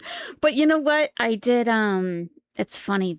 The YouTube studio has like this, you know, because obviously you can't ever talk to somebody at YouTube, but they'll give you an option to like ask the YouTube like bot questions, and they'll give you suggested questions. So I asked like, what like adjacent topics aside from foodie beauty could I do that would bring in new viewers, but also that my current viewers would appreciate.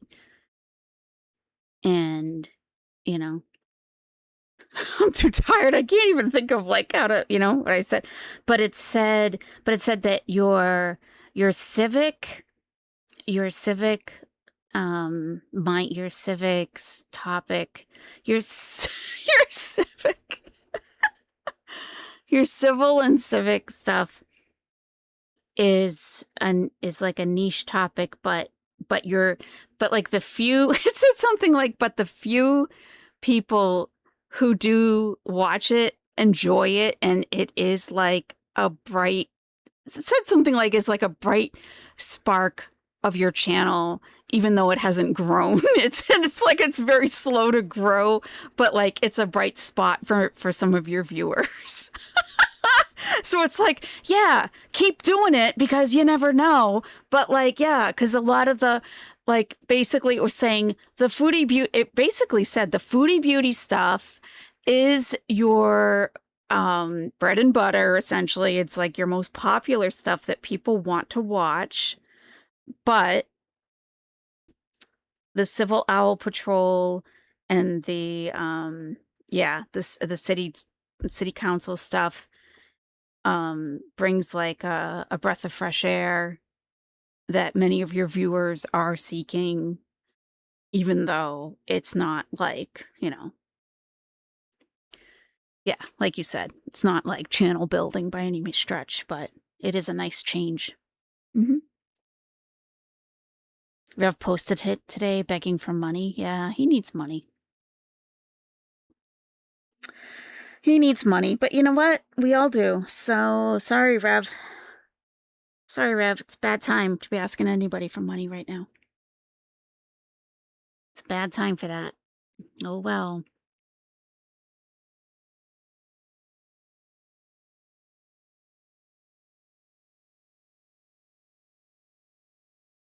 It even mentioned something about Rick Little. Let me pull it up. I don't think I saved any of it.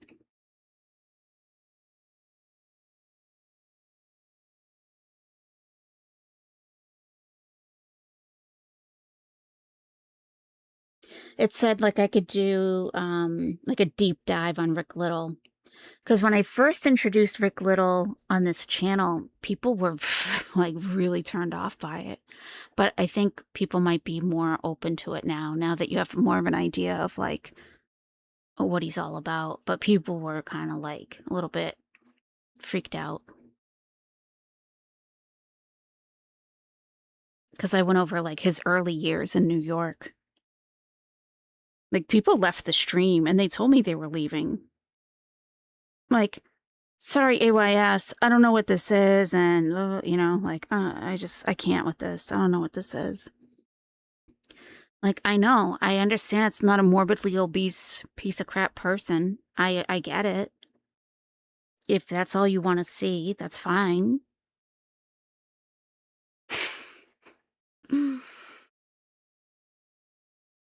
You know, I do talk about other things here from time to time. And they just like bounced. Like, okay, well, that's fine.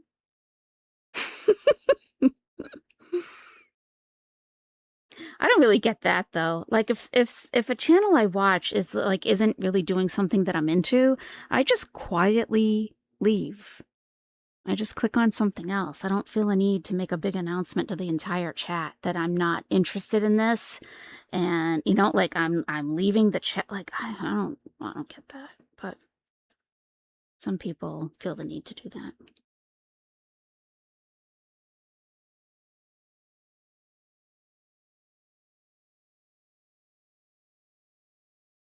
The garbage disposal on a boneless couch. Yep. I have to laugh at the 90-year-old man who wants the city council to solve worldwide issues. I know.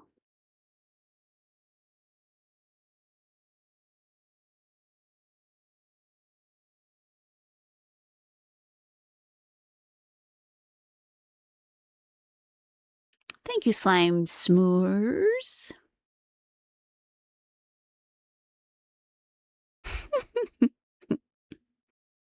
I've never understood that. I really have never understood that. And it's like people that I like too. It's like, okay, do you want me to respond to that? Or do you want me to beg you to stay? Or do you, well, like, what is the point of this? You trying to disrupt the stream by calling attention to yourself? Or what, you know, what is the point? Let me see.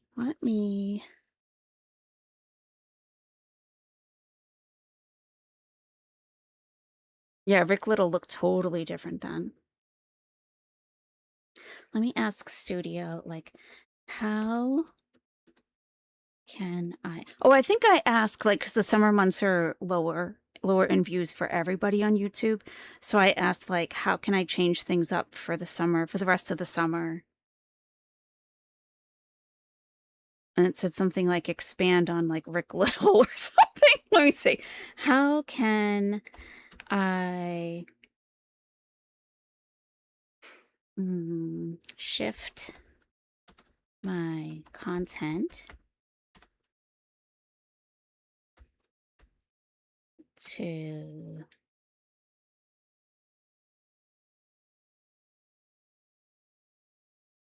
appeal to a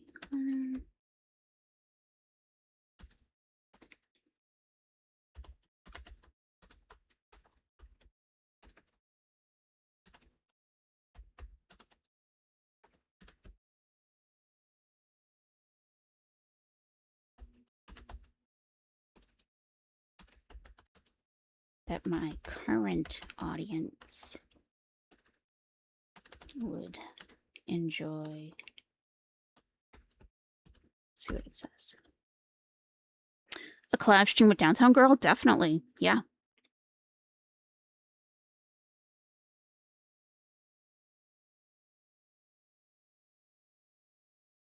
Rick videos? Yeah, they are. Let's see. Your audience is highly engaged with your world reactions, but there's a clear and growing excitement for your Civil Owl Patrol and Scranton Civic content. Viewers appreciate your investigative journalist approach. Easy with the journalist. Okay? Easy. We've been through this recently. Please. And enjoy when you branch out into local drama or law tube style commentary. That's interesting. Law tube. That's interesting. That's okay, Toasty. I would prefer that you don't do that. When it happens, when collabs ever happen, it happens organically. And it's best that they happen like that. You know what I mean?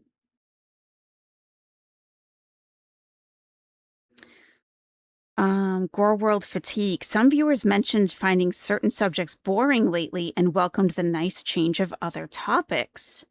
Civic engagement. Your move into Scranton City Council drama is already a hit, with fans saying they are invested even if they aren't local. Okay, Toasty.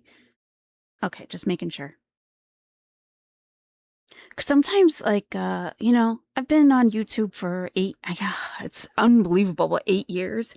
And sometimes newer creators don't know how to field that type of, like, request from viewers or those types of questions. It makes them very uncomfortable. So that's why I say. Community vibe. Fans love the replay gang energy. Your personal stories, like the beetle misadventure. Oh my God, when it got stuck in my hair. That's funny. And your fur babies. Aw. Strategic content shift for summer 2026. To broaden your reach, consider framing your investigative skills around the weird side of summer. What? This allows you to keep the commentary style your audience loves while touching on topics with wider seasonal appeal. Summer Civic Watch. Use the momentum from the Scranton Civic Council streams to look at bizarre summer-specific ordinances. That's very specific. Like local firework bans or Karen disputes over community pools. That's not a bad idea. Thank you, YouTube. That's really not a bad idea. That's not a bad idea at all.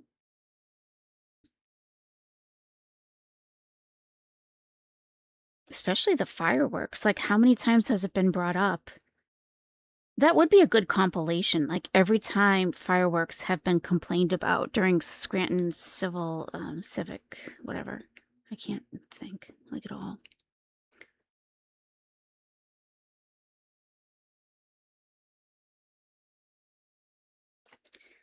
Okay. Investigative deep dives. Your audience respects your journalist background. Why is it saying that? I'm not a journalist. That's referring to somebody else. Or the Second Life worlds mentioned in your comments. That's referring to a totally different person. Mentioned in your comments could attract new viewers interested in digital subcultures. Oh no. She's been mentioned a lot lately here. Yes, she has. Interactive misadventures. Lean into the personal storytelling that resonates. A Civil Owl Patrol Summer Edition, where you react to odd public behavior or local summer fails, could be very shareable. Okay.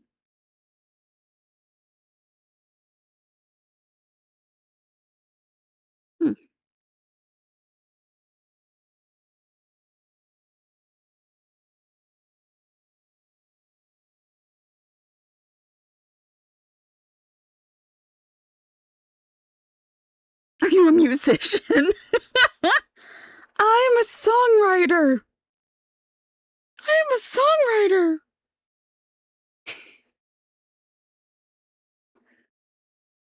Second Life is an old game that people used to play.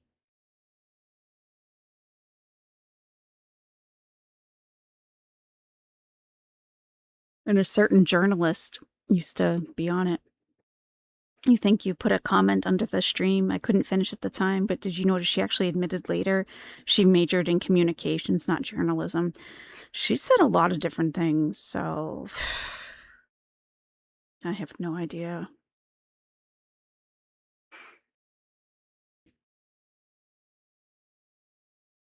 Yeah, Lisa, but I think this whole thing, it's pulling from like comments and different things. It's referring to things that we've spoken about very recently.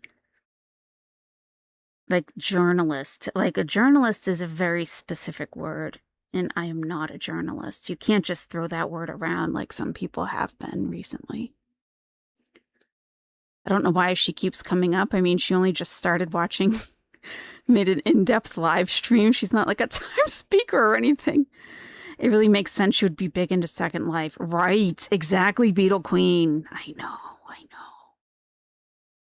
Because those two things are wildly different. That's when it sank in, just out of touch. Right, she is, yes. I wanted to say that people enjoy the Nestigations. Yeah, Heather, I love them too.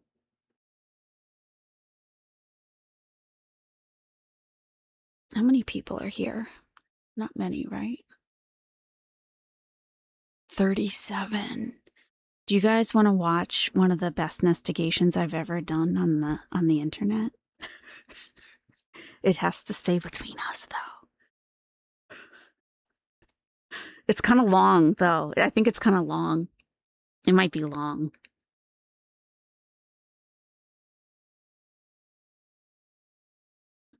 It's like after midnight. Let me see. Let me see how long it is. Let's have him go.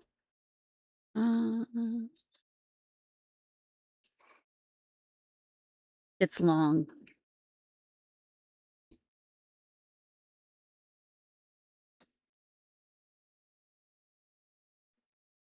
Let me see.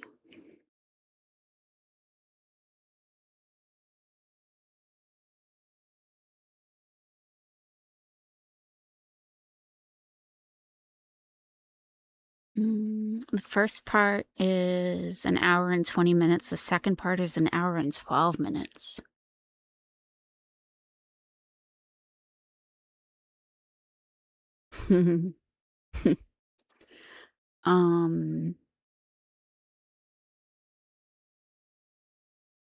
Yeah, we could be done by like...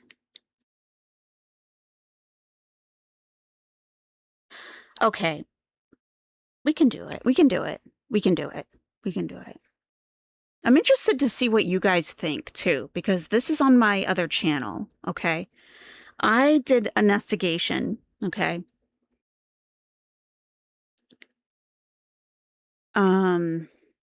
So I have, I had another channel. I've talked about this before, but where it's like people who exploit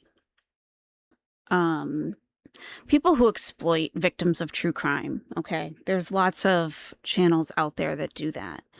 And they really do. Like they collect money. I mean, it's just disgusting. It's truly disgusting what these people will do, okay? Never had to choose. It's really disgusting.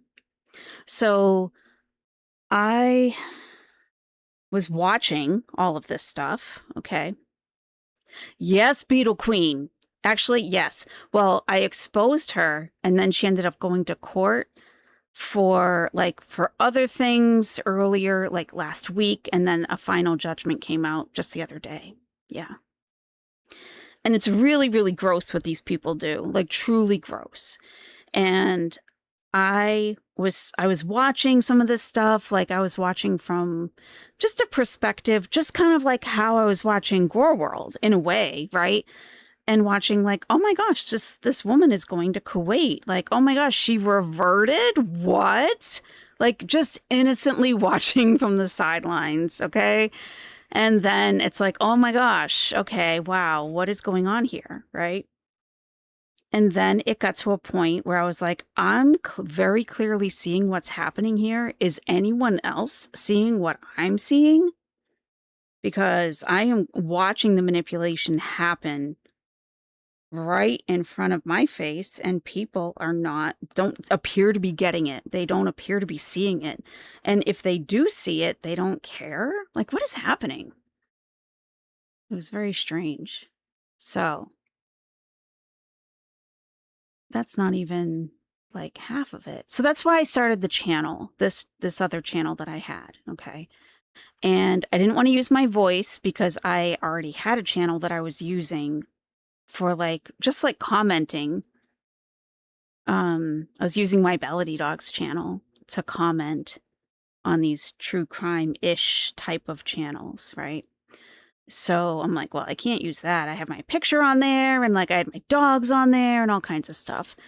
So I created this other channel and I didn't have anything tied to it at all.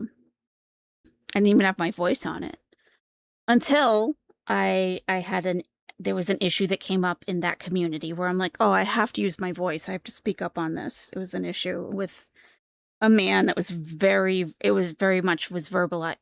abusing a woman in the community. So I had to speak up.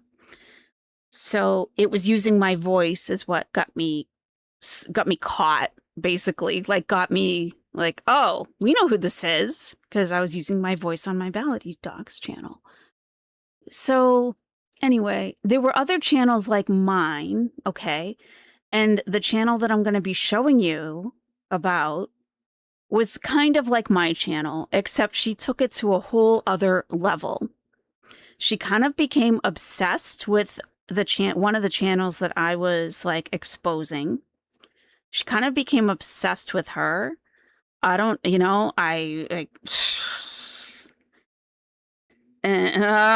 a lot there, right? But she started acting very, very sketchy.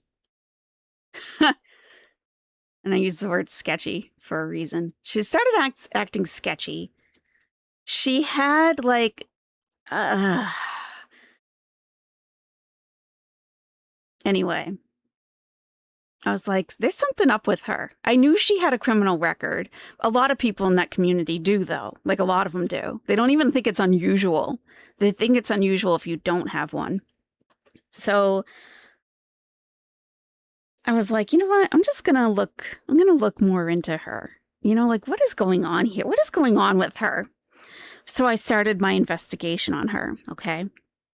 So part one is, I got to tell you, part one, because sometimes people get lost in part one, okay? You got to kind of hang in. Feel free to ask questions, though. Part one is me establishing how I found her. Like me proving that this is her, how I found her, all of the backup data to show that this is her. Like I found these things on the internet and I'm showing how I know this is her. That's the whole like part one, basically. Part two is what I found, how she was scamming, what she was scamming, and how she was doing it. So, do you still want to watch it? Or is it kind of like the...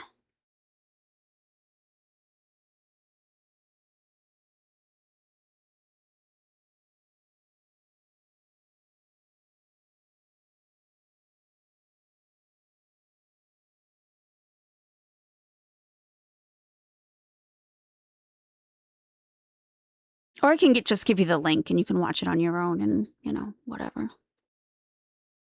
SWAT Twist is intrigued. Okay. All right. Yep. And feel free to ask questions. I can pause and answer. Okay. So, here we go.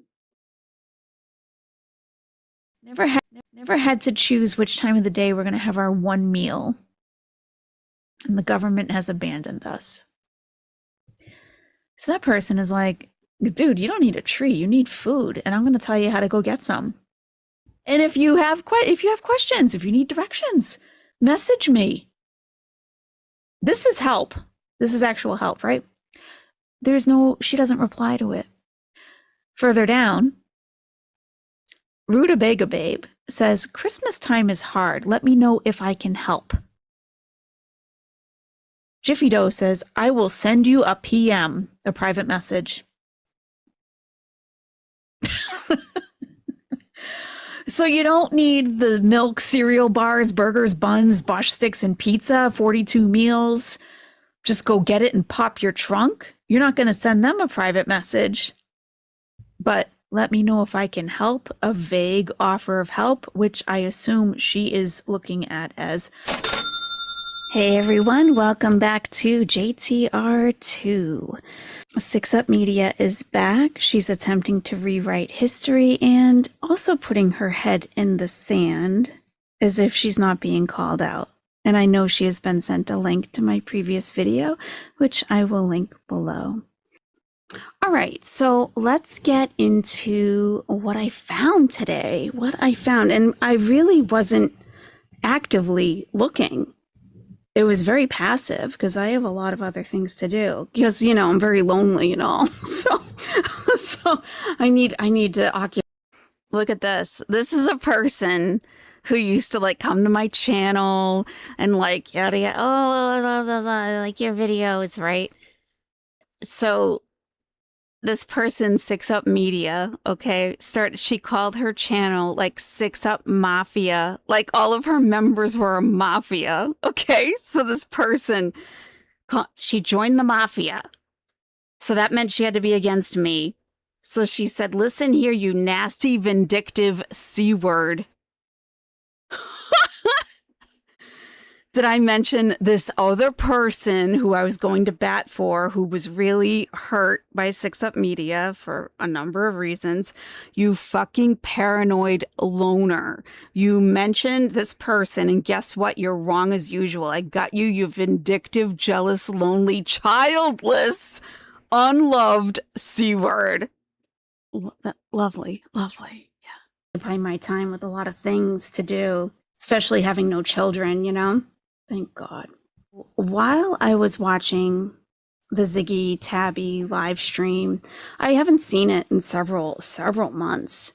And I just thought it would be actually, someone posted a comment on that video about Six Up Media that I posted a few days ago and asked about the origins of the doxing back and forth, you know, like how it actually happened. And I really couldn't remember exactly how it happened on Six Up Media's side. I remember Ziggy's side because I recorded that video and I've shared it out to people who needed to see it. But I couldn't remember exactly. I knew Six Up Media had doxed her and had pulled up information about, like, you know, with the father and everything and like all kinds of stuff. This is a bunch of details that I don't even remember, so I don't even know enough to remember to explain at this point, but I don't think it's even relevant. And I, at the time, thought, oh yeah, she definitely doxed her. And when Ziggy started in, I said, yeah, well, that's tit for tat. I mean, what did you expect? And then there was another line I feel that was crossed. But so I decided to just go back, and while I was editing other things and, you know, being my lonely, jealous, vindictive cunt self, sitting here by myself, I thought, let me just like have that playing in the background and see, you know, just see like if it's always good, I think, to listen back sometimes, because there are going to be things that were said that didn't mean anything to you at the time, but listening back, it can. And I started to see the something that stood out to me. And I don't know why it stood out to me now, because this has always been on Six Up Media's channel. And like I said, I'd never really looked into her that much before. I just didn't really care enough to. All right, so let me go to her last live stream. So yeah, she had some like Christmas light show at the end of her last live stream. And let me tell you, Mariah Carey will strike your video in a heartbeat. I went to a Mariah Carey concert, her Christmas concert, a couple years ago. And of course I took video and I put it on one of my other channels, thank God. And it was like instantaneous. Mariah was on it. She's like, fuck you. If you monetize this, I got all your revenue, bitch. All of it.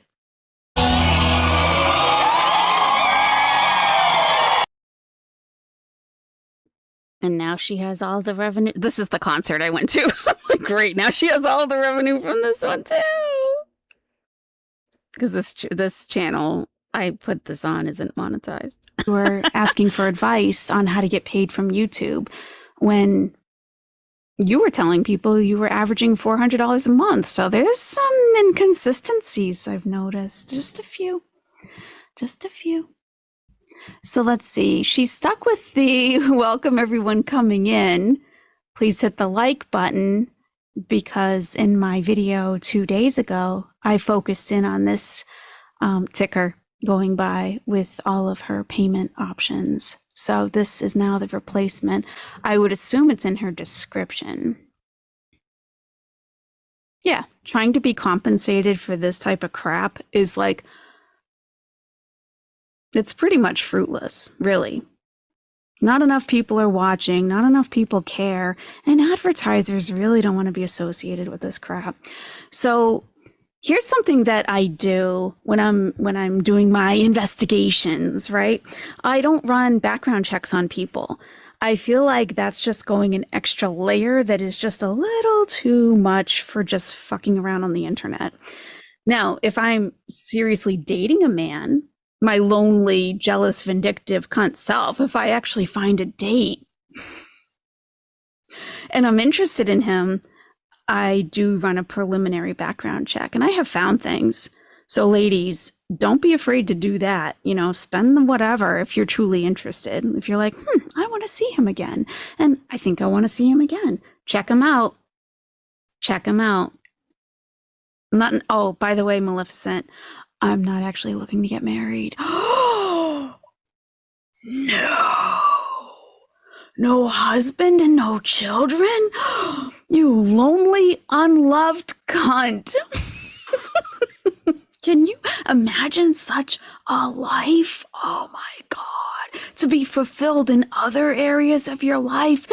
I'm good in my life. I'm good. Trust me. You don't have to trust me. I don't really care. So part of what I do in my investigations is I take usernames, because a lot of people will use the same username over and over. So for example, we have PayPal. Let me just blow this up quickly. But you've probably seen this scrolling by on 6up Media's chat before. PayPal / Jiffy Do, JIFFYDO.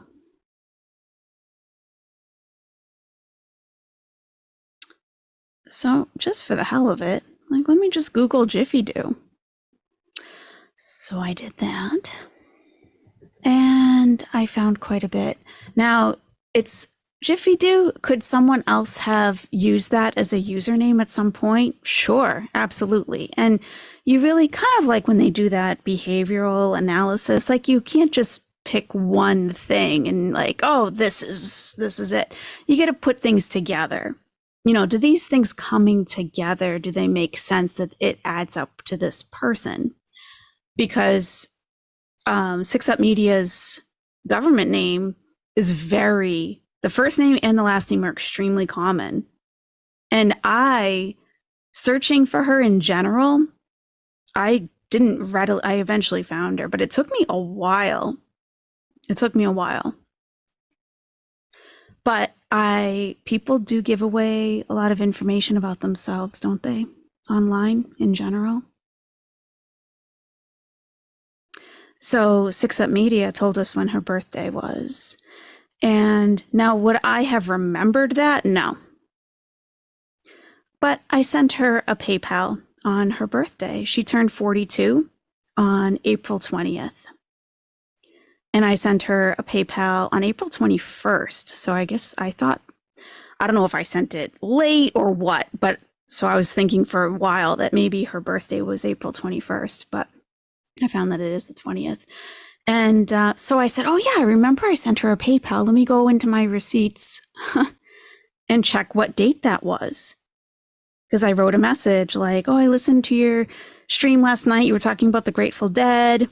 Because that's the type of content that is very unique and interesting and not the same negative, bitter resentment at someone you don't know.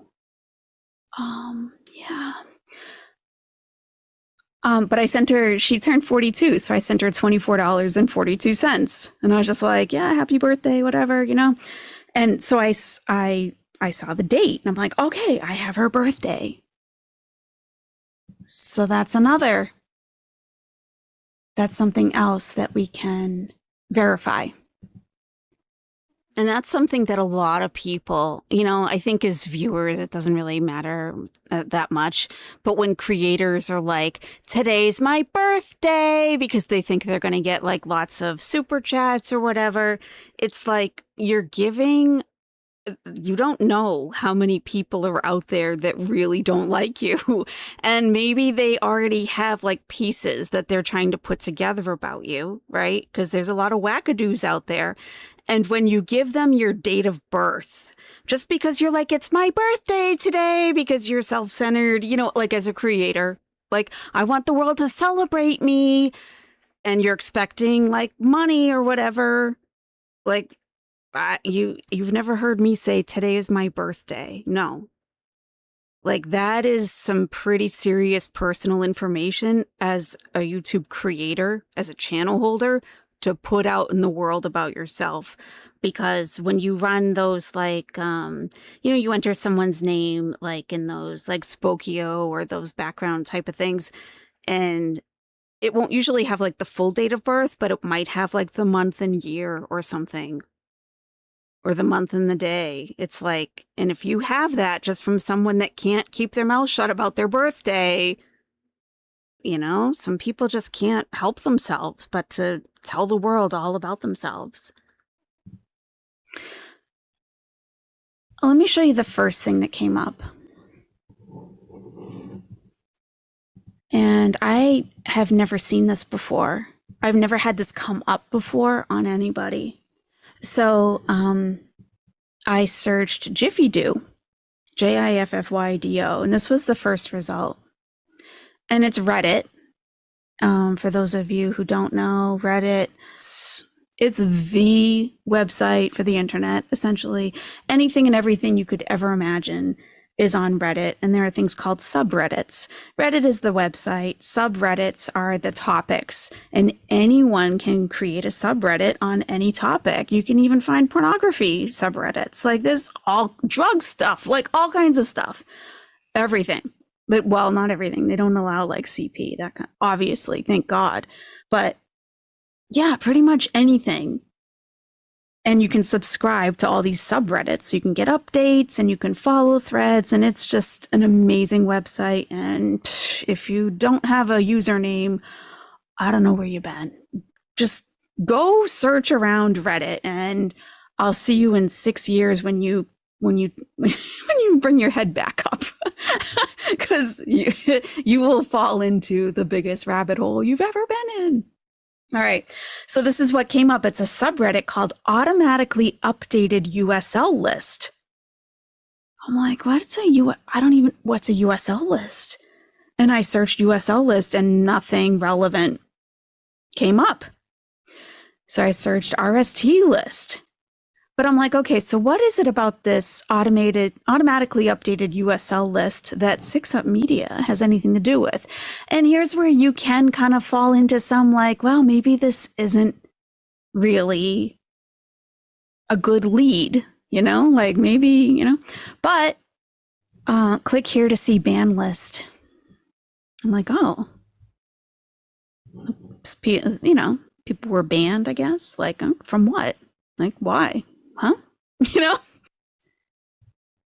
Subreddits have a r/ in front of it. So like r/cats. Usernames have a u/ and the username. Like mine is u/ just the receipts. So these are all usernames. You see hashtag scammer, hashtag sketchy. Some have both. And automatically updated USL list. So first I just looked for Jiffy Do. Like, all right, well, is that even on here, right? So we have two usernames. We have Jiffy Do 420, which is 6up Media's birthday, April 20th, and Jiffy Doe. So I'm like, Jiffy Doe, that could absolutely not be her. So I didn't even really go down that path at first, right? So she has hashtag sketchy, and I'm like, sketchy? Why is she sketchy? Especially on a site like Reddit. Reddit is, guys, if you know Reddit, if you know the enormity of Reddit and everything that it entails, I mean, they track down the Boston Mar- That's me making fun of one of the people that I used to expose. Guys, that's how she used to talk. It's kind of like, it's like one of those things. Marathon bomber Tsarnaev on a subreddit. They did that on Reddit. It's a resource. It's huge. So for Jiffy Do 420 to be sketchy on Reddit is kind of a big thing. This isn't some just like rinky-dink website, okay? So I'm like, all right, well, what is, because look how many names are on here. It just, I don't even know. Yeah, there's a lot.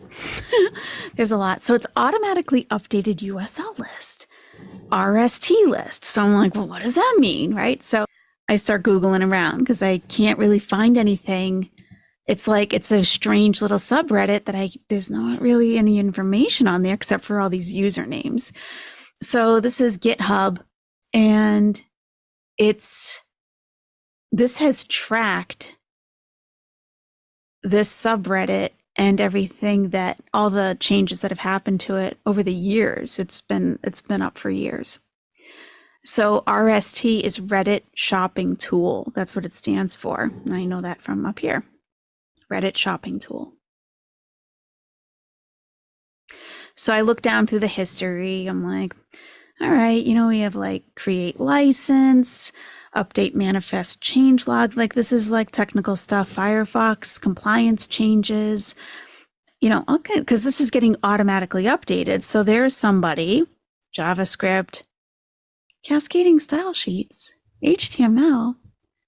So there's somebody or somebodies that are creating this and monitoring it as it's being continually updated with these usernames. So like, these are software nerds. I have a software engineer in the family, so I say that, like affectionately. So Reddit Shopping Tool. So README, this is like the skinny.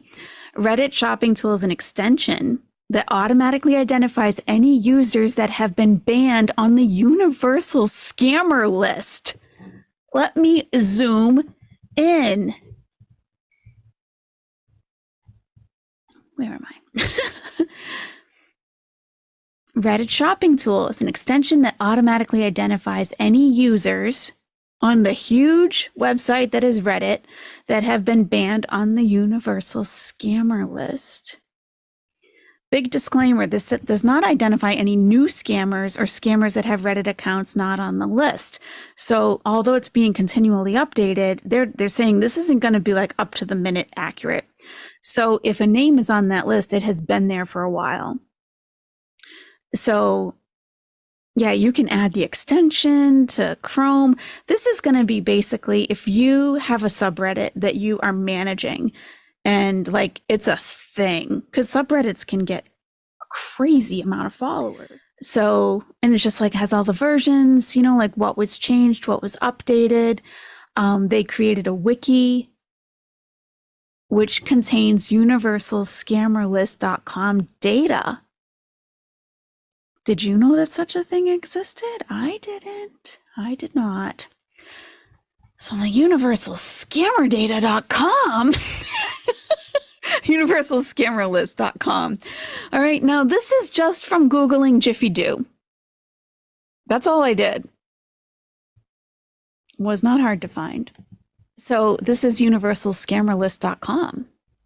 Okay, and this goes into the instructions. Like if you are a Reddit moderator or manager of a subreddit, it tells you how to ban a user from your subreddit. And it's like it's serious business. Like you will not be able to post. So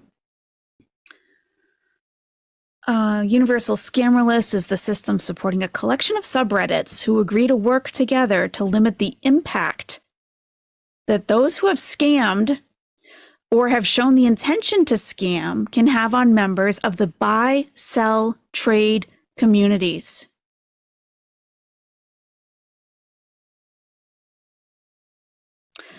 Common tags, and this just tells you like how to ban someone, how to unban. Common tags. The following tags are common. The following tags are common tags, which can be used to ban a user in any subreddit: scammer, sketchy, compromised, or troll.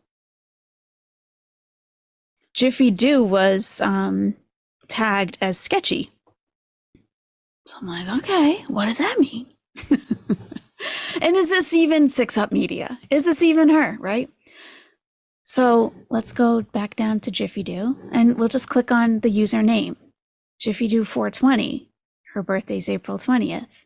And I know that because I sent her just a little token, you know, like I try to be supportive, even though I'm a loner. I try to be supportive of other content creators. And at the time, there was no real issue.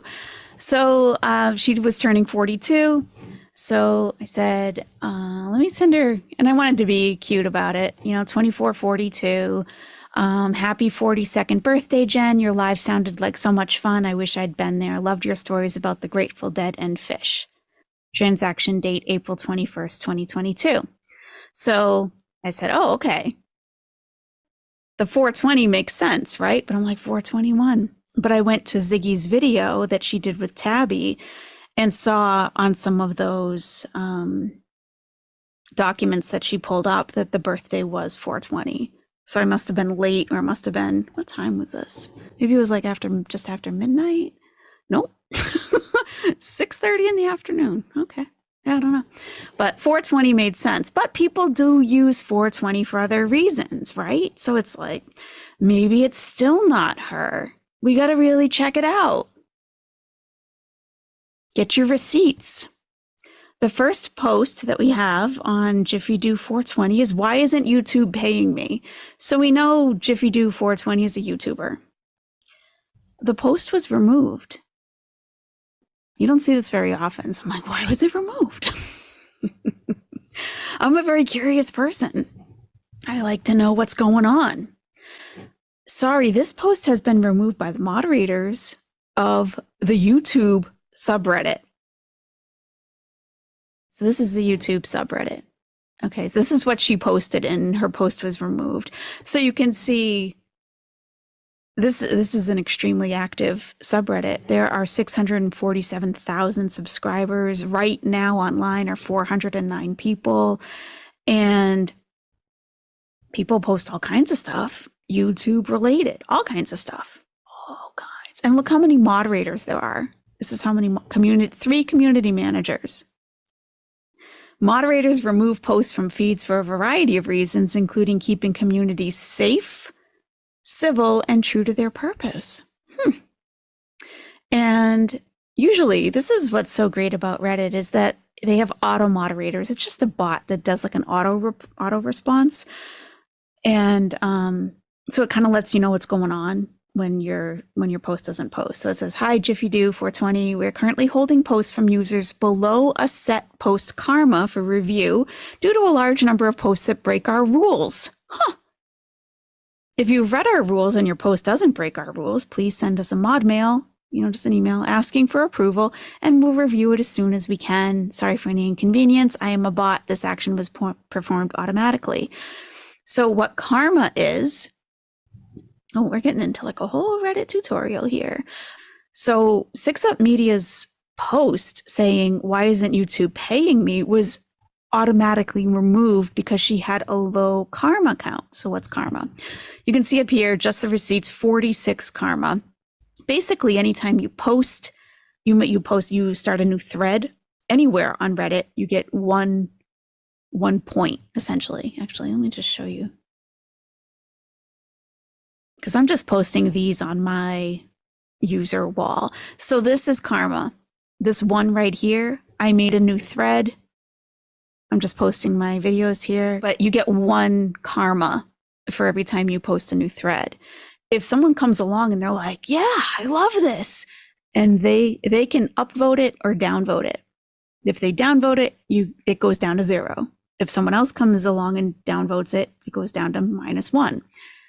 And the inverse is true for going up. So you can see on this was actually a Reddit. This happened on Reddit during the Darrell Brooks trial. And the whole subreddit got taken down, so I can't even show you. You can go watch the video, I guess, though. So I post it, right? And because I'm just posting everything here. But 5 people came along and upvoted it. So now I have 6 karma on this post. And basically, Reddit just adds it all together, and they give you a karma count. And for just the receipts, I have 46. So it's not a huge amount, but what karma does is it shows your track record on Reddit. Like, are you posting nonsense that people are downvoting? Because Redditors are kind of serious. I'm telling you, they're kind of serious. They take their information very seriously. That's probably why I enjoy the whole community as a whole so much, because you ask a question, like a legitimate question. Like, I've posted about like plumbing stuff on here. And if someone comes along and tells you to stick a finger in a leaky pipe, it's going to get downvoted. People are like, the question is about plumbing. So if you're coming along posting crap and people start downvoting you, your karma is going to be very low. And so subreddit YouTube said, oh no, Jiffy Do 420 is being automatically removed because your karma is so low. We're currently holding posts from users below a set post karma for review due to a... So this was like 4 years ago. Reddit has changed drastically, I would say, in the past few years. It's not at all the same as it was back when I made this video at all. Large number of posts that break our rules because people with low karma, either they just joined today, and if that's the case, then you go to the next. If you read our rules, you're following the rules, please send us an email and we'll check it out. So like, it's very reasonable. But if you're a shit poster, that's what they call it, your post is going to be taken out, especially a huge subreddit like this. Number 2, don't be toxic. That was grounds for auto removal right there, I think. Yeah, so if you're a shit poster, there's signs of that, and they're just going to block you right out of the gate. So Jiffy Do 420 her post didn't even go up. And you know what? Let me downvote so you can see what that looks like. So now it's a 0. So why isn't YouTube paying me? So we know now that Jiffy Do 420 is a YouTuber, okay, or someone who thinks YouTube should be paying them for some reason.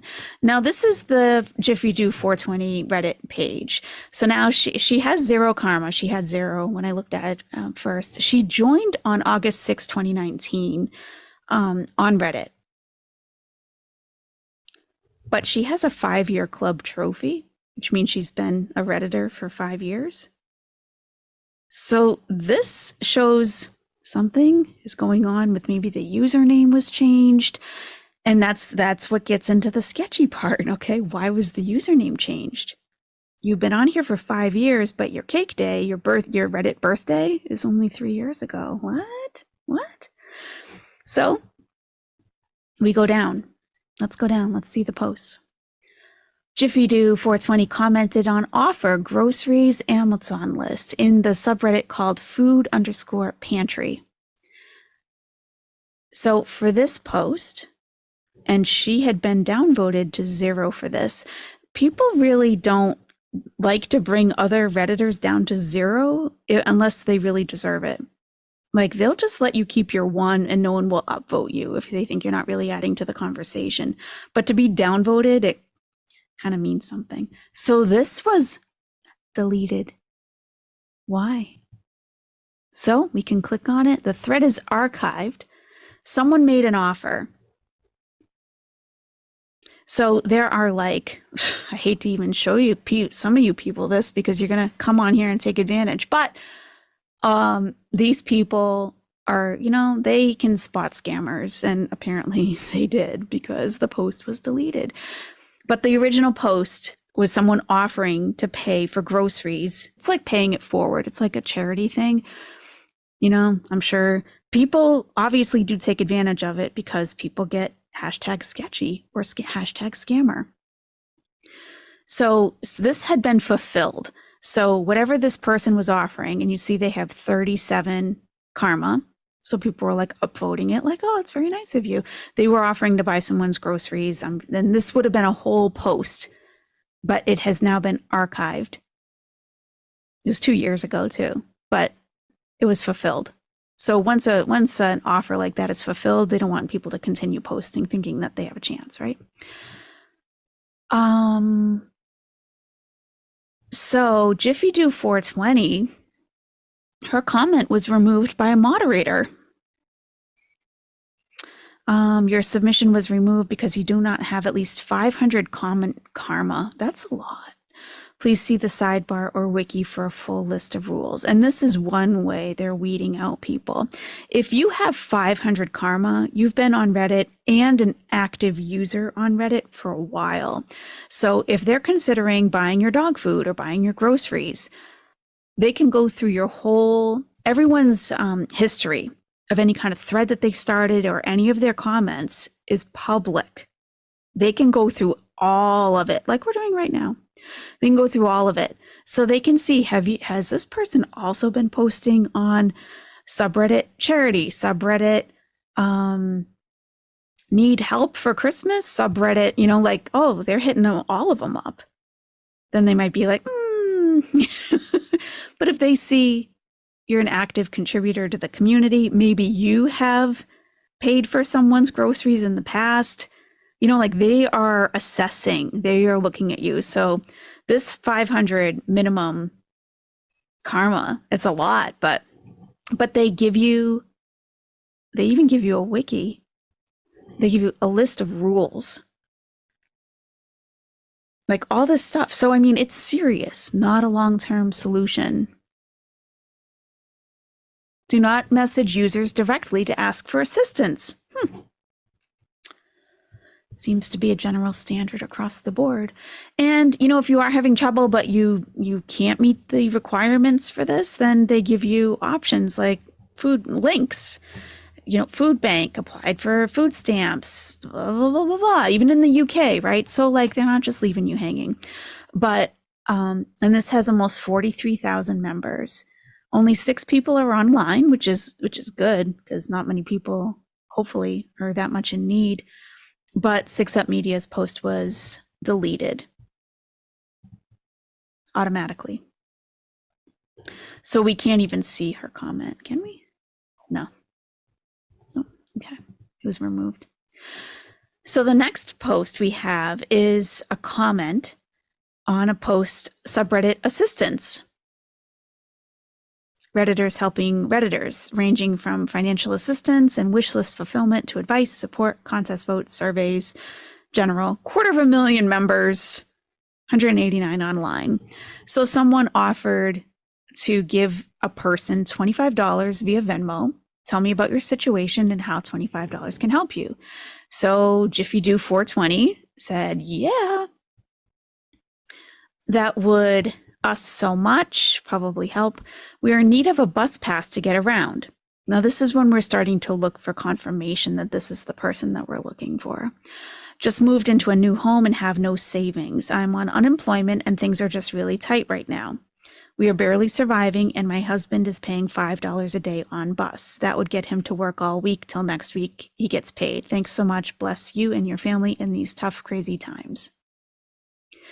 So we can go look at it. No one upvoted it, but no one removed it or downvoted it either. So it's a closed offer, so all the details are removed, but it has 90 comments with people stating their need. There's tons of rules. No loan requests or promises to pay something back. No personal information. They got this stuff dialed in. They know what they're doing. So people are telling their stories like, I left a toxic situation involving my birth. I've been searching for jobs, this and that. And the person that's offering the help will go through and see, what appeals to them, who they want to give the $25 to. It looks like someone had basically grifted and the comment was removed, and a moderator said, please don't encourage that behavior. That user is not eligible for more assistance at this time, and that's not how offers work. Thank you. But we can't see the comment. And this was not Jiffy Do 420's comment. I'm just showing you as an example that they will weed out people. They'll weed them out. So, yeah, I'll take your $25. My husband takes a bus to work and we could use it. I've been on unemployment, all that. Okay. All right. Then we have Jiffy Do 420 posted 3 years ago, posted on her own user wall. Galveston, and this was reposted. So it was originally, this isn't like an original post. Oh, not original content.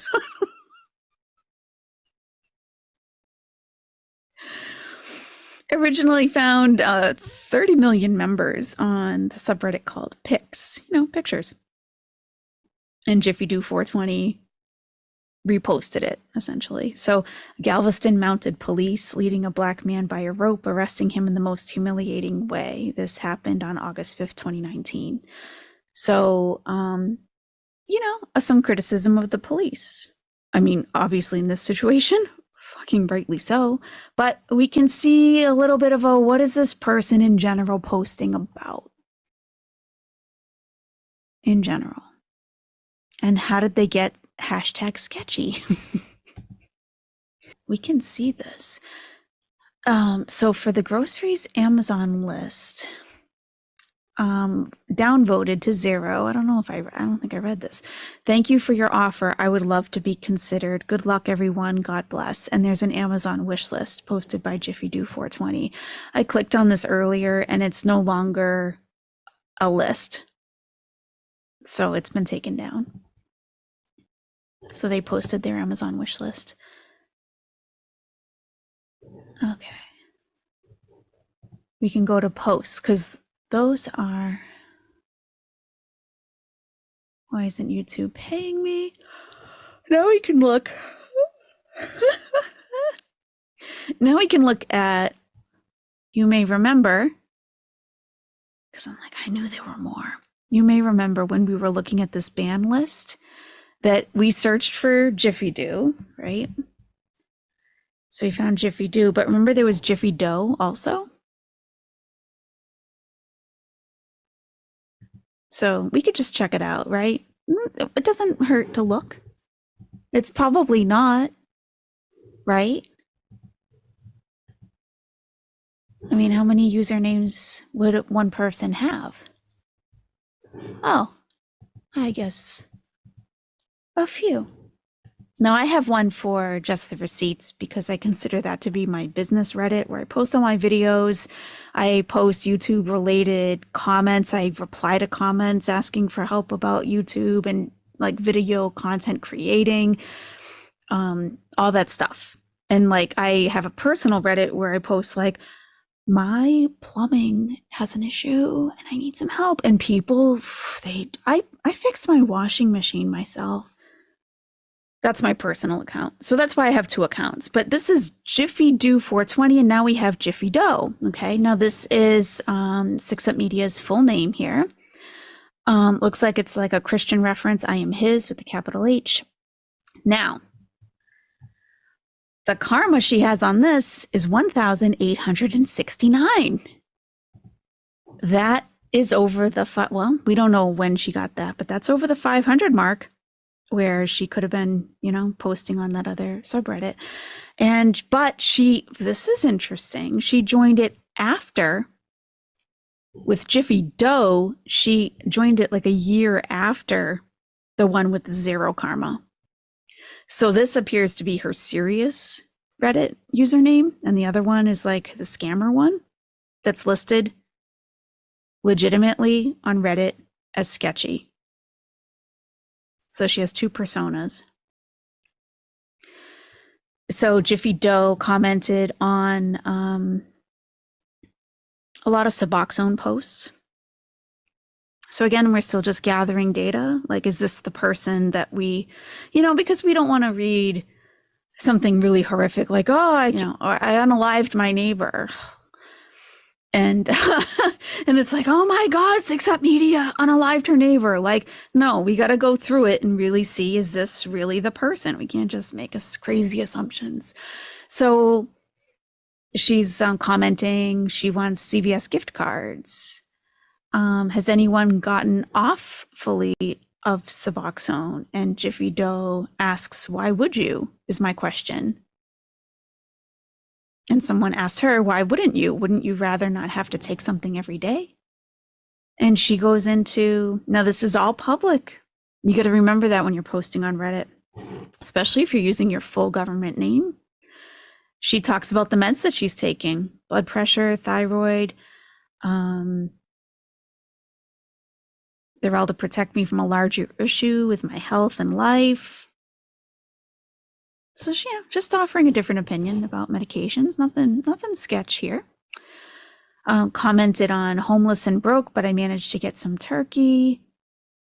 Here's some confirmation. Jiffy Doe commented on Summer Wells. So are the parents guilty or not? And there's a lot of Summer Wells responses. Guilty, period. What is this bug? There's a subreddit for what's this bug, and you take a picture of a bug and you upload it, and there'll be like legit exterminators on there going, that is a yellow-bellied fly, whatever, So it looks like it's probably bed bugs, judging by her response, and she says, there's no way you have it under control. Listen to me when I say these bugs are straight from hell itself. Does that sound like 6 Up Media? I think so. Get rid of everything. Heat that room up as hot as you possibly can, or just leave. I'm serious. You are in for a rude awakening. Literally, good luck. As always, positive reinforcement from 6 Up Media. What do you think happened to Summer? Pretty new to this case. Jiffy Doe says she overdosed and Candace dumped her somewhere. Subreddit for Pitbull. Cash App.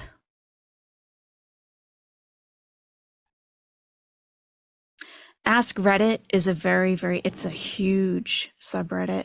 Yeah, almost 40 million members. Right now, there are almost 73,000 people online.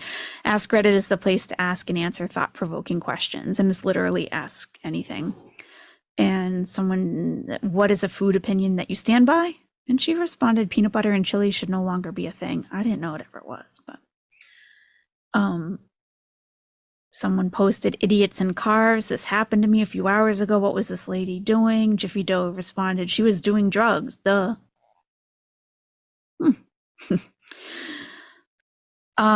Talking about scams, she posted in the subreddit scams. I think I belong to this, maybe. 435,000 members, almost 1,000 online. Online, offline, email, or postal. If you think someone is trying to scam you, this is the place to ask about it. So let's go take a look at this. So someone posted, this is like Azure 559, trying to buy my first car, and I emailed this person regarding a 2006 Honda Civic for $1,200, and they post a screenshot, and and people will go through and comment. So there's 169 comments, but Jiffy Doe says oldest eBay and Craigslist scan. I assume she means scam to date. How do you people fall for this crap?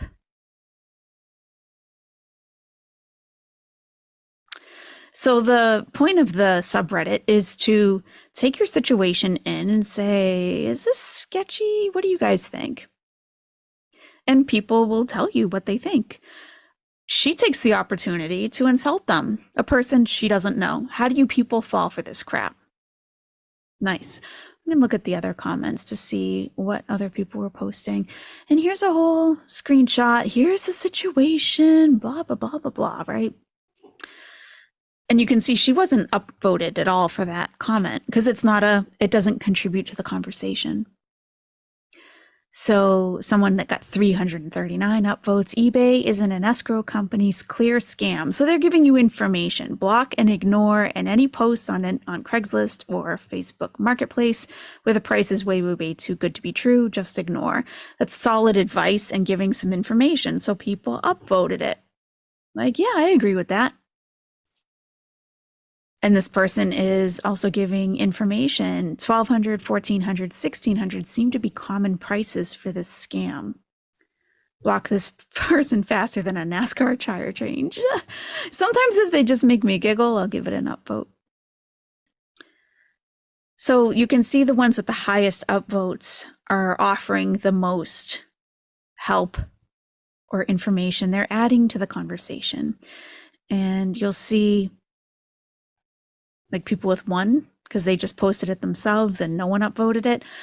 LOL, I don't think that your car with 120,000 miles can sell $4,500 US dollars. US. Like, okay. It doesn't add anything, you know, it doesn't help the person at all. So the most popular posts will generally be towards the top. If her ex-husband's most precious thing is a 2006 Honda Civic, his life must be dire. So, you know, it's just, sometimes people are just clever and they get upvoted for that. But Jiffy Doe took the opportunity to insult them. It's the oldest scam to date. How do you people fall for this crap? Yeah, that's not very helpful. Yeah. So informing, and this was only a year ago. So, and she was on YouTube at this time supporting Ziggy. Saying, how do you people fall for this crap? Oh, the irony. Is it hard for you to gain weight on Suboxone? She says she gained a ton of weight. She likes Matthew McConaughey, George Clooney. You are being scammed. Look at this, all caps. Very aggressive. Do not send him anything. These emails are not real. If it hasn't been deposited, it's a scam. You know, it's a lot of, that's aggressive. Summer Wells. And she doesn't write, you know, people are 47 points. You know, people are writing paragraphs, like truly what they think. And her response, I have zero faith in law enforcement in this country. So if we weren't already convinced that this is Six Up Media, you know. But it's like one-liners or two sentences. These monsters know right from wrong. They are psychopaths. But there are no paragraphs here.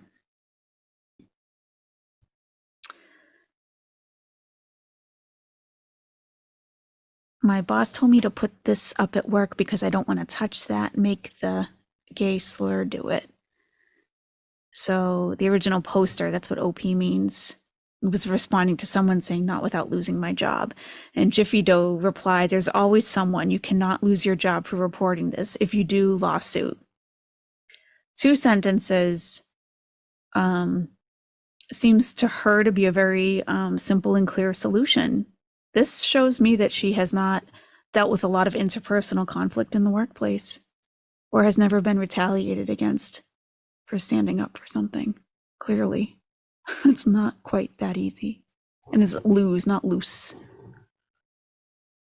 If Don Wells and Candace Wells didn't know where Summer Wells was, they are evil. They don't want her found. That would seal the deal for them. This one was weird in the subreddit called Kratom, which you got. I'm not even going to try to. I don't know much about it, but I know that it's. I don't even want to say. If you know what it is, great. If you don't, Google it because that's what I would be doing right now. I don't even want to I don't have any knowledge on this whatsoever. Best Kratom for subs withdrawal, which I would assume is Suboxone, and what website? She posted this. This is a new thread. No one upvoted it, right? Here's the thread. She posts a video of a Coach bag. I'll turn on the volume just to make sure we're not missing anything.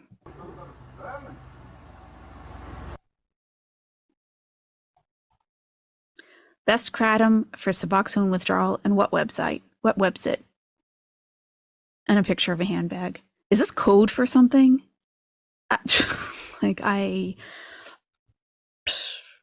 Or is that a withdrawal situation, like a U-Haul situation? I don't know. So people are asking it for advice about Suboxone. She's playing pharmacist and telling them how to take it. Yeah. So we know that this is her, right? Oh, auditor. Number 1 auditor. Yeah, so this is her. You know, we also have her full name. She was on unemployment. She had a really hard time with unemployment. Oh,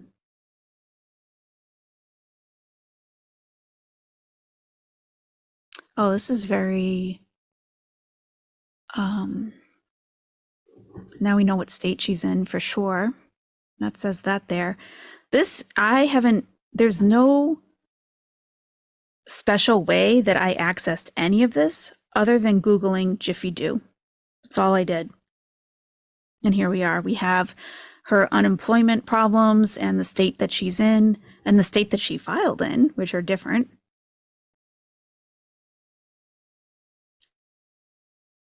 And she's having technology problems. I have uploaded documents for over a week, multiple times a day.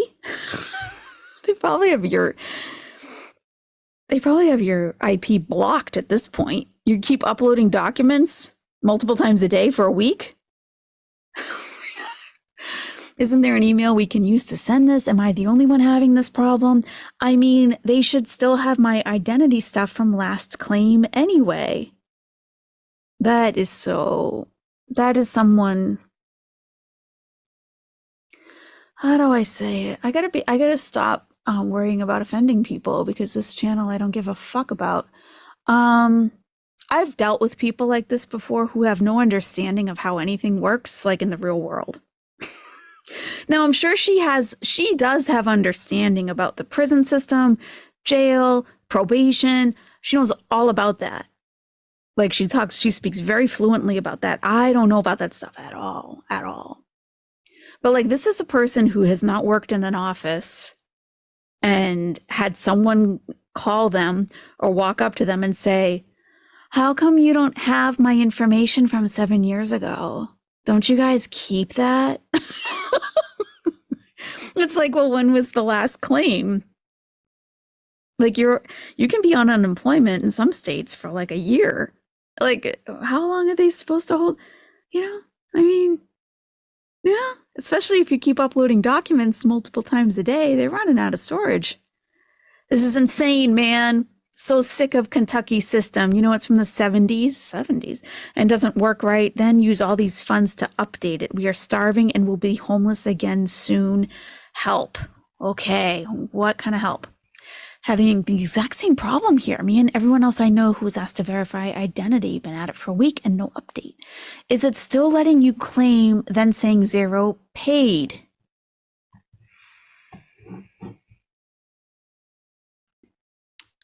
This is valuable information.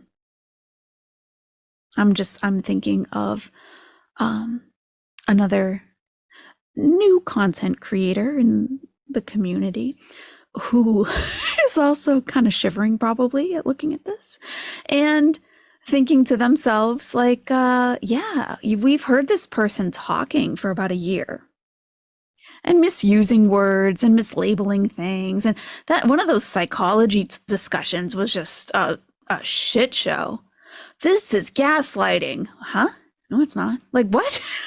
Are you just labeling things to like slap a label on it? Anyway, you hear people talking, right? But you're not seeing them writing and like how they express themselves in writing. Okay. We have seen Ziggy write extensively. She writes paragraphs and she has talked about it, how she will go back and edit it and that she reads it multiple times before she hits post. And she thinks that she's a writer. And I would say she's decent. She's fairly decent. You can tell she's got some level of education and that she has done some reading over the course of her life. This is where I think misusing words and misspelling and these weird I mean, didn't we learn this in 4th grade? The past tense of paid is paid. You don't just add an ed to everything to make it past tense. So this, just this, for me, this tells me a lot. It tells me a lot.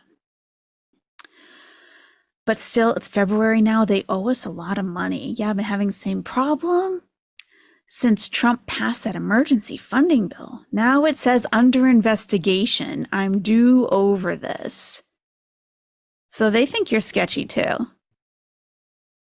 And a bunch of people with their own upvote, well, a couple people, to commented like, yeah, me too. But this wasn't like a 3 total for the whole thread she created. This wasn't like a huge thing. Some people experienced it. Like, okay.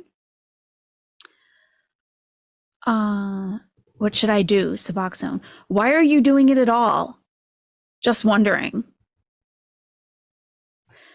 Posted a picture of her dog. Update on unemployment.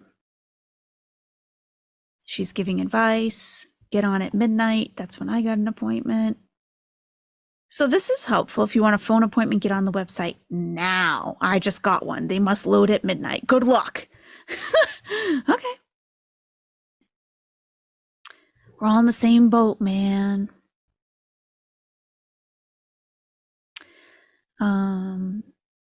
Claim completely screwed up help. This is from Alex Raptort. Jiffy Doe says, okay, I guess I'll just keep at it. Damn it, I am so sick of this. How in the world did you get a phone appointment? Please tell me. I've been trying to reach them since June. And I wish we could see when this... Oh, we can. January. What? You've been trying to get an appointment with the unemployment office for 6 months? Mm-hmm. She commented on some relationship advice question. Is my boyfriend lying to me? She says he is lying and you already know that. Okay. One word answer. Is it possible for an alcoholic to turn into a moderate drinker? Her answer, no. Oh, daily discussion thread, January 4th, 2021. My aunt just passed away from COVID. I am so angry. Well, I'm sorry about your loss, 6 Up Media. That's terrible. But why aren't you sad? So it's just more anger added to the anger. Huh. More unemployment problems. So I'm super confused. I don't want to mess something up. I need help. Oh. So I just keep claiming weeks as always. Like, okay.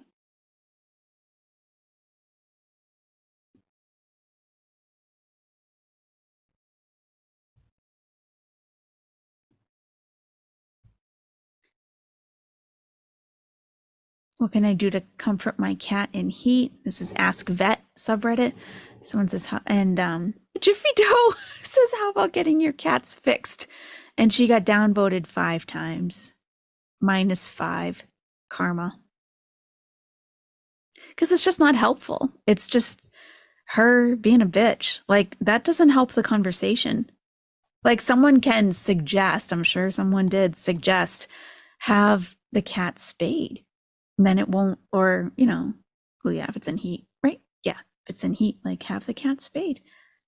And, it's better for their overall health and blah, blah, blah, give all the benefits and the reasons. So you're encouraging Dana and Gorf the Great to go get their cat spayed for multiple reasons, And she's just like, go get them fixed, dumbass. That's not helpful. She says you can go to the ER to get 2 days worth of Suboxone. Why didn't you tell Ziggy that? She was at U-Haul trying to get it. Here's another offer. I want to help 5 people who are in serious financial trouble due to COVID with a $1,000 donation. Each person receives $1,000. So here's Jiffy Doe. Thank you for So when people are asking for advice or, she gives maximum 2 sentences in response, even like on Summer Wells threads, 2 sentences. That's all you get. But when it comes to getting $1,000, she's going to put in some time into writing a response. Thank you for recommending me in this post. I'm not even going to read this whole thing. Your words, like many others on Reddit, are kind and empathetic. People like the both of you give me so much hope. My name is Jennifer. I've posted on Reddit before about how really hard things are for me and so many others, about how I feel so abandoned by our government. I thought you were the F the police type of person, but now you feel abandoned by the government? Oh, that's quite a wow. Here we go. Okay. I don't know if she got the $1,000, but she put in the effort, right? Try to win an Xbox. Okay. Pitbull stuff. I mean, oh, guys, this makes me sick. I can't anymore. I just can't. This makes me sick. Like, how do you get sick on a nightly basis talking about the same person? If you're that sick, wouldn't you just stop? Oh, and she was asking for a Christmas tree in the Cincinnati subreddit. Maybe there's one in your basement or attic you don't use. So this to me looked like a dry bag. Like I think it's fine to ask for a spare Christmas tree that, I'm sure people have spare Christmas trees hanging around. And like if you had a house fire or you lost your Christmas tree somewhere or something, right? Or maybe you always get a fresh one, but you can't afford one this year, something like that, right? But there's a whole lot of extra stuff in here. Like, yeah, maybe you just have an extra one. We're just struggling so bad right now. This is in Cincinnati. So this isn't like a help forum. This isn't, politics or anything. If Congress doesn't act, there will be no Christmas in our home. Well, that's pretty.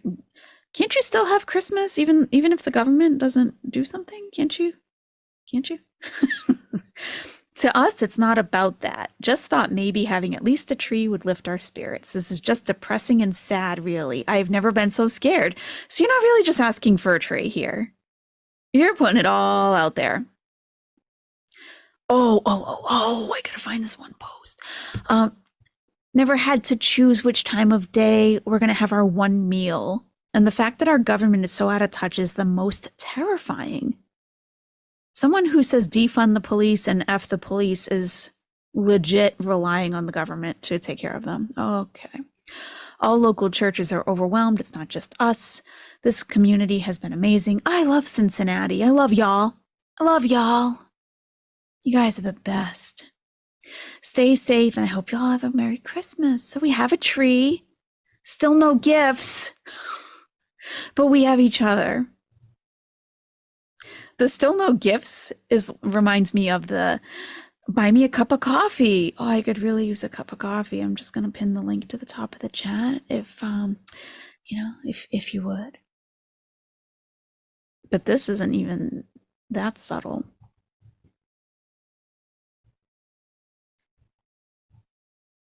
Yeah, this is the thread I wanted to show you guys. So this is like just looking for a Christmas tree, but it turned into the dry bag. Okay, I have one for you, but it's really big and it has a few issues. See, this is the normal Redditor. I'm just gonna break it all the way down. First, it's 7 to 7.5 feet tall and at least 4 feet across. Some of the bottom branches don't stay in the tree holder very well. Blah, blah, blah, blah, blah. I'll even bring it to you as long as you live in the Cincinnati area. She replies, wow, that's super huge, LOL. Yes, I would love to have it. I live in North College Hill. This was 2 years ago. I think she has moved since then. I will message you if that's okay. Thank you. The person says, perfect. Okay, great. So you have a tree. A little further down, because this person read between the not so subtle lines and says, right across the river at Campbell County Schools, I think Klein Elementary would be the closest for you. It's about, now this isn't even about the tree. It's about 10 minutes once you cross the river. So my friend told me about this. You can get a whole week's worth of food, 3 meals a day for free. It's supposed to be for Campbell County residents, but they don't ask. Just pop your trunk and tell them how many kids under 18 are in your household. My friends didn't even have any kids with her. I don't think they care much about who they give the meals to because it's tied to them getting funding, so they are trying to get as many meals out as possible. They will give you everything: milk, cereal, bars, burgers and buns, Bosch sticks, I don't know what that is, and pizza. So if you tell them 2 kids, you'd get 42 meals. It's at any Campbell County, Kentucky school.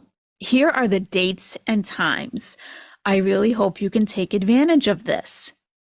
December 15th, 11 to 1. So all these days and times. Please message me if you have any questions. I'll pray for your family. Amazing. Because she said we have 1 meal a day. I never thought I would have to think about what time of day. Never had to choose which time of the day we're going to have our 1 meal. And the government has abandoned us. So that person is like, dude, you don't need a tree. You need food. And I'm going to tell you how to go get some. Like, here you go. Everything you have, literally everything you need. And if you have questions, if you need directions, message me. This is help. This is actual help, right? She doesn't reply to it. Now, it's possible she messaged them. That's possible, but there's no reply, okay? Further down, Rutabaga Babe says, Christmas time is hard. Let me know if I can help. Jiffy Doe says, I will send you a PM, a private message. So you don't need the milk, cereal, bars, burgers, buns, Bosch sticks, and pizza, 42 meals. Just go get it and pop your trunk. You're not going to send them a private message. But let me know if I can help. A vague offer of help, which I assume she is looking at as cha-ching money. Oh, yeah, I'll send you a PM. Someone else posts, need any other Christmas help? PM me, private message me. Thank you. I sent PM. She got downvoted for that. It was probably the person offering all the food. What's funny about this, though, is that these are probably scams. These are probably scams. Like, how vague? Do you need any other Christmas help? Send a message for details. And she's like, okay, I did. Because it's like, oh, maybe they're going to give me cash. But all of this information that this person took the time to write out, you can't even give them a thank you for this. Oh, wow, thanks for the info. Even if you're not going to get it. All of this, you don't send them nothing. That's very, very telling to me. Very telling. Oh my, here's another dry bag. I mean, how much further can we go? Someone posted, times are tough. I have a $50 Kroger e-gift card for someone who genuinely needs it. So she responds, so awesome of you. There are so many of us struggling just to eat right now. It's crazy. I've never been food insecure to these last couple of months. Keep your head up, praying for us all.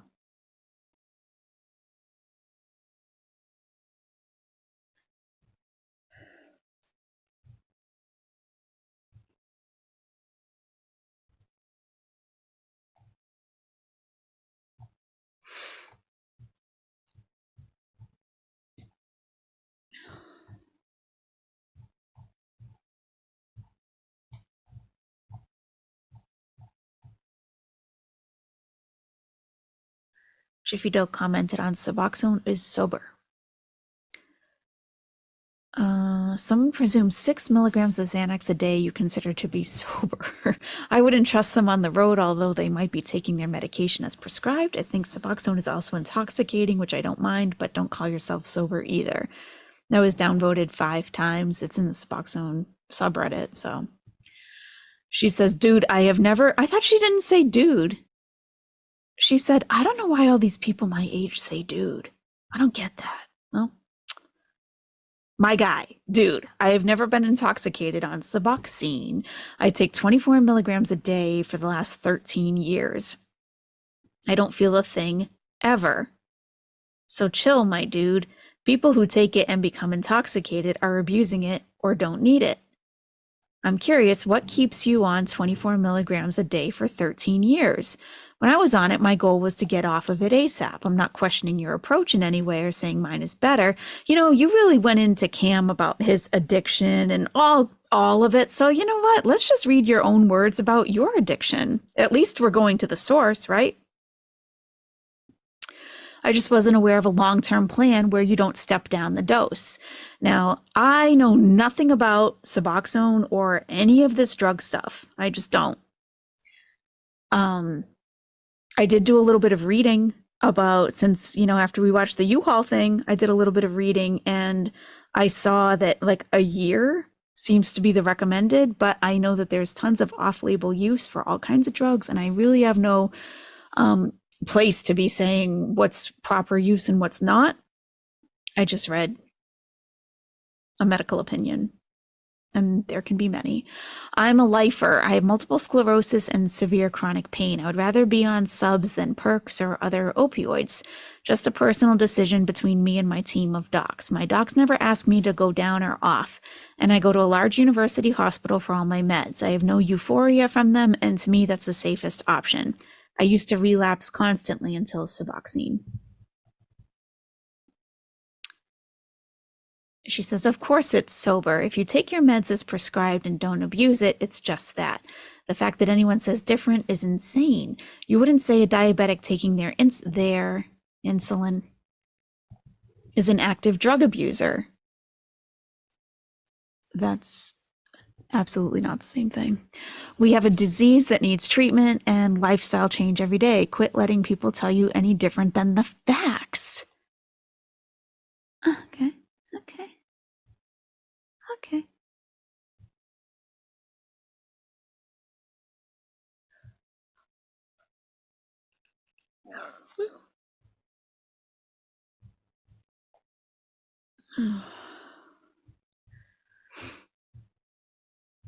All right, I'm going to have to keep going through this tomorrow because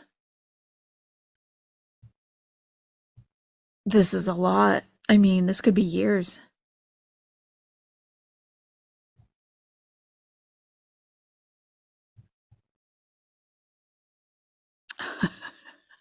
Ask Reddit, when did you realize you were the toxic one? Posted by Mac Maddie. She responds, I'm not. Low effort response. This is someone in the chat the other day. I'm not going to say your name because I don't want to like call you out like that. But someone in the chat the other day was saying like certain situations and certain things can tell you about a person. You know, like how they handle interpersonal conflict. If they stop for accidents. Like if you're driving and you see an accident and like there's no police or ambulance or anything there, do you pull over and stop to at least call 911? What do you do, right? And this person was saying like that, those could be indicators of like, is this a good person? And I think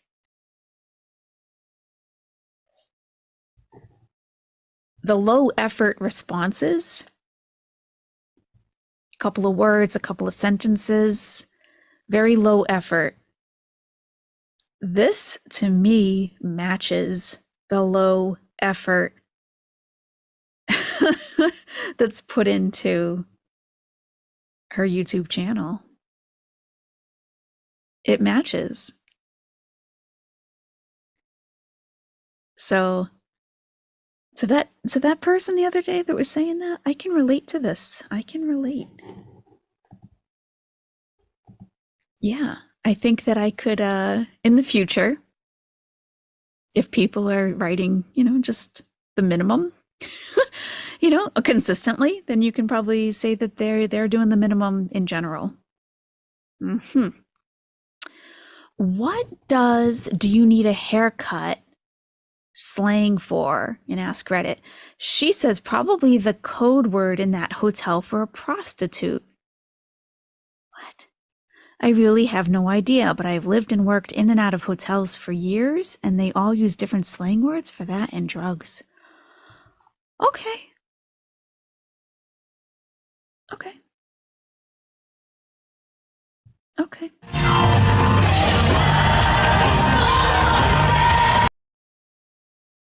Mariah. There's Mariah coming in. Look at Mariah. Singing it. So I'll give you the link to part 2. Yeah, her kids came out on stage. I'll give you the link to part 2 if you're interested. If not, don't worry about it. Oh, gosh.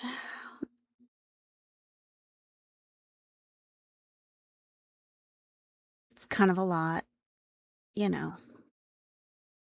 But yeah, part 2. And I haven't even listened to this in a couple of years. So I'm not even sure how much it gets into on part 2, but that part is shorter. That's an hour and 12 minutes. Oh my goodness. Also. Oh. Actually, I'm going to watch some of this with you. But I'll give you the link now also. That looks good.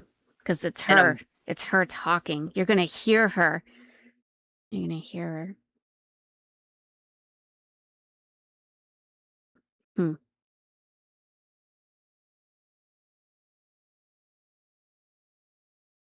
Trippy background. Yeah.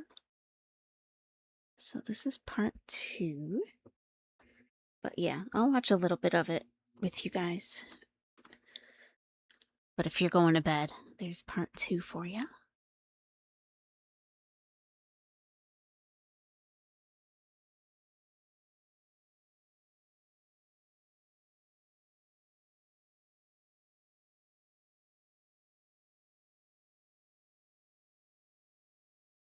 They're bigots also. And I'm very, very, very protective of my kids. My kids are very protective of me. I'm sorry that you don't have that in your life.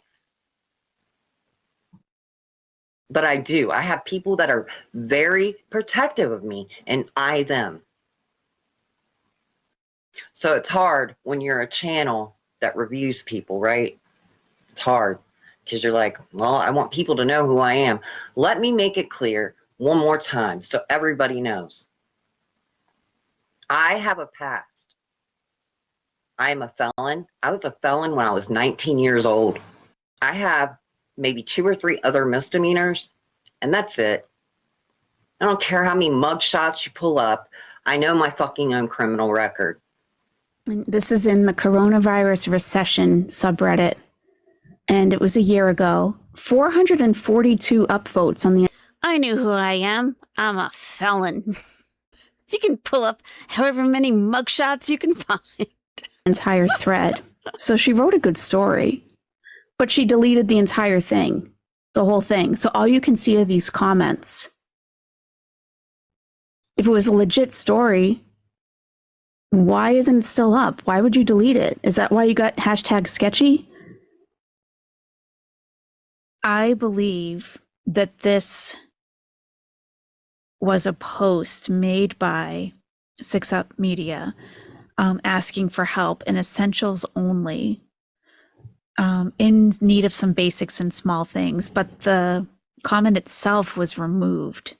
It's a request, but there were 33 comments. Let's look at the comments. Someone posted, have you thought about using other cheaper foodstuffs? Are you able to bake? Could you not request sugar-free squash rather than Pepsi? It would go so much further. You and Ziggy are so much alike. So much alike. Someone says, I sent you the trash bags. Now, this is a moderator. You can tell because the name is in green. You can see over here, Backpack Wayne, message the mods. You're awesome. But someone else replies, please cancel this order if you can. The user has the wrong address on their wish list and has been using multiple accounts like Jiffy Do 2420 and Jiffy Dough. Too late. I guess they conned me out of garbage bags. Okay. Yeah, so it's Jiffy Dough, so here we go. There's a moderator says, I hope someone is able to help you. Jiffy Doe replies, me too, hun. Thanks so much. Moderator says, have you tried finding a local food bank in your area? I know a lot of people who cannot qualify for food stamps can sometimes get help at food banks, especially this year due to COVID. She replies, I called a local church today that runs one. They will call back within 48 to 72 hours, doing all I can. I'm new to the area, so still learning. Plus, we use bus line to get around. It will all work out. I have faith. I hope the local church is able to help. If you want to list your city or DM me, I could try to do some digging to find possible local groups that may be able to help. And she says, I live in Cincinnati, just moved up here from northern Kentucky. The moderator says, I'll do some research today and post what I find. And she posts all these links, update, help with gas, help with car. And Jiffy Doe says, good stuff. Thank you again. You're very welcome. Thanks you so much. I really appreciate that. And this person posts like food banks and all kinds of assistance, like all the links. So Jiffy Doe responds, about like the multiple accounts and everything and the address being wrong. I will check my list and see what's going on. Thanks so much. Look at this. Snoo Cookies, 4909. Wow. All you do on here is say everyone is a scammer. This is 2 years ago, guys. 2 years ago. 2 years ago. All you do on here is say everyone is a scammer or using all kinds of different accounts, and the Jiffy Do and Jiffy Doe are different people from different places. Geez, man, and what you said to that 15-year-old girl, I haven't seen this yet. It was horrible, and I don't care if you're a mod or not, you're a horrible person. And I will do everything I can to have you banned. I'm new to Reddit and have watched your posts and comments for days, and it's all the same. Everyone is a scammer. I believe you're the scammer. So what's so funny about that is that her whole YouTube channel is calling channels scammers. Calling channels scammers. And there it was 2 years prior, someone, and I'm just stumbling upon this, that someone on Reddit is saying, wow, all you do on here is say everyone's a scammer. So the moderator says, I tried to order you a few items, but almost everything I ordered came back saying they could no longer do it in the quantity or something like that. Am I doing something wrong? Now, this is a moderator of a essentials only giving subreddit, so they're used to doing this. So she says, I checked the list. Seems like it's fine now. Everything was out of stock. I have to keep checking it. Let me know if you can't get it to work, hun. Thank you. And then there are all these posts that were removed. I'm assuming they're from Snoo Cookies 4909 because, well, no, I can't assume that. But they were all removed. Removed means that a moderator removed them because they violated the rules of the subreddit or were rude. I sent you several items. They will arrive in 2 separate packages. Hope it helps a little. Thank you. Should be there the 27th. Sure thing. A few things will be arriving on the 28th. I appreciate that. Thank you. You should consider canceling your order as this post was removed as the user has been using multiple accounts to request. Wow. Hey everyone, welcome back to JTR2. So this is part 2 of hashtag sketchy. So if you didn't have a chance to watch the first one, it was pretty lengthy. If you do truly want to understand how I arrived to all of this, I would recommend watching part 1. If you need to break it up into a couple of parts, I totally understand. If you do have some questions, please leave them in the comments. Things like, I don't get it, I'm so confused, I'm not going to answer. I would prefer that you go back, if you're interested, go back and watch it again and see if it starts to make sense to you. because I'm not going to be able to tell you anything differently than I've already put in the video. So part one essentially just laid the foundation of how I came to use Jiffy Do 420 and Jiffy Dough. Like, how did I even find those? And I found those. That's interference from the past with my phone. Now, I am a little bit snarky on this channel from the past because this community I interact with entirely differently. And this is why I don't promote my other channels. Like, I don't cross promote, because you guys can show up on this channel and like, you'll be like, oh my God, like AYS is such a bitch over there. These are entirely different types of people. Like, they're very, very different. So I've had entirely different types of experiences with these people. So this is like an archive channel that I created, and like, I don't have any kind of patience for them at all. None. Zero. Because I mean, you've seen how like one person who used to love my videos, like, oh, you vindictive, unloved, childless C word. Like, that's how they deal with each other. So like, you know, they're gonna like, oh, I don't understand. And, oh, could you? Like, I'm not dealing with that. Sorry, if you don't get it, go back if you care enough. If you don't, I'm not taking time to break it down. If you don't get it, you don't get it, because they're not worth the time. They're just not. So you'll hear like I have a different tone. I have a different tone with each channel because of the audience that it attracts, really. So you guys, like, I talk to entirely differently. So, right, Beetle Queen? Right. Like, you guys, I can like truly be myself with. I'm just like, you know, we're just kind of hanging out.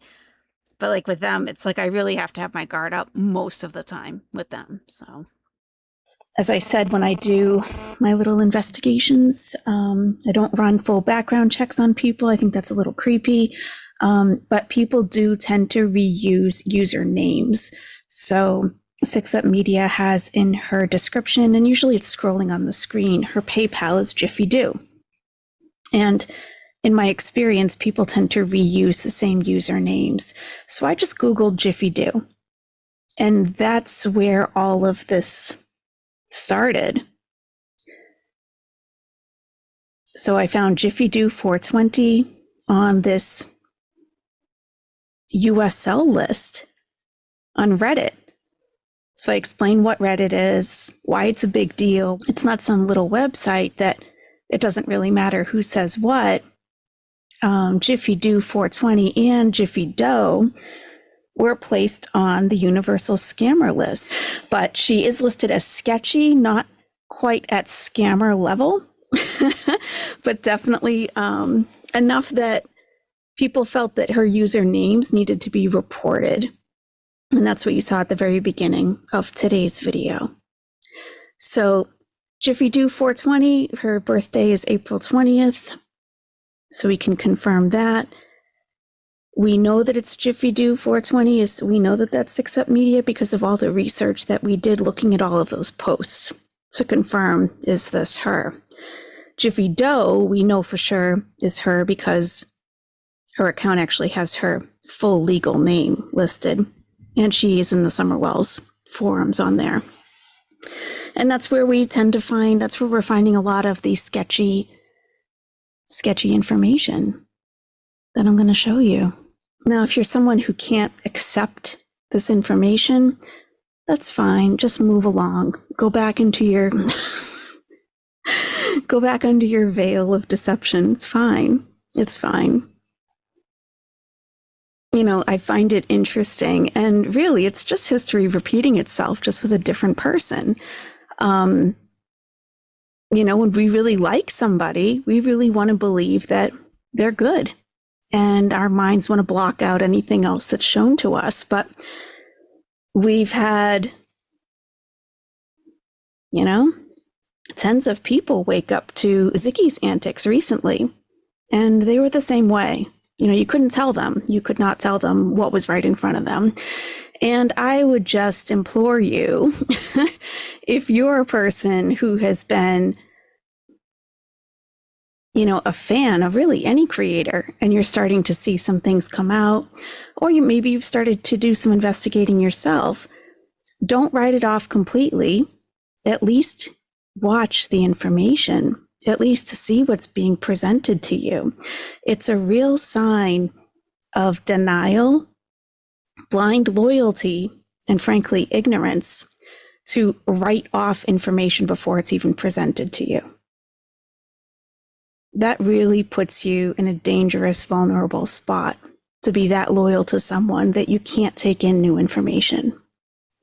Now, if after you've watched the videos and you say, I don't believe that, that's all crap, that's fine. At least you watched and you listened and you considered it. But if you're writing it off before you even see it, that's kind of a warning to yourself, I think. All right, let's get started. All right, so it's the next day. I was up pretty late recording the video. I'm probably going to actually split it into two because Maleficent still needs to be addressed.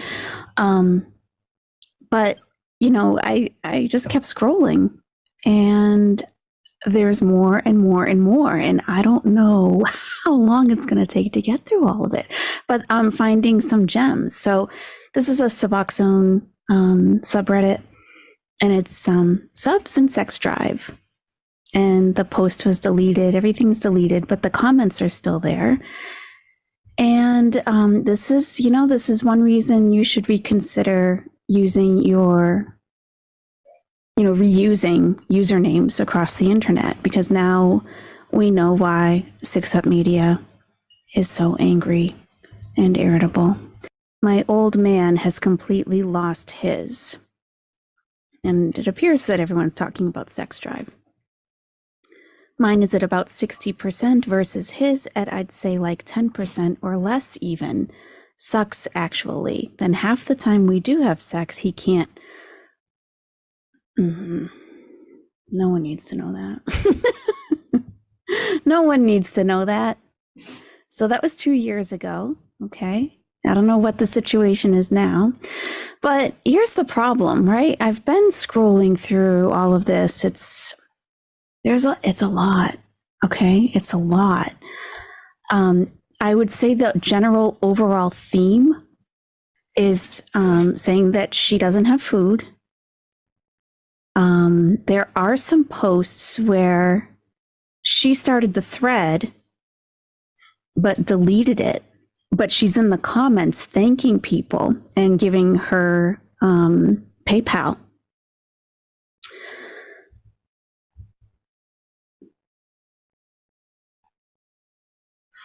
There is also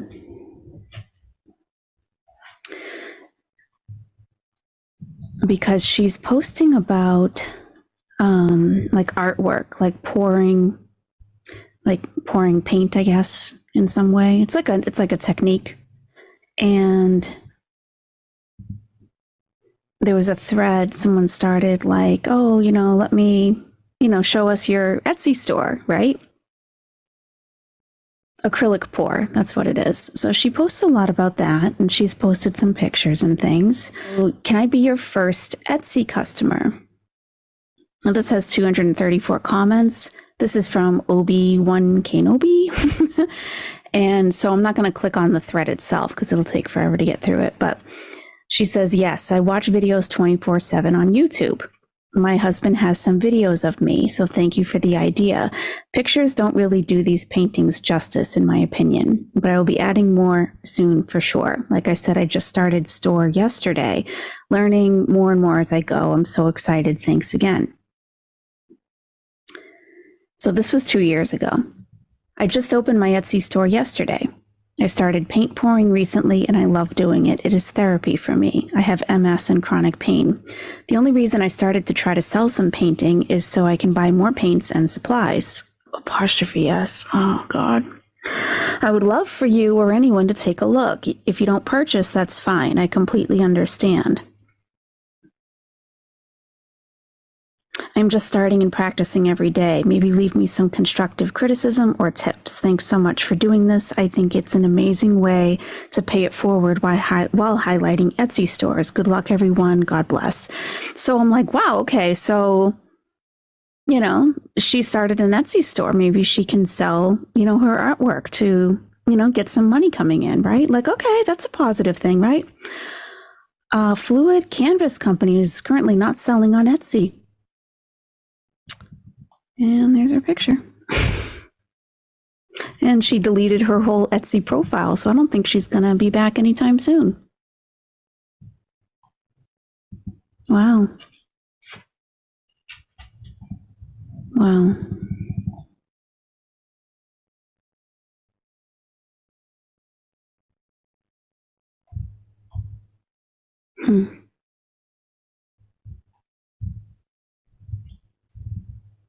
Well, so just when you think there's like a ray of hope, you know, it's like, not so fast. Not so fast. But she's posting a lot about the painting and asking people what they use, and that's great, you know, but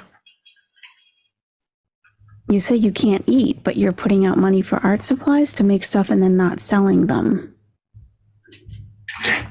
Why? You're so desperate for food, but if I was that hungry, I feel like hobbies are a luxury. It's when you have everything survival related covered, then you can start opening your mind to, okay, I've got this. It's Maslow's hierarchy of needs. You know, you have like the basics covered: food, shelter, water. And once you have those covered, you can go up to the next level. Like, oh, now I need, you know, clothing and this and that and that. Now I need human contact. And it's just the more you have covered, I don't really want to even bring, well, fuck it. I'm like, I don't want to look for it and download it and put it in the video. So let's just pull it up right here. Let's find a good one. This looks good. Nursing.com. Okay. And I'm sure most of you are familiar with the concept. Like if you're still here, you probably are already familiar with this. But if, you know, your first is physiological for survival: breathing, food, water, sex, sleep, homeostasis, excretion. This is nursing.com after all. Safety comes next: security of body, of employment, resources, morality, family, of health, of property. So at this time, she was on the second level. She didn't have employment. She didn't have resources. You know, she didn't have food. And so if she had all of that covered, then we would go to friendship, family, sexual intimacy. And then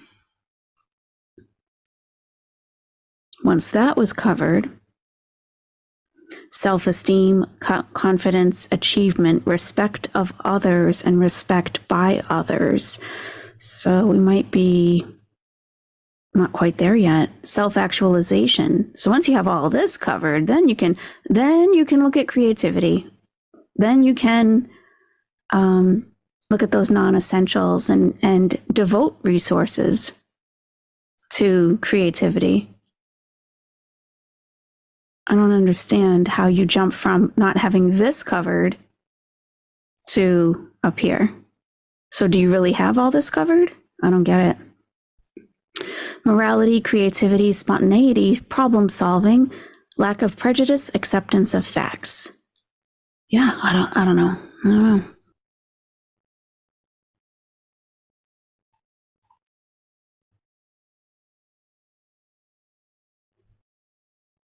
There's a lot of,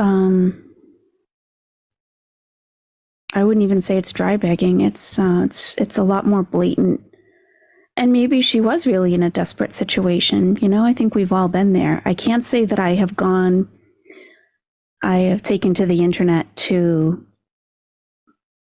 request things from people. I've never done that. And a lot of people have given her some resources, some links, that person that offered, like, here's what you can go do, like, go get it, pop your trunk open, and she has no response for that. But the vague, oh, I can help, she replies to those. So then I just started taking screenshots of like the different threads, like the different posts within the threads. Like, I really can't go into each. I'd be here all week. My script has disappeared, gone. What do I do? She says, can you inbox me? So I wonder if this was her original post, but it was deleted. I found a site that sells 250 grams of Suboxone for $34.99. Does that sound right? And how long does that usually last? I'm taking 24 milligrams a day of Suboxone. It was a year ago. Oh, this is an issue. I don't even know how or where to get kratom. It was a filled script. I am for sure Kling Police. Just gonna search hour for the 99th time. I don't know what that means.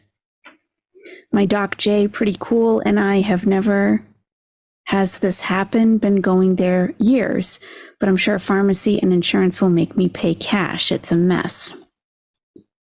She answers to someone, Ohio. Might have to go look at this one. And then we have another post, again, deleted. All these posts get deleted, but her comments within the thread stay.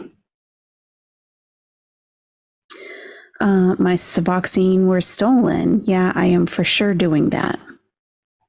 I'm going to do that, but I don't think it will do any good. I really do. Why think insurance will cover it either, and I don't have hundreds of dollars laying around anywhere. I may go to treatment somewhere. They give it, so I'll be Ray if it comes to that. 3 weeks is rough. I'm in the great USA. Ugh. I can't afford to buy them off the street. Going to the ER tomorrow. I know they will give you 2 days worth. Then doc first thing Monday morning. I filled it the 13th. I'm so fucked. So we have my script has disappeared, gone, what do I do? And then we have my Suboxone were stolen.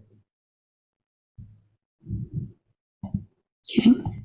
So yeah, there's just the general bitterness that you would expect, basically. And it's like, I really don't care to read it, but she's arguing with someone in the public freakout forum. People like you with your warped view are the reason things are escalated and turning for the worse.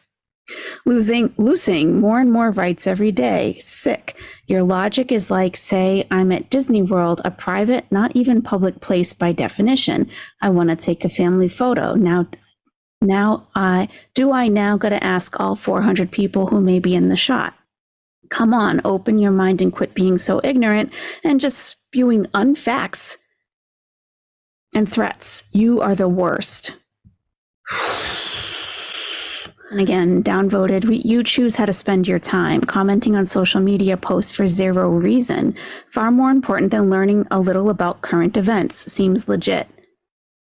Isn't she the one that said she watches YouTube 24/7? Posted a video. This is what we pay these thugs for. Fire them. All right, so we have the big long post that someone wants to give 5 people $1,000 each. This is the longest post in all of her history where she has a chance to get some money, I guess.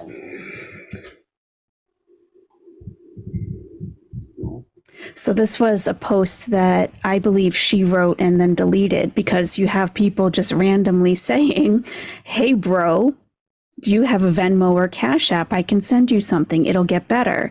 And she replies, thank you so much. My Venmo is Jiffy Do. PayPal is the same. Sent some money. It's not much, but it's all I could do. Someone else says, sent you a little something on Venmo. Someone else sent a little, hope it helps. Sent you a little, hope it helps. Don't lose hope. DM your PayPal so your son can get something under the tree this year. We are fortunate here as we have not been affected and are well off. My 9-year-old boy and 6-year-old daughter even offered to give some of their cash.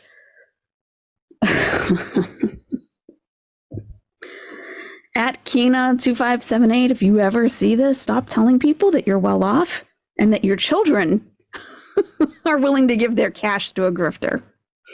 Sent a little something. I'm so sorry you're struggling. I mean, what kind of sob story did you tell them? Sent a bit as well. Hope it helps. Things will get better. And here's my thing, right? She gives her Cash App. Here's my thing. You need help, okay, right? If you have the gall to go online and ask people to send you money, that's on you, right? But why are the posts deleted? Why aren't you leaving those up so people can see the story? Because I can't see it. It's deleted. You deleted it. Every single little bit helps right now. I'm so thankful. Headed to grab some bread and milk now. Thank you. And this is in the coronavirus recession subreddit. And it was a year ago. 442 upvotes on the entire thread. So she wrote a good story. But she deleted the entire thing. The whole thing. So all you can see are these comments. If it was a legit story, why isn't it still up? Why would you delete it? Is that why you got #sketchy? And I mean, here you go. If anyone needs more confirmation that this is her, someone asks, PayPal says, no, Jiffy Do or Jiff Do, are you sure on that one? And she replies, yes, at Jiffy Do email is, and this is an email address that I have received email from her.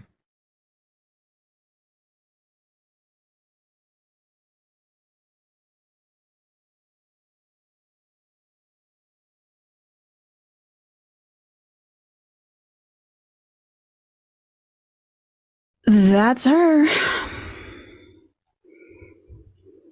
And we got thank you, Merry Christmas, just sent a contribution, hope it helps, sending love and light, sent as well, me as well, wish it was more.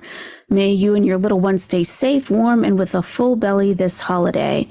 I didn't think she had, hey now, you know, I'm not going to speculate on that because I don't really listen all that carefully to her life story because I just hear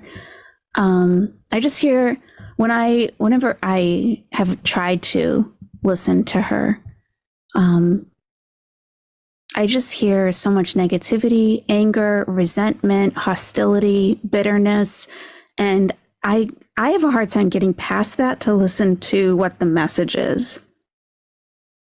Like, I'm just wondering, why is this person so angry? Like, that's what stays with me. I can't get past that. So, you know, from what I thought, she didn't have custody of this person, but maybe she did, you know, a year ago.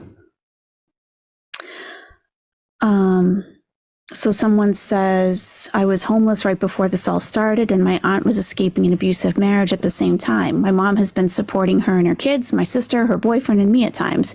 If I didn't have her buying me groceries for the first few months, I don't know what I would have done. It's like we were all stuck in a void with no foreseeable way out. I try not to panic, but some days it's unavoidable. And she says it will get better. It's just all uphill every day. I feel your pain, but we have to pull together. We are closer to our family now because we have to be. We are dying, and there's zero response from the men and women we elect. I really, truly don't understand this reliance on the government. You're F the police. Like, I don't understand this. I get angry a lot. Yep. But right now, I just have to believe most people are good. Things will get better. The vaccine is coming. A year ago, we did have the vaccine. America will come back. We will be stronger for it. Just sent a little gift via PayPal for your 13-year-old. Hope it will cheer him up. And for some reason, this person was downvoted. Thank you again for your gift. Merry Christmas. Also, look into Pandemic of Love. Probably a book. She's not going to read that, Manny. You guys are all awesome. Thank you so much. Merry Christmas.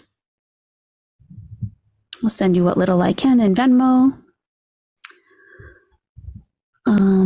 Thank you for your kindness. Just going through some comments today and thanking people. My aunt did pass away. So I wonder if her aunt was like on the verge of passing when she wrote the post. Today, looking back at this made me feel a little better. Thank you again. So another confirmation. I'm trying to find you on PayPal. Give me a hint. Whoa, found you. Made a drop. Cheers. Hello, my PayPal is at Jiffy Doo. My name is Jennifer. I found you and made a $50 US dollar transfer. Thank you. Merry Christmas to you and yours.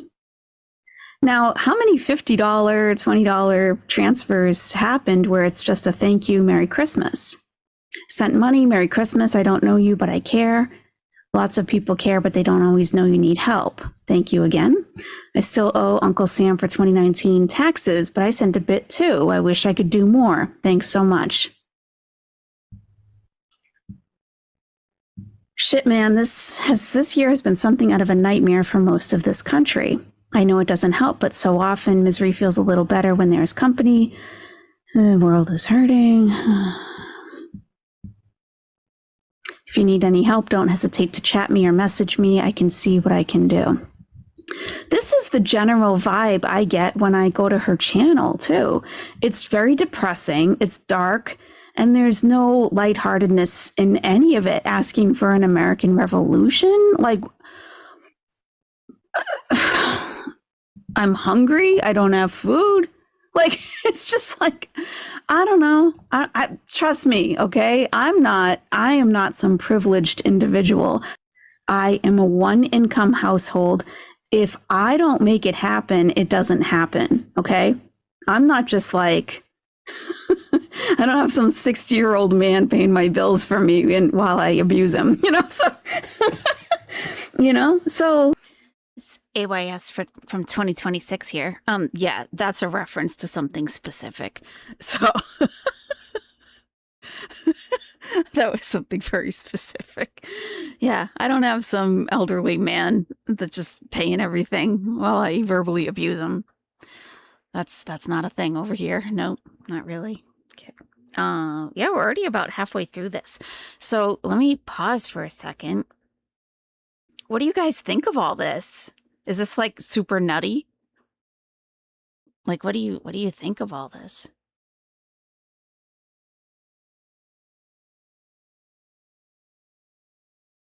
Like, she still has a channel. She went to court last week. She has to pay $7,500 for defamation of another YouTuber. It's giving Reverend Shanny. Definitely scamming. Yep. Yep.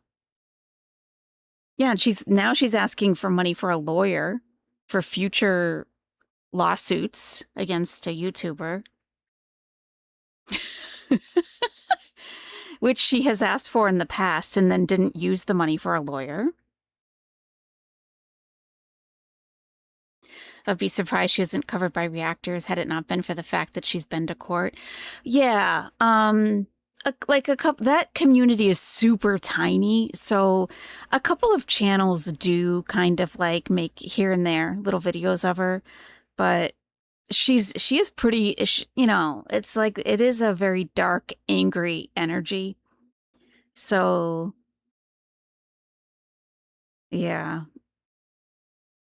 it is hard to be around, really. It's kind of like Chantal in a way. I mean, she's nothing like Chantal, but it's just like that dark energy. You try to like get in and get out. You know what I mean? Oh, Lisa McCarthy, that's not even the person who said all that in that comment, like childless, lonely, paranoid, whatever. That's not even this person. That's like somebody that used to like my channel and then joined the 6up Media Mafia. And something happens when they go into the mafia. They get all weird. They get very weird. They get really weird. Yeah, that's not even the same person. So she's a proud felon. She can't get a good job. Yep. She's very kicky and punchy entity. Yeah. Yeah, and she doesn't have a large channel, so it's like, so you're not really going to get great views covering her anyway. But like, I guess people in the community talk about these Reddit videos that I made years ago, 3 years ago. And even these videos only have like 1,500 views. But the community talks about it. Like, what about that whole Reddit thing where she was scamming on Reddit? And I'm like, oh, I'm the one that did that, you know? But so it's like, it's just not a huge community. So it's a lot of effort, not a lot of payoff, except for the payoff is really just like outing the person, because it's definitely not like monetarily at all. Is she in a tent? No, I think she's in some kind of government housing or something. Yeah, I don't think one of her children may be under the age of 18, but is like an older teenager, and the other one is like a full-grown adult, like has been in the military and everything. Yeah, she's just a very angry person.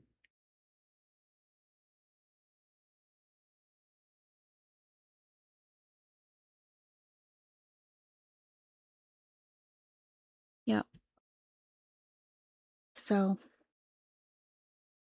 but yeah, it's all from just like using the same username, like using the same username for PayPal and then using that username for Reddit.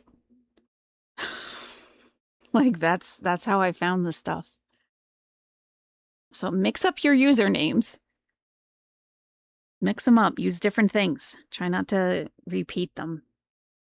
Because that's how I found all this stuff. Just that. That alone is like pretty crazy. No one told her to make new names. Yeah. Mm-hmm. Yep. So yeah, this is almost half over. So we'll finish it up, I guess. I just, yeah, it's hard for me to really, I don't know. Some people just have it in them to take and take and take. And that's why us givers have to have a limit. You have to set a limit for yourself if you're a giver, because the takers don't have a limit to how much they will take. I mean, look at Ziggy, right? I have a credit card, Cindy says, and it's a $7,500 limit. Now, not once does Ziggy even hesitate and say, oh my God, no, I couldn't. That's not, no. Because that's not money Cindy has. It's like, it's credit, you know? And she should have been like, oh my God, no way. And then Cindy probably would have insisted. And maybe Ziggy just feels that that's all just a big waste of time. She's probably like, well, I'm going to take it anyway. Why fight over it? But there was no limit. And she maxed it out in 2 weeks, $7,500 plus some. So if it was a $10,000 limit card, she would have spent $10,000. Like, these people have no limits. These takers will take and take and take, and they clearly have no shame in asking for money. And the givers give, and they feel kind of good about giving, right? But it's like, how much do you give?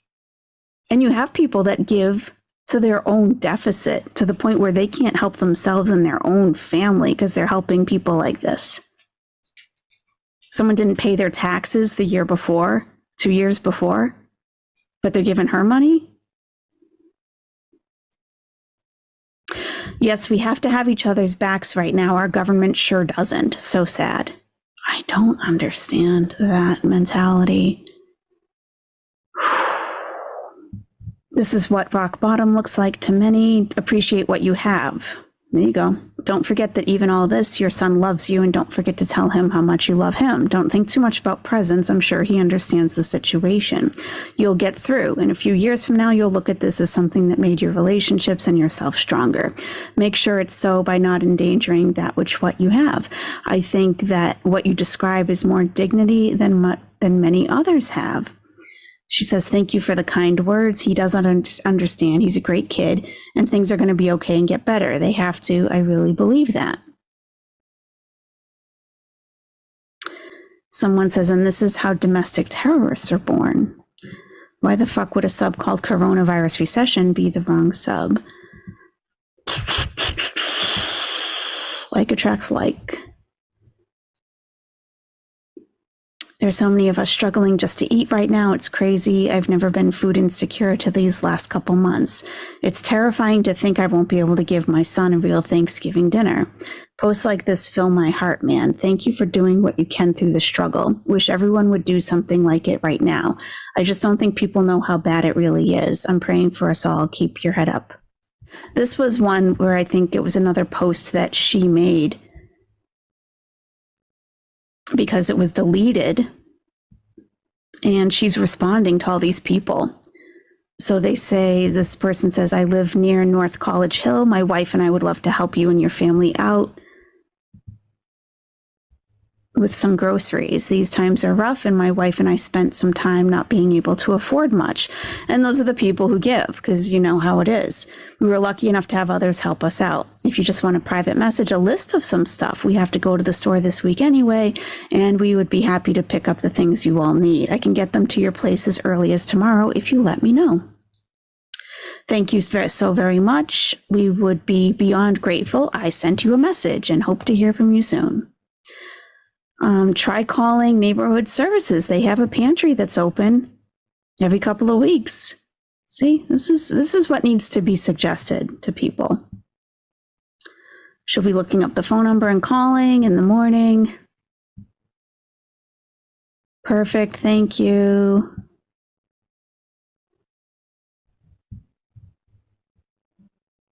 Try the free store food bank. You guys have been so helpful. You went above and beyond to reach out. So this was the original post, deleted. This is in the Cincinnati subreddit. Self.Cincinnati. And the entire post was deleted. But there she is, replying to people. So the stories just get deleted as the money rolls in. Why? What would you do with, this is an Ask Reddit, like a fun question. What would you do with $100 given to you right now with no strings attached? She says, buy some food for me and my son. Waiting on this unemployment is literally being starved to death. I feel so bad for those who have it worse than me. If you're literally being starved to death, there are all of those resources that all these people are giving you. I don't understand. You don't have to die.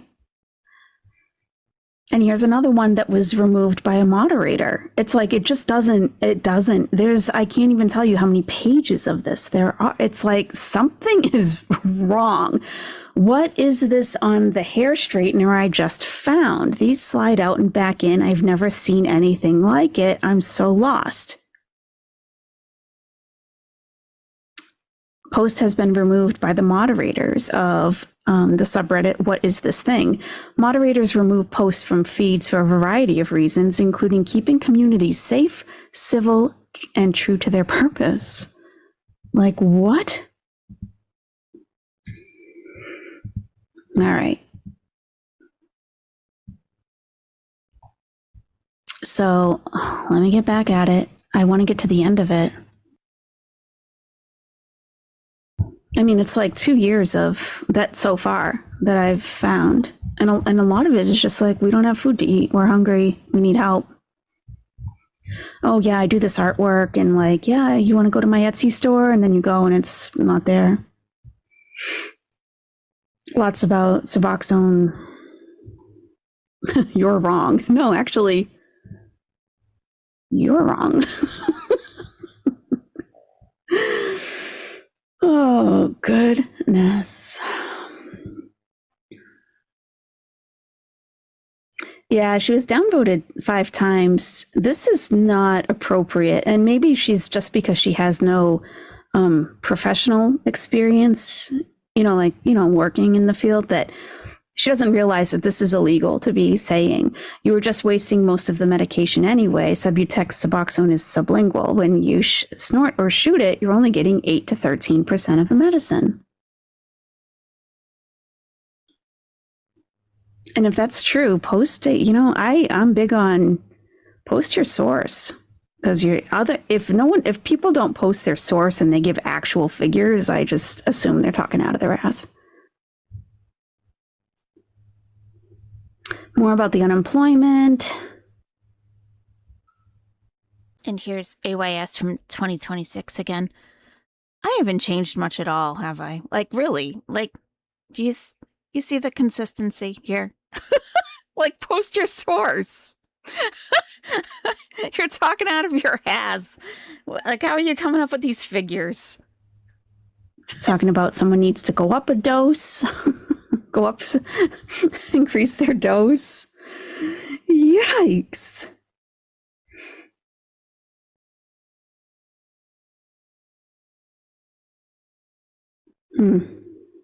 I don't know. It's gelatin stuff used for canning. I've used it to pass drug screens. It's really cheap and works well. I don't partake anymore, but did most of my life because of my appetite. It was the only thing that helped. Where do you live? Could you get a script? Oh, Cerdo. Yeah. Wow.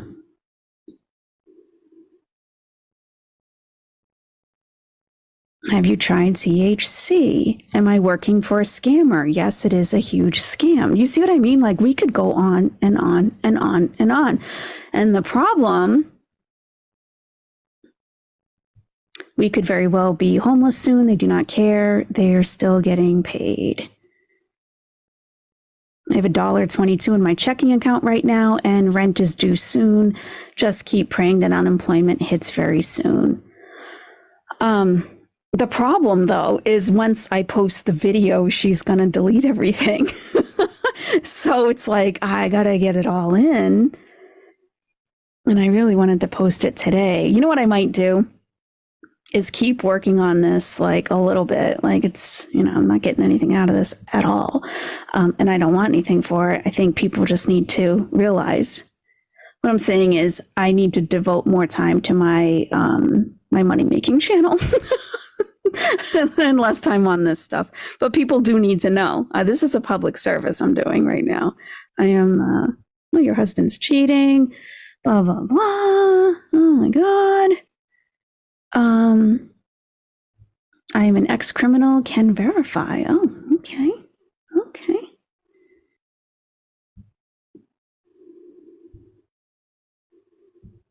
I wonder if this is her. We'll be homeless in 4 days, hungry, depressed, looking for work daily, because the original post was deleted. So let's go take a look quickly. But I think I can at least try to maybe get the video about Maleficent out today, because I want to get something up today.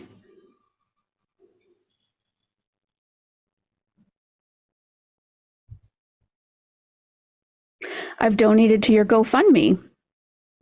I will be praying for you and your family. So this was her original post that she deleted.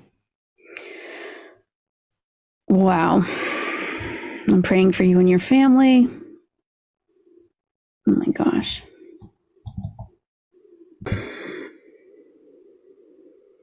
Okay, so we have another ray of sunshine. They're going to let us all die. Just donated $95. Keep the faith. Thank you so much. Really wish you the best. You sound like a very smart, resourceful person. You'll be just fine. Didn't you get the stimulus? FPUC, $600 and unemployment. How are you being evicted?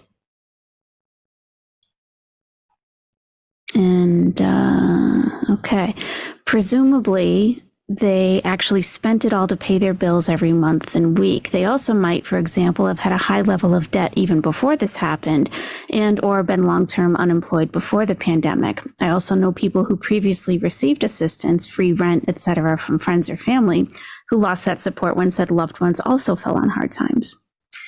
In a state like Kentucky, I don't believe it. There are scams floating around this subreddit. See, this person speaking, saying what they see is getting downvoted. I live in New York City, and even I have money saved from unemployment. My expenses are most likely higher than theirs due to location. True that. People are lying and asking for money from others, and it isn't right. Should I set up a GoFundMe too? Kiani won. Now look at Kiani one's karma. 14,300 in 2 years. Okay? People upvote what Kiani says. So this is a reputable Redditor. It's because she's lying. This is literally the 5th person I've seen in 3 months try and fabricate a story to make a couple bucks. Post sad detailed story, has medical conditions.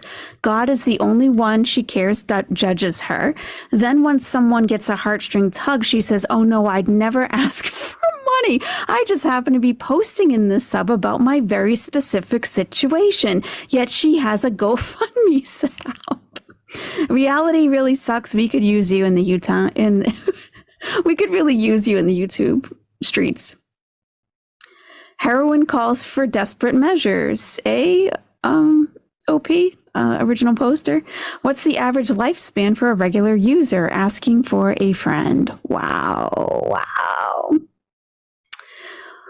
She replies, one thing I will reply to on this is the GoFundMe was clearly set up long after original post. I never and will never ask for a dime. This was 2 years ago. Well, at least you stick to the script, huh? Good day, and prayers going up for you as well. Oh, that's...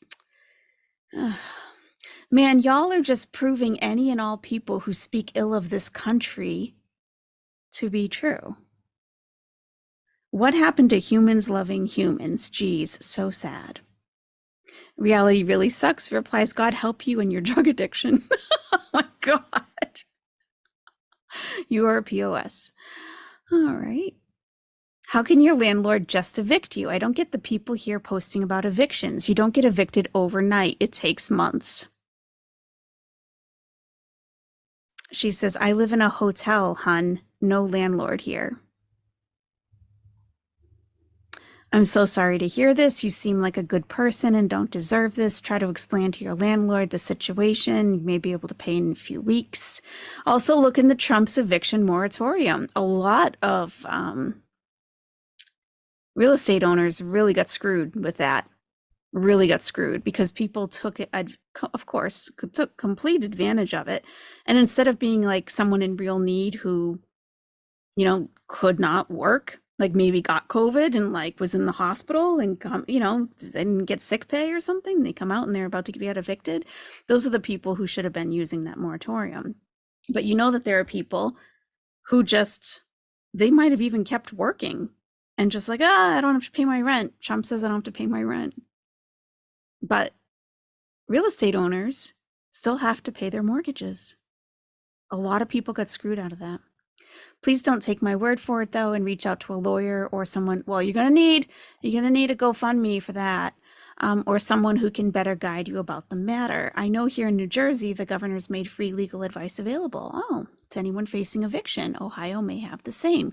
Aside from that, there must be food drives available to you. Yeah. So you can at least get some food on the table. I wish I could be of more help to you. You and your family will be in my prayers. Don't they make you switch rooms after X amount of days to avoid the residency thing? Or does that not count? I don't know. I'm definitely not a lawyer or anything, but I know when I had to stay at a hotel for over a month, we would have to switch to a new room after a certain period of time. So she doesn't respond to that. She says, we're still in a hotel, so there is no landlord. Thank you so much for the prayers. Then someone says, if you've been in the hotel, they're sticking. This is what I love about Reddit. They're not going to let people slip out from underneath. If you've been in the hotel for more than X amount of days, it varies in certain states, counties, cities, but you may have established what they call residency. They actually may have to go through the courts to evict you. Wow. This is usually why hotels don't like booking people over, I think, 28 days. You'd have to check into your local city, county, state laws. And here's so helpful, XCAP 2, apply for benefits from Kentucky State. Yeah, do you need food stamps? I mean, it sounds like you would qualify, but you'd rather get those $95 cash apps. I second this comment. Don't know if it's 28 or 30 days, but something along those lines mean you have established residency. Okay. Is there any work you can do for a hotel in exchange for the room? That's a very reasonable question. What was your job? Security guard at local college campus. Bring all of the documentation you have to the management, where you live. She says, I'm trying all I can. I have a meeting with the general manager here in the morning, but again, it's a hotel. And we are at a discounted rate. Just hoping she will work with us. I just heard Congress left for vacation without saying a word. Is this true? Just wow. If you rely on Congress to get you out of situations, you're going to be in a world of hurt for a very long time. You shouldn't really, people can't really rely on anybody. You know, if someone comes through for you in a jam, like it's very, very lucky, fortunate, and you're blessed. You can't rely on agencies, government, people, your subscribers, people on Reddit. You cannot rely on these people for your survival. I mean, I can't even believe I'm saying that out loud. Single mom here, very much in a similar situation.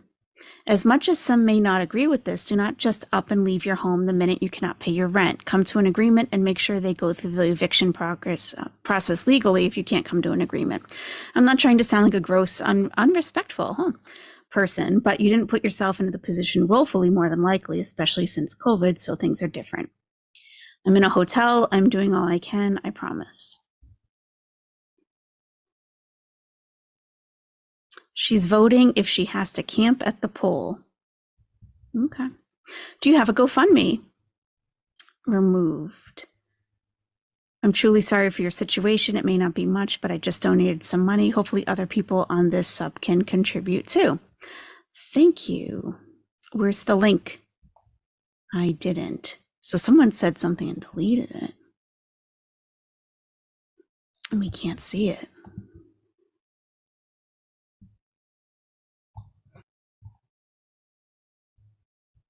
Someone said something and deleted it, and she replied, well, shoot, help a sister out, man.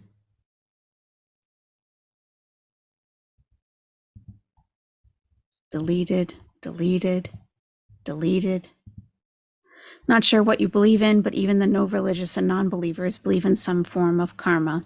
Sure, you're keeping alive and well financially, but at what cost? Nothing is free here. Life will teach you that. We all pay our dues one way or another. They don't tell you the price that you'll pay. Just kidding. Just kidding. Just kidding. Oh, yeah, it's almost over. Yeah, okay. Deleted, deleted, deleted. Deleted. I used to be on Reddit a lot, but I'm not so much anymore. But when I'd be in a Reddit thread, like in the different subreddits that I like to visit, you don't normally see this many deleted comments.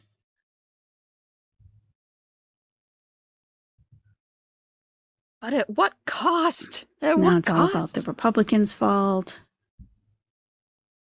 99.6. Oh, no, we can't. No. No, it's not the flu either. Robbing people? Seriously, what is wrong with you? So they're suggesting to rob people? Taking something that someone owns does make you a bad person. And then we end with, thank you, God bless you, downvoted to 0 points. And so this was a deleted post. We'll be homeless in 4 days, hungry, depressed, looking for work daily.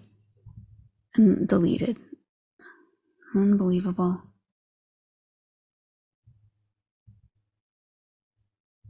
Avoid homelessness by deleted in her own forum. What the fuck? Cash App is Jiffy Do and PayPal is Jiffy Do. See the comment. Oh, this was the GoFundMe. avoid homelessness. Wow. Okay. Okay. This fundraiser is no longer accepting donations. She raised $1,430.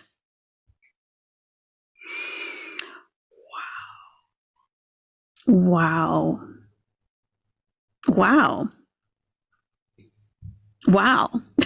I just can't, like, it's never ending. When do we reach the bottom of the hole? I'm raising fund in hopes of not being homeless this weekend. Let me just enlarge this.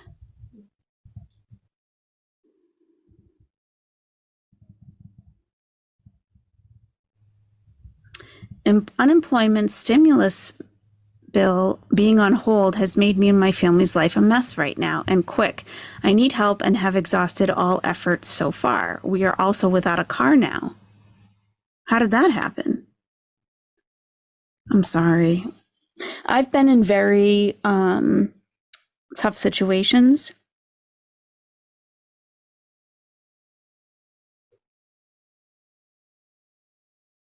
I don't know. I mean, my mind keeps going back to one thing.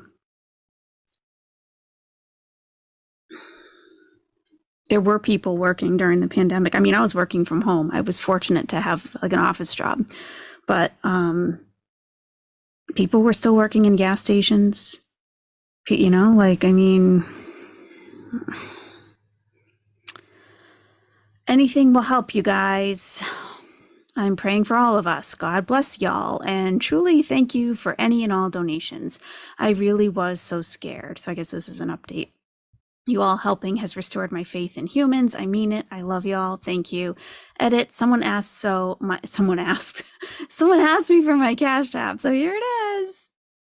The GoFundMe has ended, but we can still collect money. My Cash App is Jiffy Doo. PayPal is Jiffy Doo. Thanks again, guys. Edit. Here's the original Reddit post that started my campaign. I keep it updated.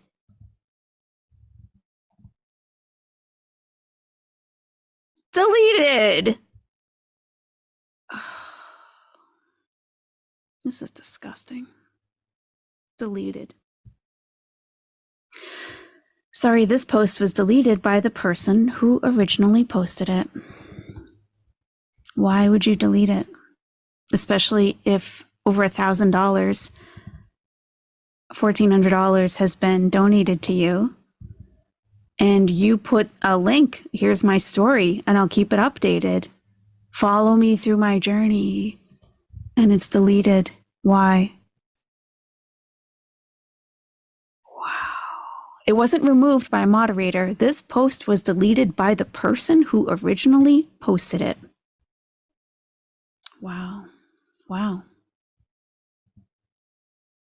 Now, how come we didn't come across this? You don't have to believe anything. My rent is $311.50 a week. A freaking week. Let's get the calculator. This is the second time I've taken out my calculator for you, Jennifer. Okay. $311.50 a week. $12.46 for rent. Okay. And that's where I am. And I am far from a scammer. Wow. 2 years ago, you were still defending yourself against being a scammer. Why are so many people calling you a scammer? People that don't know each other. Wow. I'm a hardworking woman with disability. I have 3 children, 2 grown, 1 who works for Homeland Security and 1 in the Marine Corps. I never asked for a dime when I made this post. Not one. That's right. And you never ask for one when you ask someone to buy you a cup of coffee with the link posted to the top of your chat. No. I never, ever, ever. Nope. You gotta change. You gotta flip. You're flipping the script on yourself. It's this kind of inconsistency, like your words versus your behavior, that causes people to question you, just an FYI. And I had no intentions of it. You had no intentions of it. I had no intentions of ever asking anyone for money, and I never have and never will. Nope, not me. Nope. Okay. Not one. It was honestly to vent about our jacked up government. Instead of you seeing the big picture, you are stuck looking for the con. The con is in the White House. Wow. The con is Ziggy, not me.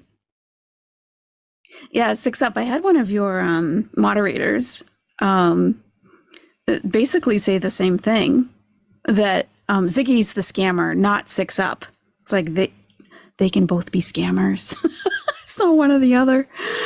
Oh my gosh. Wow. Wow, wow, wow. Wish just one part of it was untrue. So people are calling her out. I can prove every bit of it, but I don't have to. My God is only one who judges me. Sorry, you are even more miserable than me. Sad. God, sounds just like her. She always tries to turn it around. I never asked for a thing. I never asked for a thing. I came here to vent. So this is like almost a duplicate of another comment she made. I came here to vent. I've worked hard all my life and I'm scared, and you want to attack my character. Seems like I have some more to pray for tonight. This is what's wrong with this country/world. Just wow. She's giving relationship advice. You are wasting time, girl. He's not the one, and you know this. Nothing we say is going to change the fact you won't be leaving anytime soon. Jesus. Has anyone ever called you a Debbie Downer? Like, oh my God. You screamed at Cam. You're telling this girl who is asking for relationship advice, I feel stuck in my toxic relationship. I need to know how to get out. Like, she's asking for advice. The subreddit is called relationship advice. And she's like, I'm not giving you advice. Like, you're not going to take it anyway. Nothing we say is going to change the fact you won't be leaving anytime soon. He will destroy every single thing in your life that is good. So you either allow it or don't. But don't expect sympathy from people when it ends really bad, because it will. I have been where you are. Leave yesterday. Wow. You know, like I said in my previous video, that you have no compassion. None. None. Because you don't have compassion for yourself. That's what this stems from. Is this true off my chest? What is this about? Speak your mind, get something off your chest. Okay. There are different types of depression. You have functioning depression, others don't. Blah, blah, blah. How can you judge anyone so harshly? As she says, you won't be sober long with an unempathetic attitude like yours. I will pray for you. That I will pray for you stuff is so dismissive and condescending. Someone replied and she said, congrats. Someone posted, this makes me unbelievably happy, in the subreddit called Interesting as Fuck. She says, you've only ever seen your own nipples. What planet do you descend from? Wow. There's nothing but negativity, condescension, and just meanness. But she'll pray for you. Oh, that's the end. Oh, thank God. Thank God. I'm like, I've been at this way too long. All right. So, well, let's just save that to the favorites, because I don't want to have to go back through that again in case we need to reference it. That's why I have this browser, just for this. Okay. Interesting. Very interesting. So this person says, go to Jimmy John's. It's like a sub shop. And get 50-cent loaves of their day-old bread. It's not the most nutritious or satisfying, but it's something to keep you and yours fed if you need a source of food. Dollar store grocery shopping isn't as bad as you'd think, too. You can find a lot of good things there. Absolutely. None of these suggestions are very ideal, but they'll help you in a pinch. Fuck yeah, Beer Magic. I agree with you.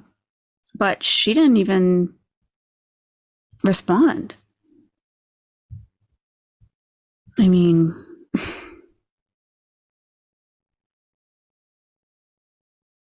Do you have parents you can go to, or perhaps some other siblings who would be willing to take you in? I told you guys I don't have family.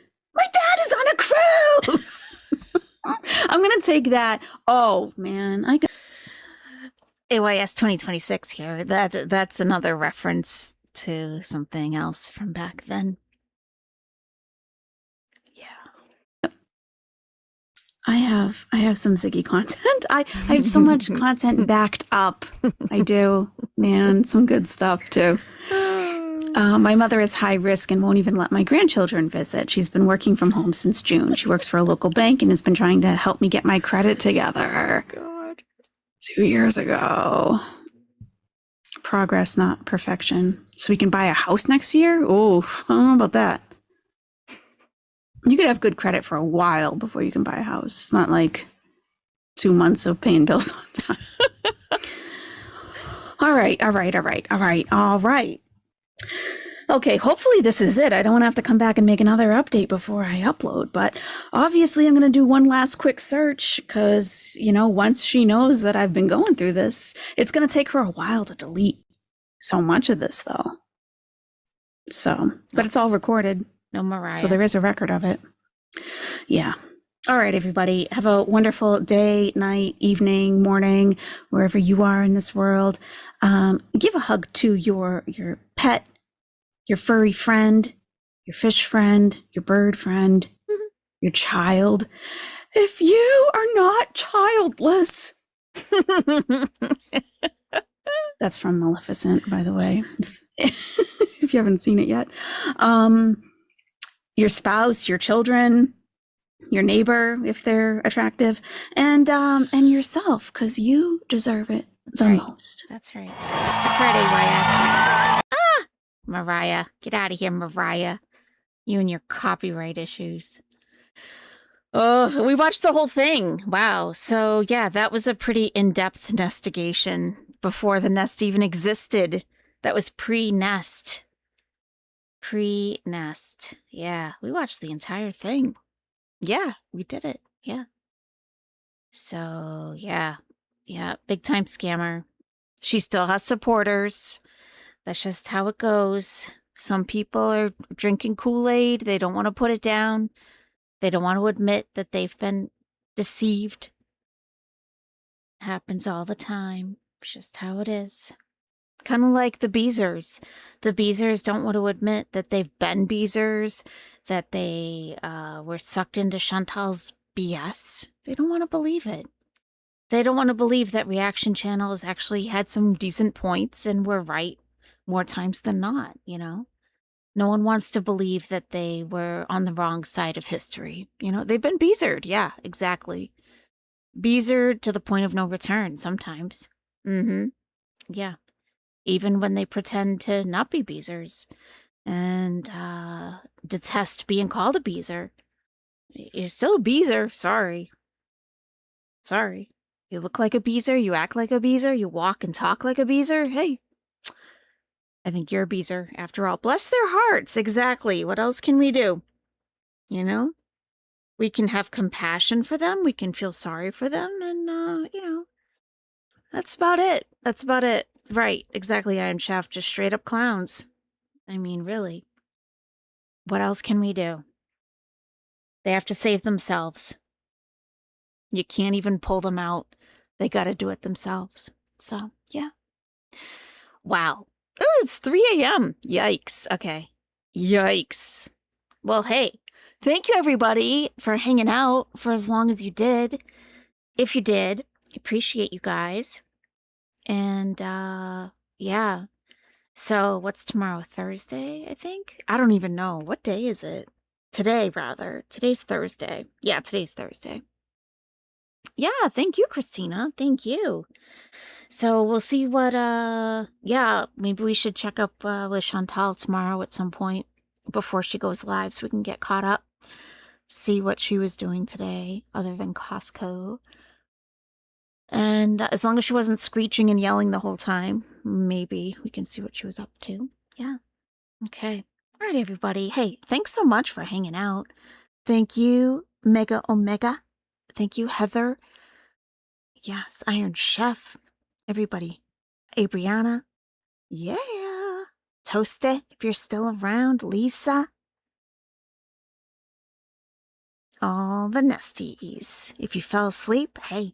And if you're replay crew, you had a good long one here for you. Tell me what you think about the very first few nestigations before the nest existed. Tell me what you think. Okay, everybody, thank you. One might say they got twat twisted. It happens.